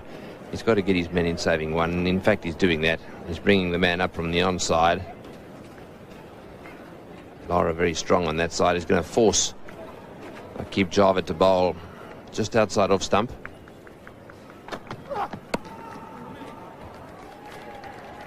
It's just getting back to the occasions that sides have upset the opposition, sides that haven't been fancied. The first time Zimbabwe ever played Australia, they beat them. In fact, that was their first game in World Cup cricket, their first one-day international. They scored 239 and the Australians 226. Regrettably, Zimbabwe haven't won a game since. Be that as it may, it does make the point that upsets will happen in World Cup cricket.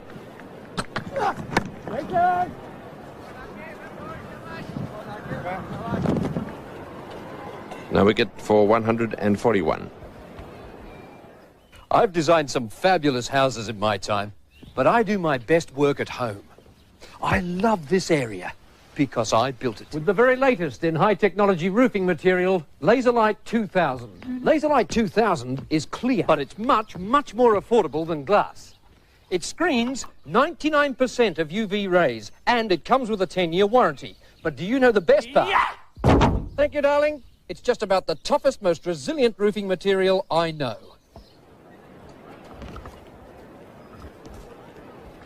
Welcome back. That's the view of the Melbourne Cricket Ground from the Regent Hotel in Collins Street.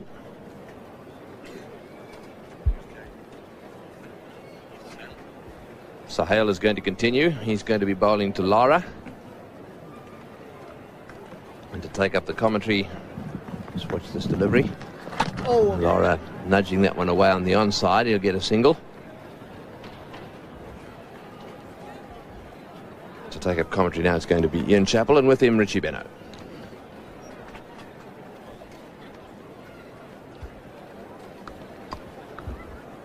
Thanks, Tony. Tremendous start for the West Indies. Desmond Haynes playing sheet anchor. And certainly in the early stages, Brian Lara really getting things moving.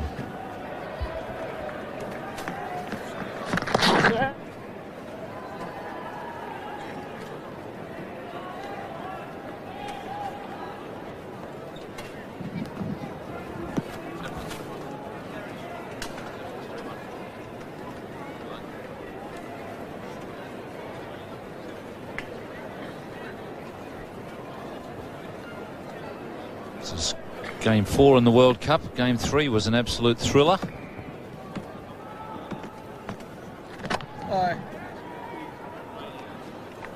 Sri Lanka getting up with a score in excess of 300, 7 for 314. From memory, that'd be the first time that a side has exceeded 300 to win in the World Cup. Must have been a tremendous match at Pukakura Park.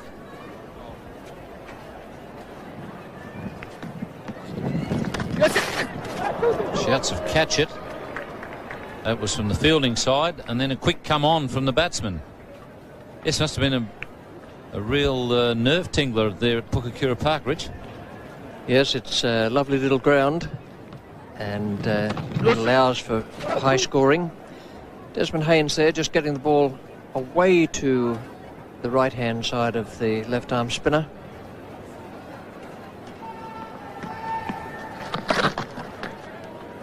Yes, that is a lovely ground, terraced all the way round. Only a small ground, as might be judged from the scores in that game between Zimbabwe and Sri Lanka.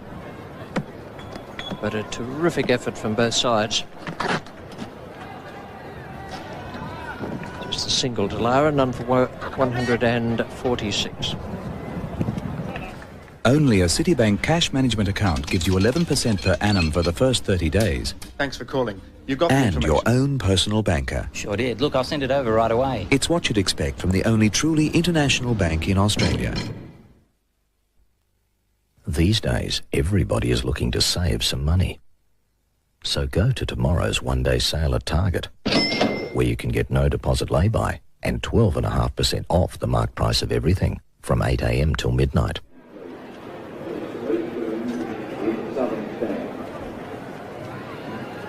32 overs, none for 146 against Pakistan's 2 for 104. So West Indies are moving along smoothly at the moment. Lara 69, his highest score in limited overs internationals.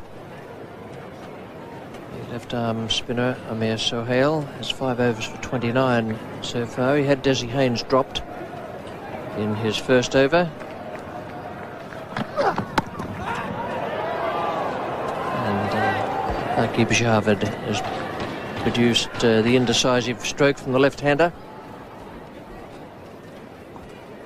Pretty good delivery, just a little bit of movement off the seam. That's one of the things that Brian Lara has got to get sorted out with his batting. He does a bit of jumping, got the feet off the ground a bit too often, I think, for a class player.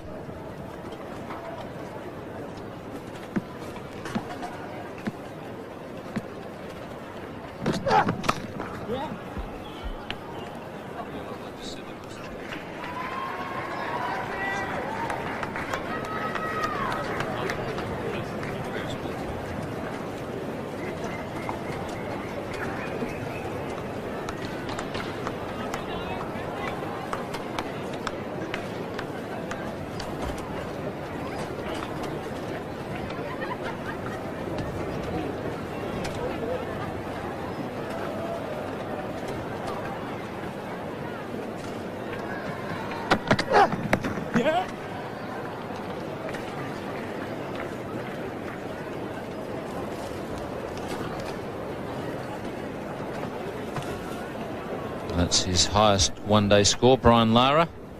Just a little bit more information on that chase of Sri Lanka's. The highest previous score in the World Cup to win was 3 for 276, the West Indies against Australia at Lord's in '83. So it is in fact the first time 300's been exceeded to win in the World Cup.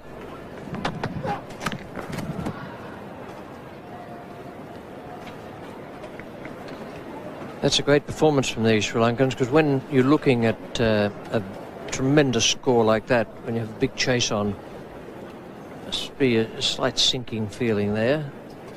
First match in the World Cup of 1992, and they've done it. So it was a good contest, and full credit to the Zimbabwean side as well for setting such a big target.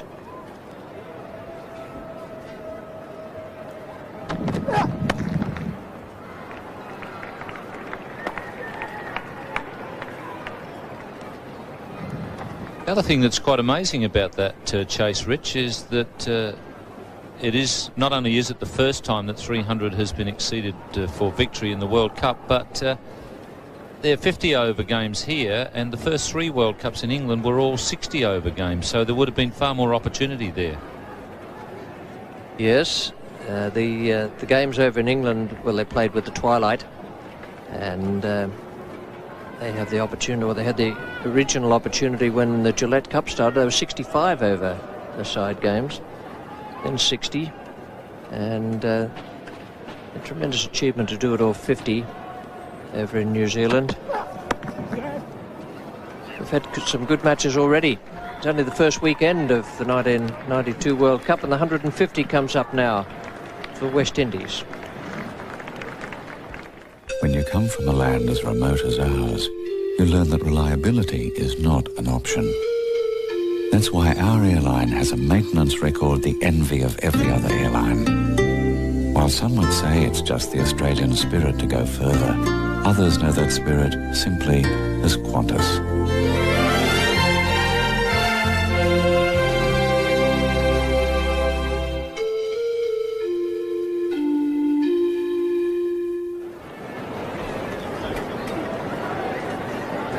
.33 overs, none for 150.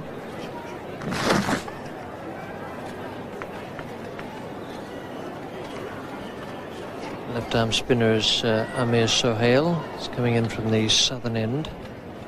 Desmond Haynes taking strike.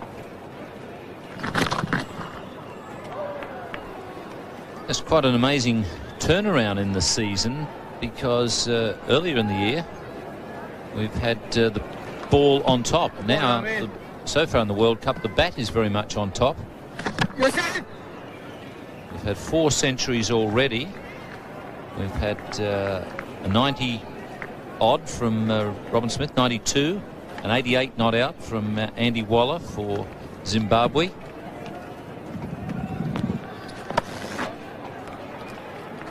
And the 2 West Indian batsmen currently at the crease both have a chance of extending the number of centuries scored so far in the World Cup. So the bat has very much dominated the ball in the early stages in a season where the ball had previously been well and truly on top in one-day cricket. That's certainly been the case. We've been raising our eyebrows at the batting. Catch it! There's shouts of catch it, but it's gone well over the head of the man at mid-wicket. In fact, it is beautifully placed. He's gone down the track to it. Has hit it right off the meat of the bat, and has quite deliberately hit it over the head of the infielder, and he split the 2 men out on the boundary. Yes, he gives the ball a real flick with the wrists. Just at the last minute, he gets a lot of his power from that wrist work. Beautiful wrist work there.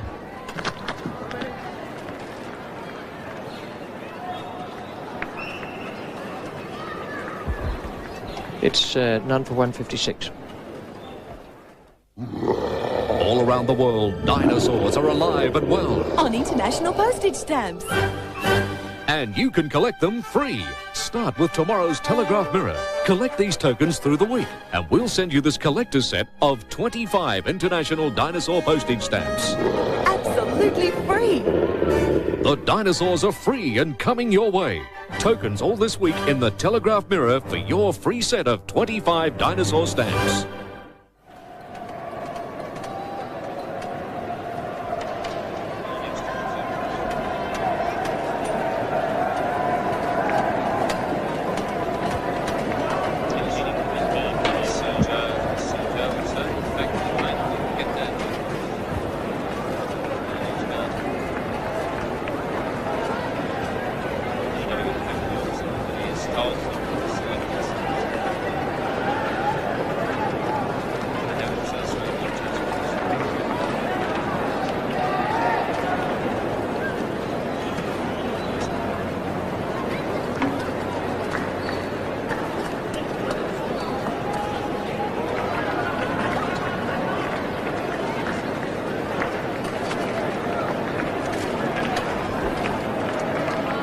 Now then, Wasim Akram has been brought back into the attack to bowl to Lara.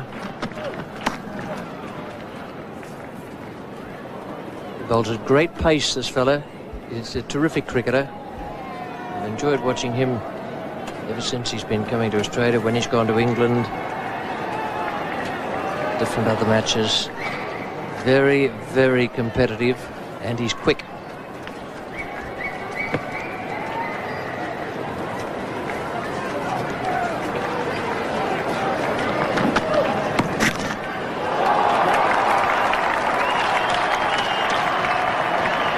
Shot that is. We've seen plenty of examples of Brian Lara's great timing, but that was just a little swat, almost like swatting flies. It's wonderful, wonderful improvisation.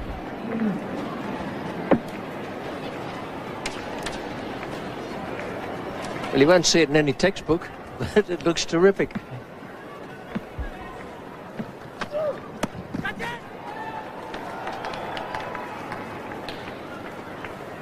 There's definitely a touch of Roy Fredericks about Brian Lara's batting. Fredo was very much a thrasher outside off stump. He used to give them a fearful touch up in that area where Brian has just hit the ball behind point. And off the pads, a similar sort of flick of the wrists from Fredo. But I don't think he hit the ball quite as hard. Certainly not on the onside. He didn't hit it as hard as Lara. Maybe as hard through the offside, Roy Fredericks, former West Indian opener. And Desmond Haynes is not going to be fazed by Wasim Akram dropping it short.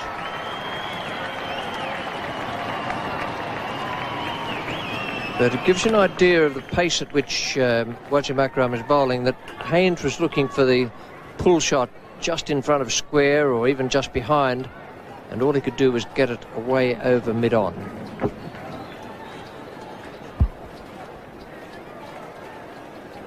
It's actually a safer pull shot off the left arm over the wicket bowler. Once you start trying to pull them around a square leg, that's when you're likely to get the top edge and get caught somewhere. But if you're hitting it over mid-on, especially if you up against someone quick like that and you haven't got time to roll the wrists, it's a lot safer. Timing. Once again, no great effort put into that stroke by Brian Lara, but it fairly raced off the bat. Picked up 2 runs just from a little defensive push.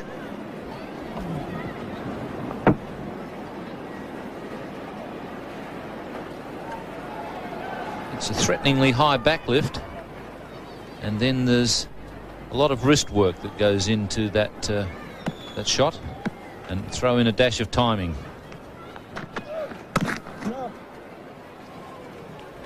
Ten from that over, and he didn't bowl it badly. It's done for 166.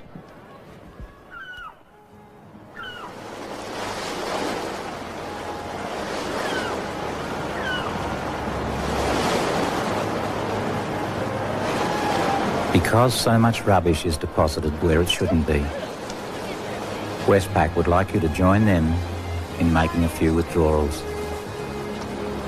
Help us look after our country on Clean Up Australia Day, Sunday, March the 1st.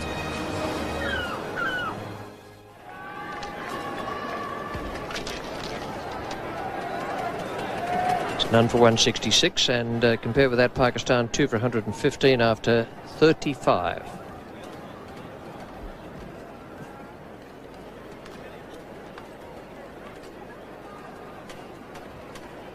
Umpires had a bit of a chat about the weather.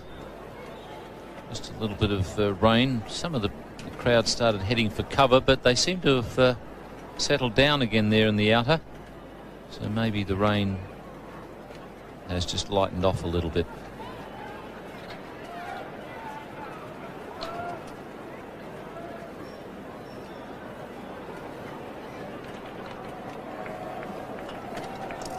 Let's look out across the bay where the weather is coming from, so that's encouraging. There's a bit of blue sky out there.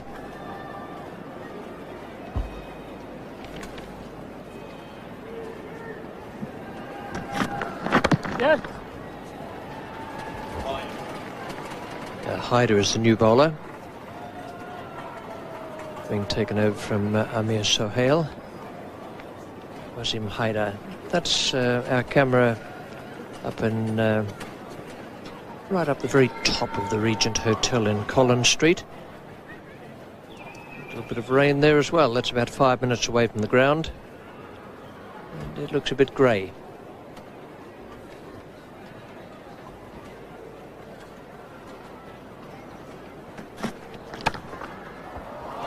That's a very good shot. No great piece of fielding attached to the total amount of cricket, and they will run 4.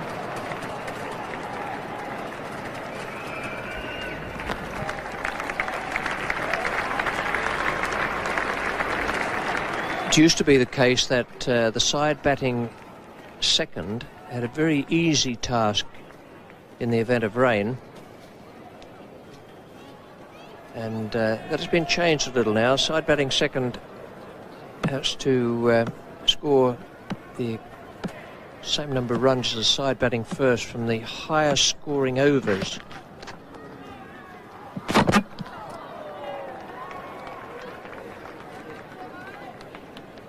So the captain of the West Indies side, Richie Richardson, will be alive to that. He will be doing his calculations. He'll know how many runs they need to be at the end of each over. This became a playing condition in World Series Cup matches after West Indies beat Australia in a final. Sydney, it turned out to be rather a farcical end to what was a very good game, and they've changed the playing condition to make it more difficult for the side batting second. Yeah.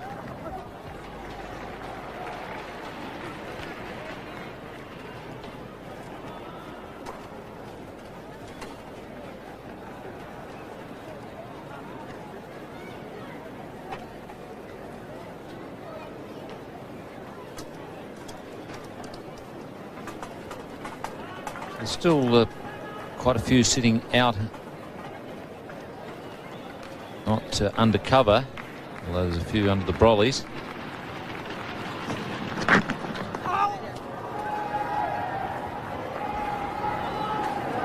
Disappointment again for the wicket-keeper.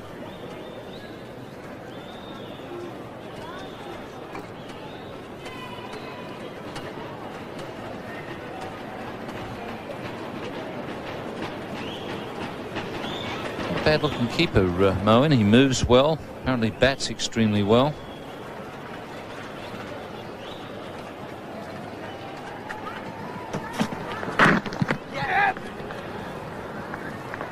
And the quick running between the wickets still shows that the batting side know they have to keep the scoring rate up. It's none for 173 and drinks being taken.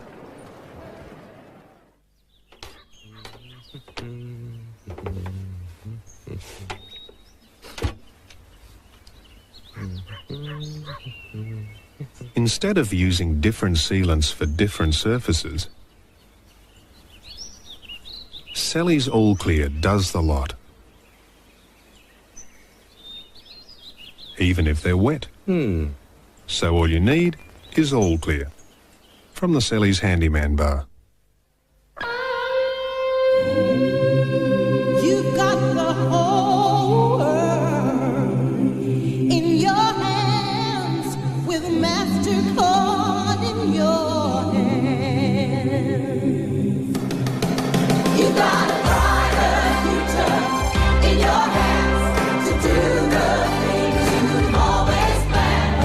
Fulfill your dreams, you know you can with MasterCard in your hands.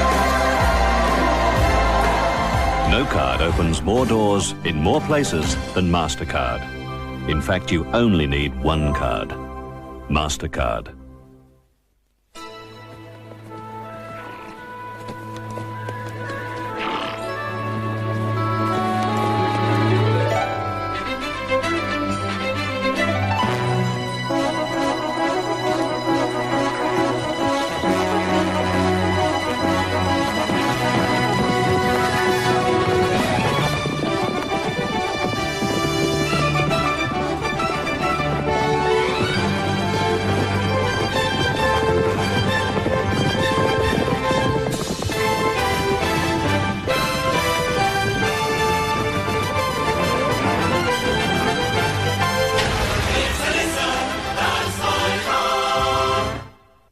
The film of the year is JFK, nominated for 8 Academy Awards, including Best Picture, Best Director, and Best Screenplay. Kevin Costner stars in an Oliver Stone film, JFK. See it now.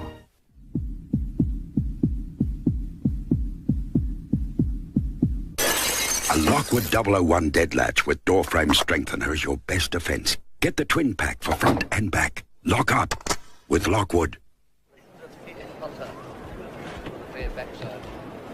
After 36 overs, West Indies are none for 173. They need 221 to win this fourth World Cup match. Just a reminder that the games played so far have resulted in victories for New Zealand, a great win over Australia at Eden Park, Auckland yesterday. Then England beat India right at the death in a day-night match in Perth. In the third game in New Zealand today, a tremendous victory for Sri Lanka over Zimbabwe in the highest scoring game there's been in World Cup cricket. Both sides making over 300 on the small new Plymouth ground. And then in this fourth game, West Indies moving along very smoothly, needing 221 to win. Brian Lara and Desmond Haynes, their opening batsmen, still the partnership unbroken.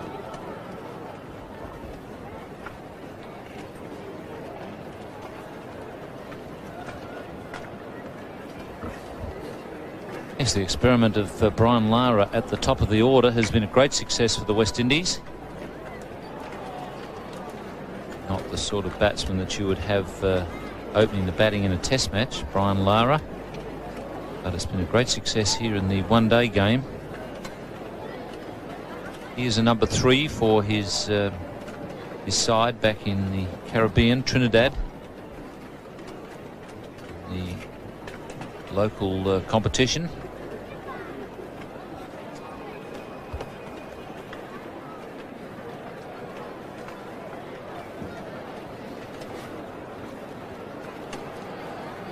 Round the wicket for Wasim Akram. Never seems to worry him if he bowls over or round. We've seen him here on this ground, the MCG, bowl magnificently against Australia. He often came around the wicket when he was bowling to David Boone and Mark Taylor and Geoffrey Marsh, top of the order, and needed all their skill to withstand him.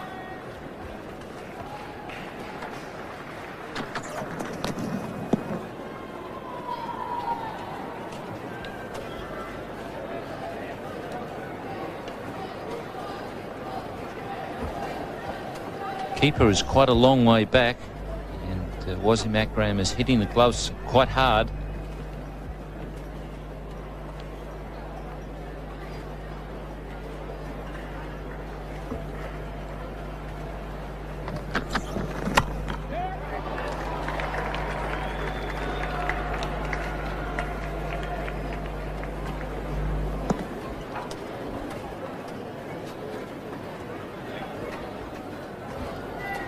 Very quick run up, and there's no actual stopping to deliver the ball.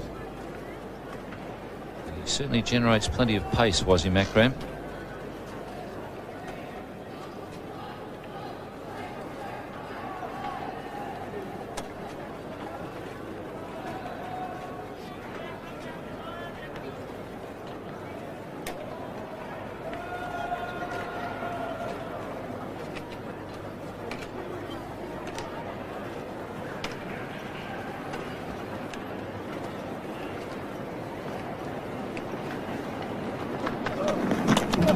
Wide of the crease, bowled it beautifully. Just got himself out on the angle, but still kept the ball outside Lara's off stump.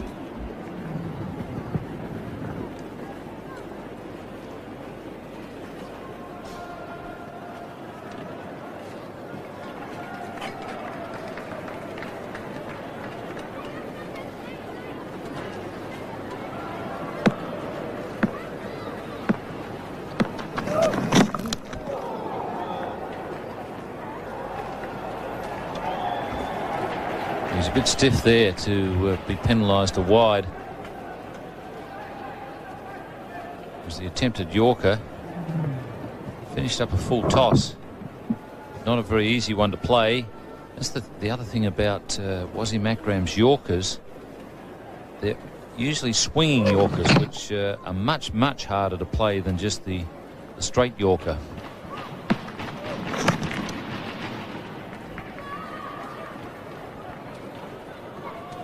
This is a very good contest because Wasim Akram is trying to give Lara a real working over, and Lara's fighting back, playing some lovely shots. Hasn't diminished Wasim Akram's pace or enthusiasm.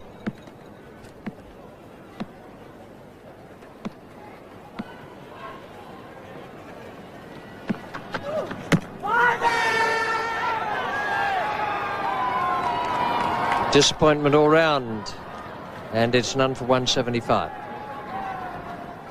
Gillette introduces Sensor, a new system, a new technology that will change the way you shave forever. Sensor twin blades are individually mounted on remarkably responsive springs. They continually sense and automatically adjust to the individual curves of your face. No other razor comes close. Gillette Sensor. For the closest, smoothest, safest shave a man can get.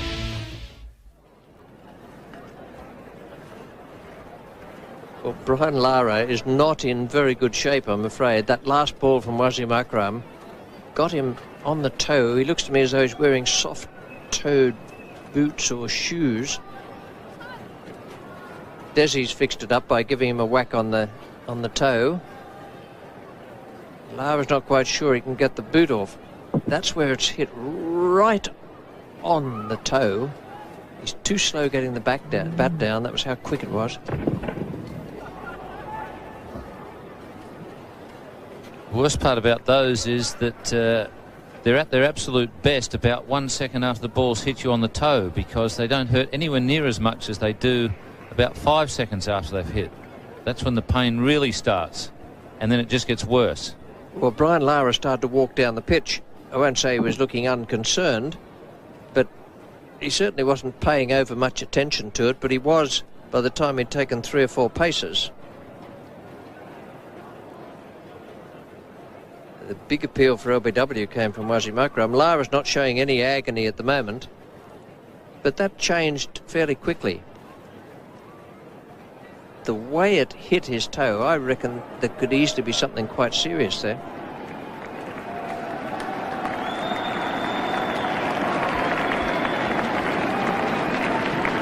I think it might have been better with the boot on, at least for walking off the ground.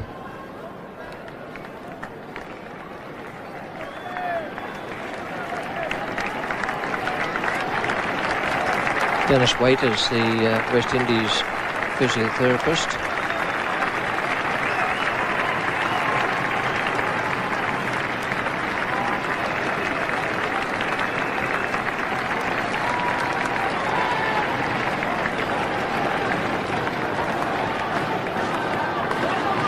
But I think it underlines the point Ian Chappell made, that for 5 seconds and 5 paces Lara was okay, and suddenly the wave of pain engulfed him, and now he needs assistance to get off the field.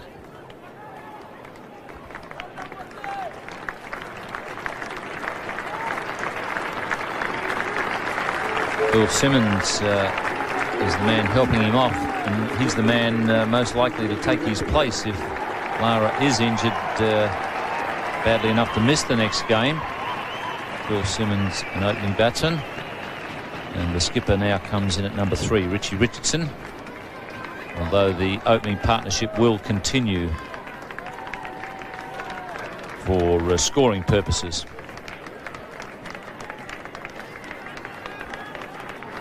Richie Richardson passed Brian Lara on the way out, had 1 or 2 consoling words for him. But it's no fun, well, it's no fun being hit anywhere, but hit on the toe when you're wearing a soft shoe-style cricket boot is very painful. Oh. Ugh. Not good. At any rate, he's had to go off.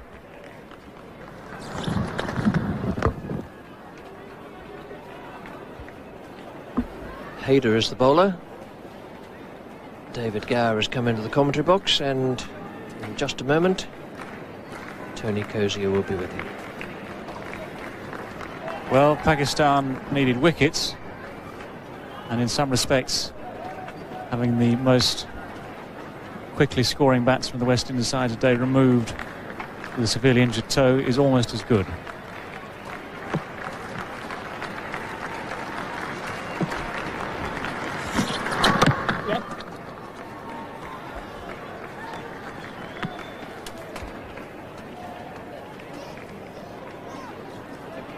So with Lara gone, Richie Richardson comes in. West Indies have their 2 most experienced players in the middle now, and a tremendous start by Haynes and Lara. Lara for the first time opening the innings. I certainly can't remember him opening in either first-class cricket or one-day cricket back home.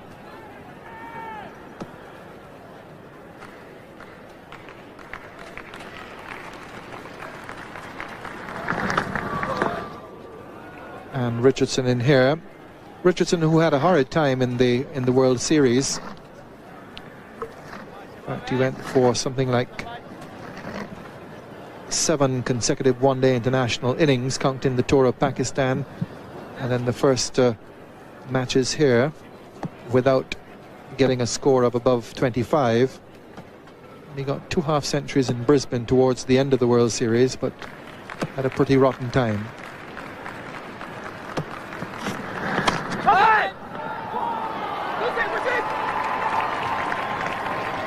They'll come for 2. Thick outside edge to get off the mark for Richardson.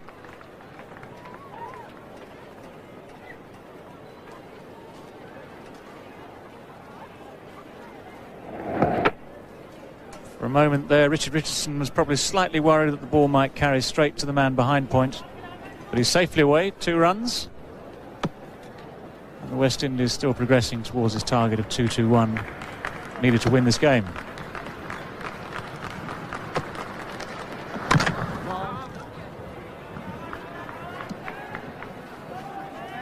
Scored a lot of runs more recently in one-day internationals, the World Series notwithstanding. Had an outstanding series, even though the West Indies lost it 4-1 against Australia in the Caribbean last year, and then got 2 centuries in the 4 matches in the Sharjah tournament against Pakistan in October.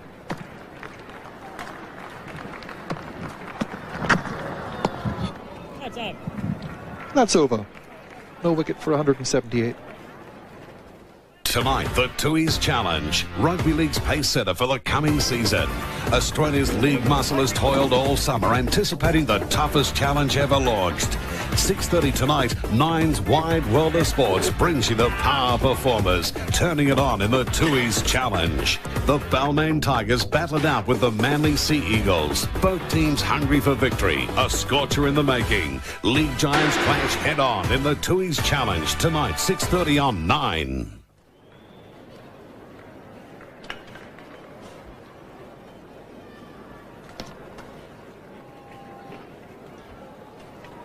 So Desmond Haynes, who's really been the sheet anchor of the innings and has been overshadowed by his new partner, Brian Lara.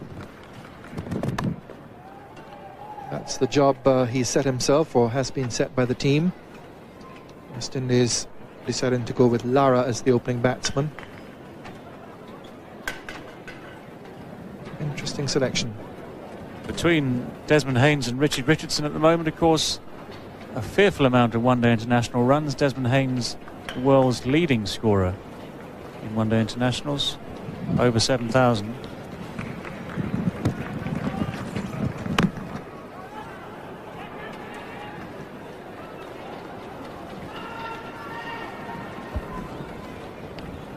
Even though Haynes really wasn't at his best in the World Series here early this season, he was by far the leading West Indies batsman. He had 293 runs in his 8 innings, and the average was 36. And that was easily the best of a very disappointing batting team. Richardson, on the other hand, had only 185 runs and averaged just over 23.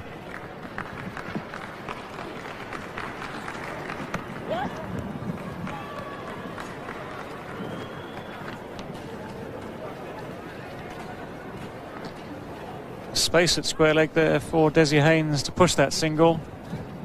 Akram and Meander between them had pushed the man at square leg back deep and given him the opportunity.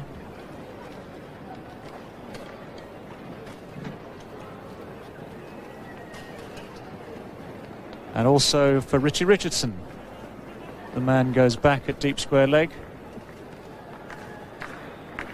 Both Haynes and Richardson prolific users of the hook and pull.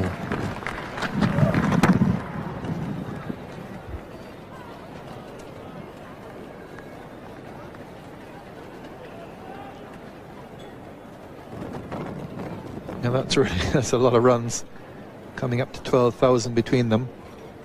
That should be enough to win the tournament.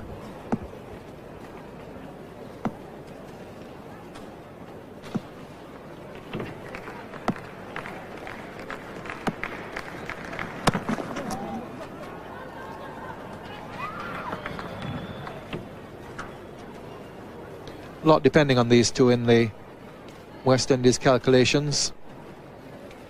West Indian hopes resting very much on their experienced batsmen. It's been their batting that has let them down in the recent past and has led to the quite abysmal record they've had in one-day internationals. So a lot of responsibility resting on these two. That'll be a wide, signal by umpire Robinson once more. Wasim Akram has found difficulty today in his control. As ever in one-day cricket, no real latitude. Someone like Akram there. It is a tall wide down the leg side, then umpires are certainly going to call it. And at a stage like this, West Indies none for 181. Pakistan can't even afford the odd luxury of a wide.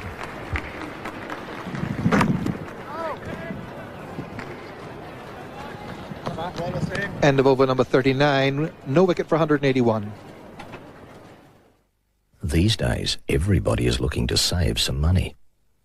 So go to tomorrow's one-day sale at Target, where you can get no deposit lay-by and 12.5% off the marked price of everything from 8 a.m. till midnight. Have we got any more copying paper? I got it! Yes! Choosing the best copying paper is a reflex action, because you can rely on reflex.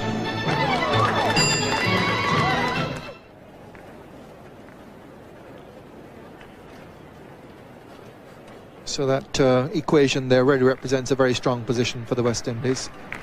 Pakistan will do very well if they're to come back into this match now. West Indies no actual wicket down. Brian Lara having to retire hurt, being hit on the toe by Wasim Akram for 72. Faced 101 balls and hit 11 boundaries in his innings. Same number as the Pakistanis overall had. But he's gone back into the dressing room. And his toe's been packed in ice, and I'm sure it's very painful.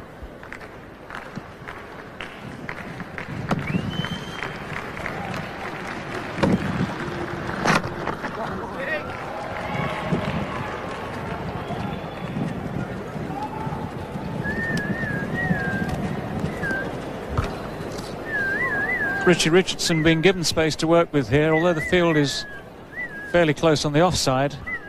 Mid-on was back deep there, halfway back to the boundary, giving the easy single. And really, Javed Miandad hasn't got any of these runs to play with. He can't really afford to let Richard Richardson having just come in take any easy singles at all.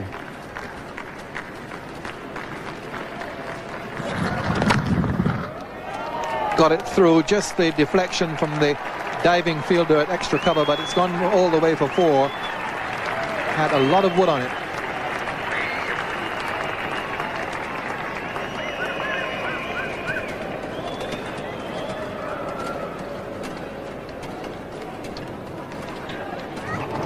Now we've got another statistic. It's the highest score at the MCG by any team without losing a wicket for the first wicket on a Sunday. But not the highest score in February of a team which hasn't lost a batsman because of injury. So the West Indies adding a little bit of trivia to the record in that they've reached this score, haven't lost an actual wicket, but haven't got the opening pair in the middle.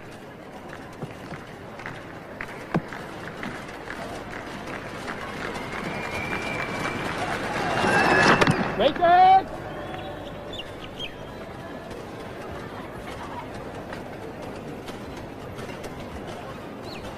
One thing the West Indies won't regard as trivial will be victory in this match.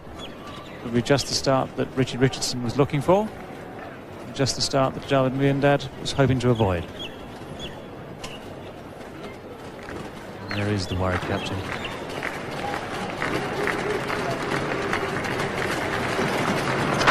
No! 5 off the over, no wicket for 186. Today we're demonstrating the extraordinary Elmo HP285 overhead projector. As you can see, Elmo is extremely lightweight, portable and easy to set up. Note the brightness of image and exceptional clarity, most unusual in such a compact model. What's more, Elmo is ideal for computer data panels. Yes, ladies and gentlemen, the Elmo HP285 is the overhead projector for the 90s. For a personal Elmo presentation, call into Colour Presentations, Charles Timms and Oral AV. So the sun's back out now here at the MCG. There was a threat of a shower. Forecast was for a few showers during the course of the afternoon, but the weather has been good during the course of the day. A few umbrellas did come up a short while ago, but that cloud has moved away now and the sun's back out. Quite as brightly as it's been for a long time. And here's Wasim Akram to Richardson.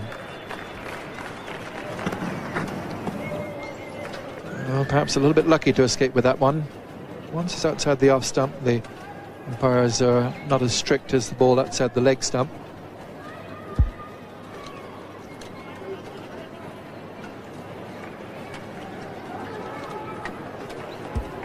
Ian Robinson, Ian Chappell's favourite umpire, continuing in relaxed fashion there. Unmoved by that last delivery. And by that one. Richardson checks his angles. Yes, Richardson just perhaps having a gentle look there to suggest to the umpire that there was a chance for a wide, at least at this stage of the game, in the position that the West Indies find themselves. You needn't be too worried.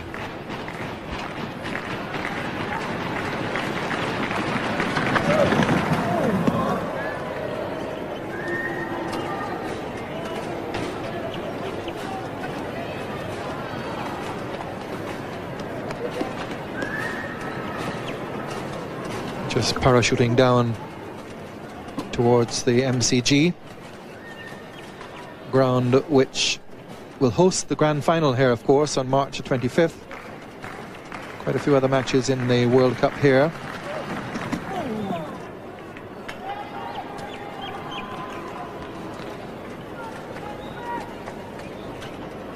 This has been a good over from Akram. Perhaps it could be a little case of too little, too late. Sunday afternoon, cruising down the river Yarra here in Melbourne.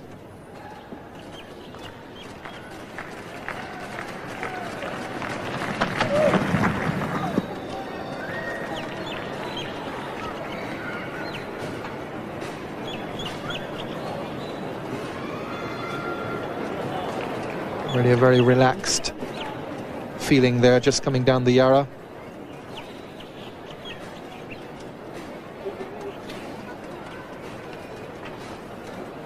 And beautiful surroundings in the city of Melbourne. Just over the road from the MCG. And the last ball of a very good over from Wasim Akram. He troubled Richie Richardson during it.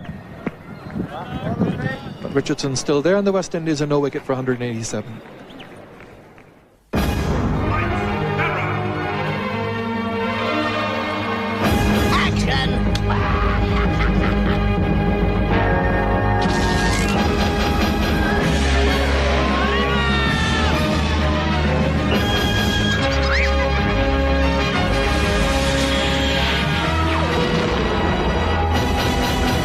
Brothers Movie World, Hollywood on the Gold Coast.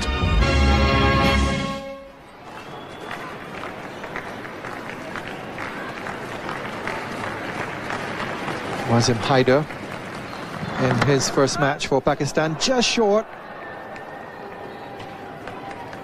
Javed Miandad in at mid-wicket, ball not quite carrying to him.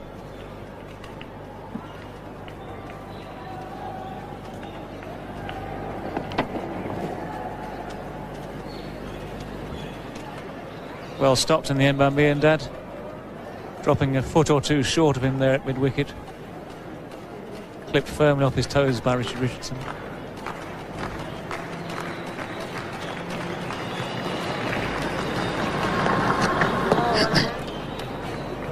Been a good start to the World Cup competition. We had the upset victory by New Zealand over the champions and favourites Australia in Auckland yesterday.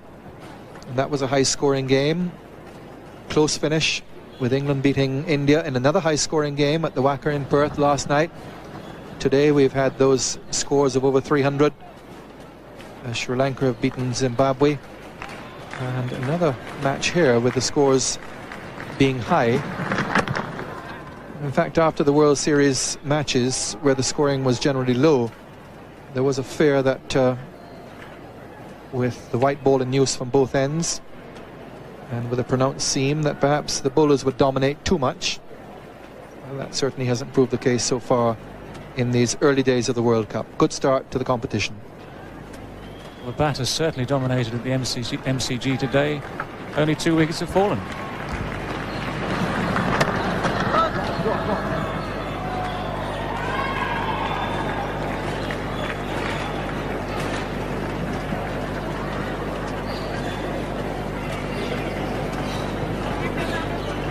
Pakistan, unfortunate for them in that they've gone into the tournament having to do without Waqar Younis, their outstanding young fast bowler, now having to come into this match today without Imran Khan, their vastly experienced captain, because of a shoulder injury. Yeah.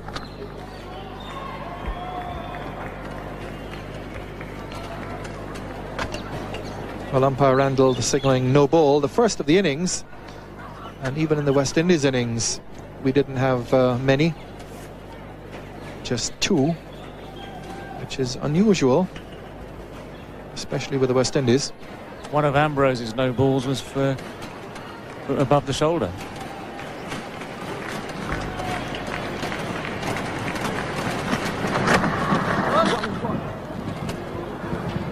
On that particular instance, of course, not only was the delivery called a no ball, but Miandad, having steered the ball to point where it was caught, was able to grin, while Curtly Ambrose looked on in confusion and horror.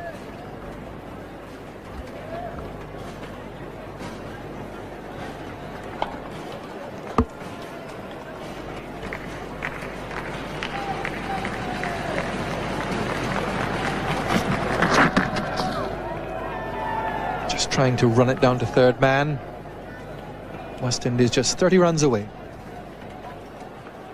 Today we're demonstrating the extraordinary Elmo HP285 overhead projector. As you can see, Elmo is extremely lightweight, portable and easy to set up. Note the brightness of image and exceptional clarity, most unusual in such a compact model. What's more, Elmo is ideal for computer data panels. Yes, ladies and gentlemen, the Elmo HP285 is the overhead projector for the 90s. For a personal Elmo presentation, call into Colour Presentations, Charles Timms and Oral AV.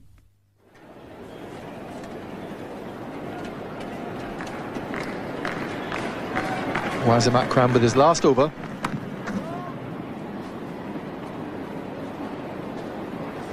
Really, in the absence of Waqar Younis in this tournament, he is a key man for Pakistan.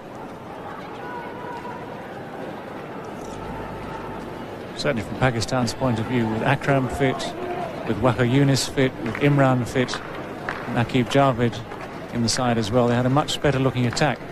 It was just slightly thinner now without 2 or 3 of them.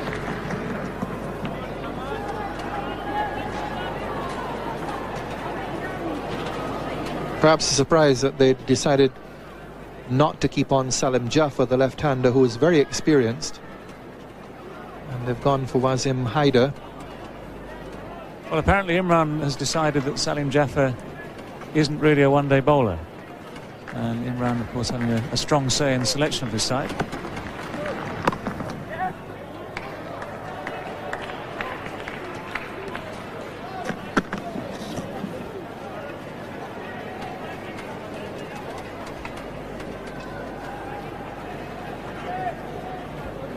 Pakistanis will be hoping that there's no recurrence of any of Wasim Akram's numerous injuries over the years. Without the other two, without Imran, without Waqar Younis, the burden of the attack does rest on his shoulders.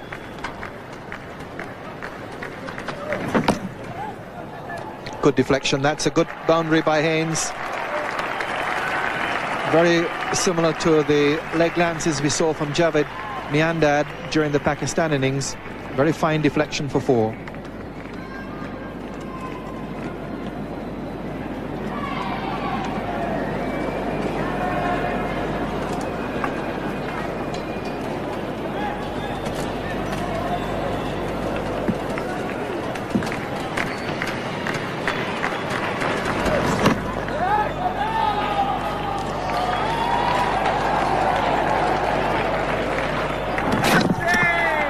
Just made it. Well, that's well run by Desi Haynes there. Slight misfield at mid-wicket.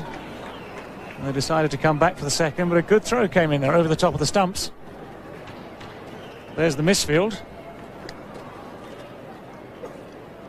And here's the throw.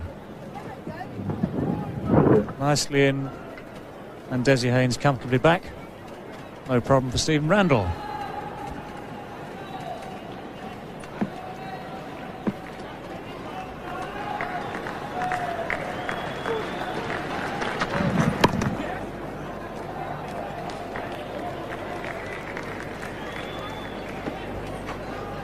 So the West Indies doing it pretty comfortably here. No wicket for 198, and that's the end of Wasim Akram.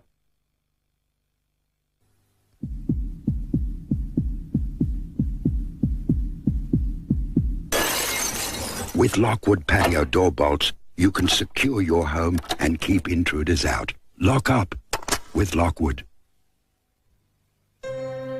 If you don't use Selly's Araldite when it really has to stick, you're off your rocker. Or Granny is. 5-minute Araldite from the Selly's Handyman Bar.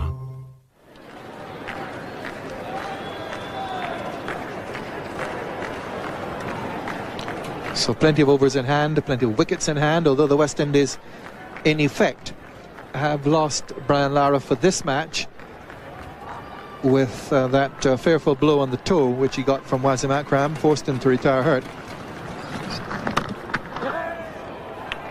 That's beautifully placed and timed, not so well fielded.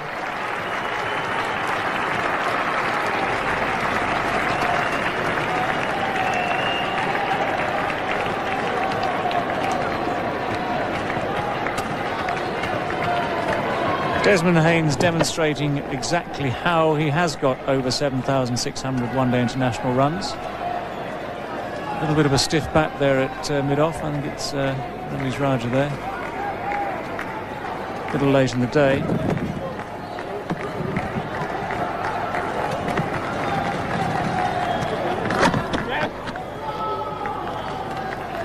Now the West Indies will obviously be hoping that Brian Lara will recover certainly in time for Thursday's match, and if not, for Saturday's match against Zimbabwe and the rest of the competition. But it was a fearful blow. They've packed the injury, the right foot, in ice. And now if it is a serious injury and serious enough to keep him out of the rest of the competition, West Indies will have to go before the organising committee to appeal for a replacement player.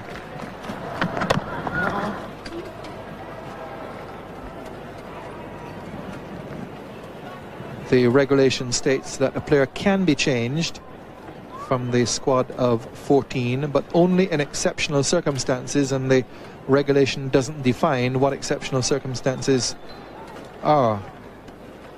Whether a blow on the toe from Wasim Akram, which crushes it, qualifies as exceptional circumstances,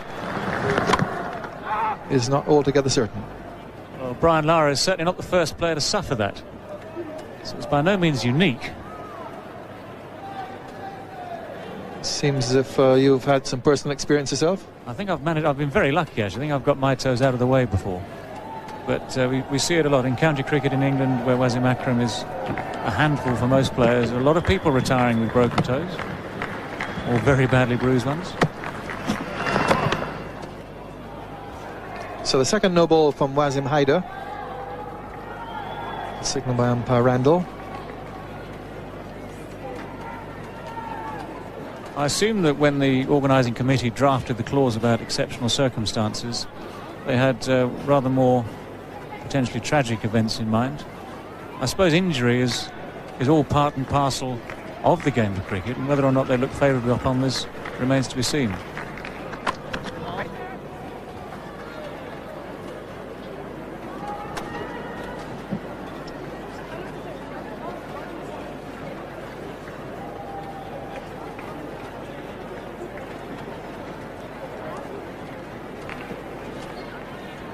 Today's attendance, 14,162, scattered around this huge stadium.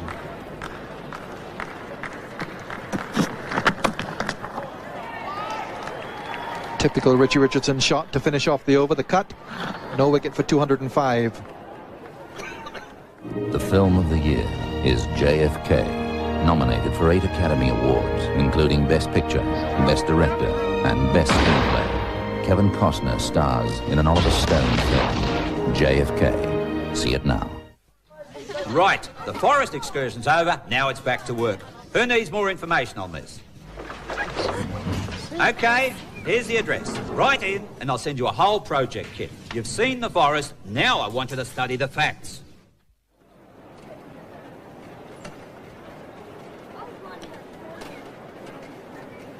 So the West Indies really coasting here, and this will do their morale a great deal of good. Disappointing performance in the World Series early this season, failed to reach the final against India and Australia, went back home. They've regrouped, their selectors have changed 4 players in the side, and some experimentation today as well, some bull gambles, and they've paid off. Use of Brian Lara as the opening batsman for the first time for the left-hander from Trinidad. They also decided to go in with 2 off-spinners, adding Roger Harper to Carl Hooper, reducing the number of specialist fast bowlers to 3.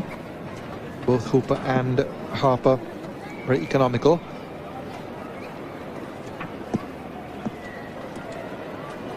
So things have gone right for the West Indies, not so for Pakistan.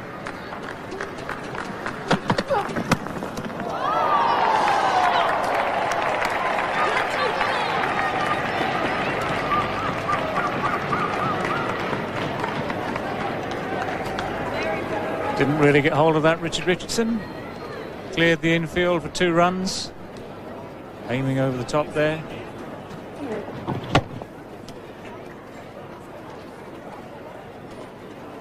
Given the full flourish of the bat. Comfortably chipped. Comfortably too.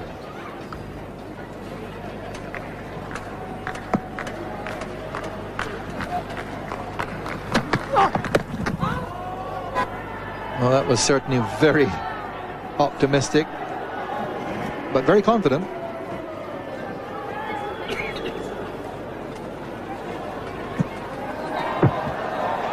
Ball easily going down the leg side there. Richard Richardson, I think, a little disappointed, to say the least, that he didn't see the ball perhaps landing in the stand at deep mid-wicket.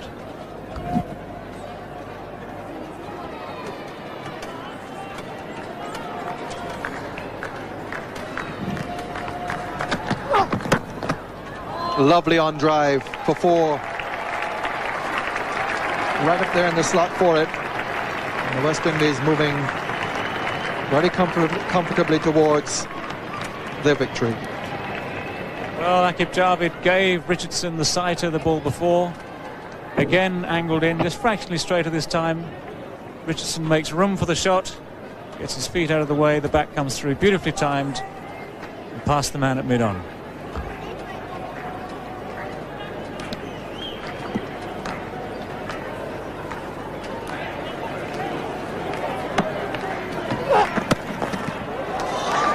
He's put that away as well. It won't go all the way this time.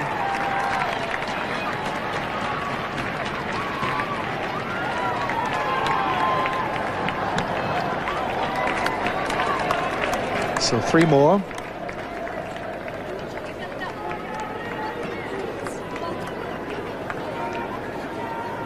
So Desmond Haynes back on strike, but the question here, as far as Haynes is concerned, with only 7 more runs needed, he won't have the opportunity to register his 17th one-day century. No one has as many, and he's only 91 here now, so he needs another 9, and that's impossible. Unless, of course, he finishes off with a couple of 6s. No wicket for 214.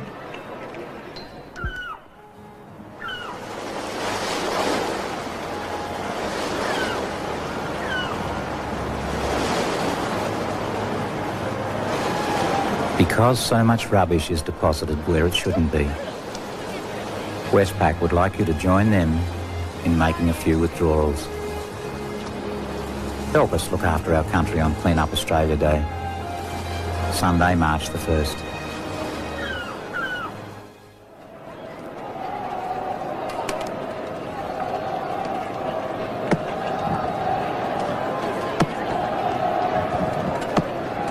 So here's Haider to Richie Richardson. And this will be a big boost to the West Indies. It certainly won't be for Pakistan. They've come to Australia, had a couple of warm-up matches, beaten by South Africa and beaten by Sri Lanka in those warm-up matches.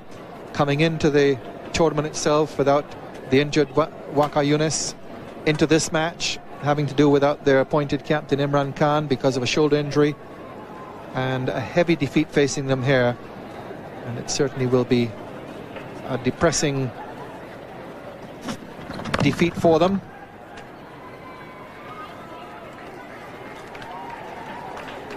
But everyone knows that the Pakistanis have the potential to come back. They're a very dangerous opposition, and no one will write them off in this tournament just because of what has happened today. Every side, of course, looking to get off to a good start in this competition.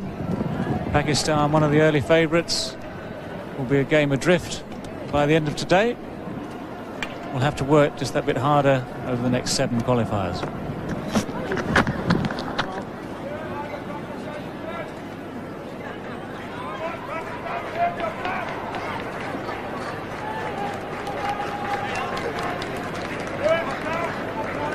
As we've seen by events over the last couple of days, there's no such thing as a firm favourite.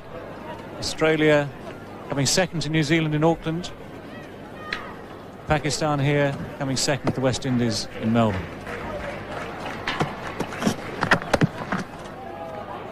West Indies have a tough engagement next up.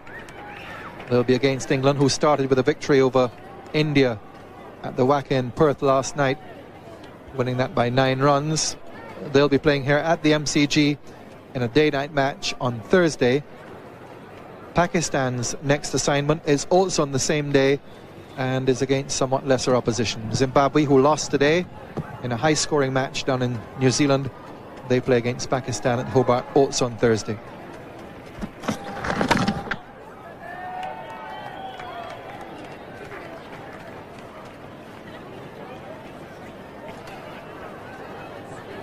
So just 3 needed by the West Indies, sent on their way by an opening partnership of 175 between Desmond Haynes and Brian Lara. Lara used as opening batsman for the first time and really playing a superb innings of 72 before he had to retire hurt.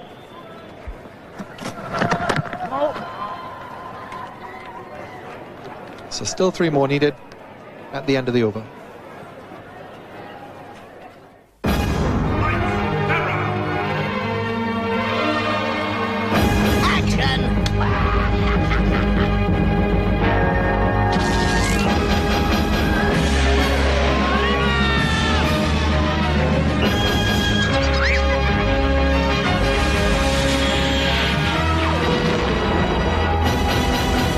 Brothers Movie World, Hollywood on the Gold Coast.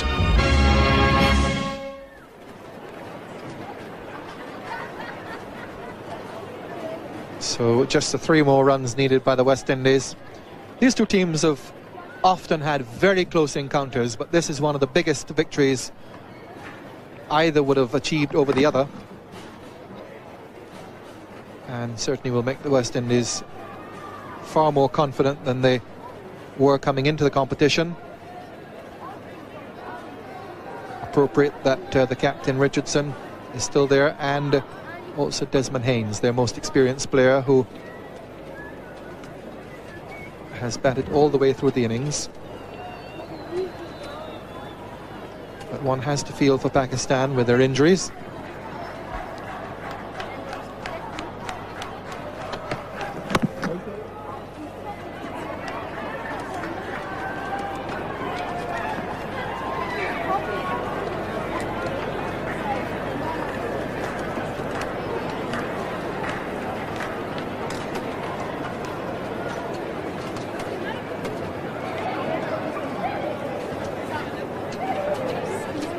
Quite a few new players in the Pakistan team as well. New to Australia, even new to international cricket.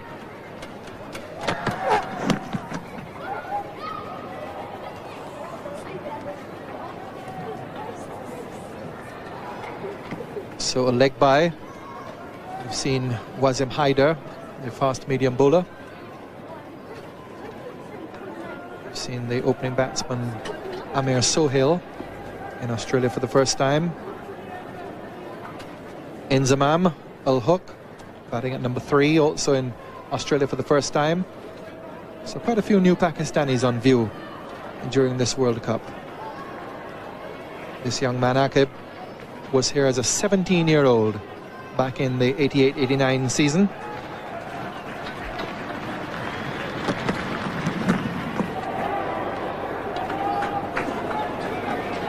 Aqib Javed not short of fire.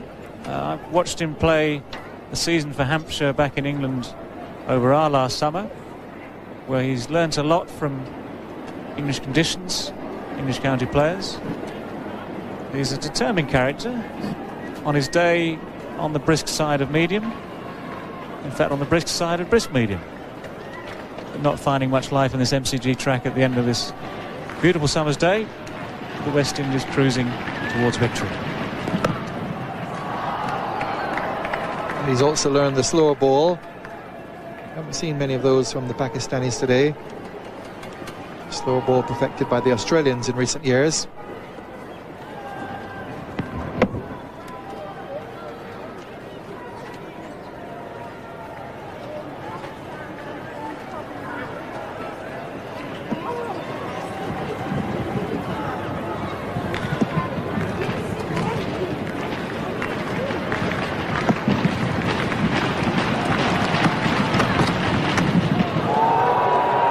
Square leg signals the no ball, and Aqib Javed just taking the opportunity here, knowing that there's no way Pakistan can get back into this match, to let one or two frustrations loose. Well, there's nothing to lose, and Richard Richardson there, he's seen it all before. He's not too fussed about that, just swayed out of the way of this quite a good bouncer, reasonably straight bouncer that Aqib Javed's managed to drag out at the MCG pitch. One needed. The West Indies' first win of this competition.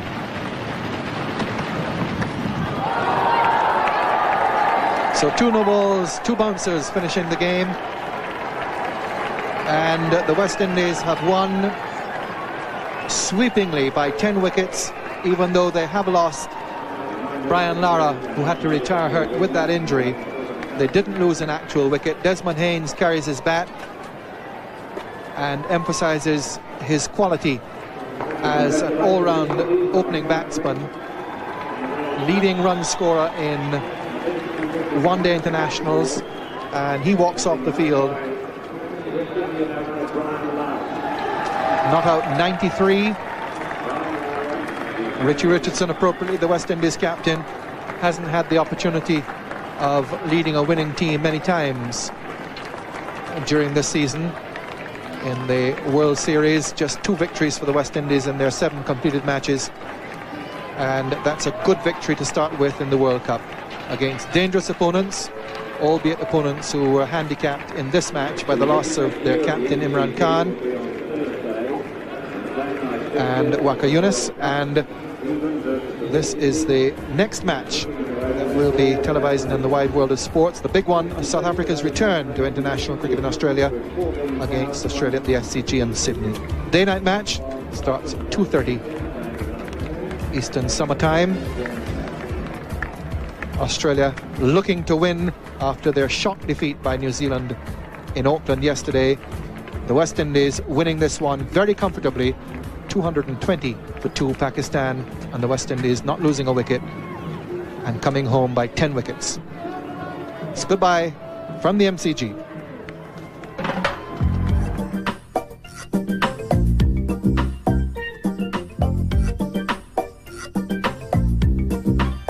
They're coming back to the crease again. Those captains of cricket, with all the agony and ecstasy of warfare at the wicket. The sound of leather on willow, the shots that clear the pickets, the fiery confrontations and the crunch of falling wickets. I say we don't like cricket. Oh no, we love it. We don't like cricket. Oh no, we love it. We love it. This has been another presentation from Nine's Wide World of Sports. Your Wintrow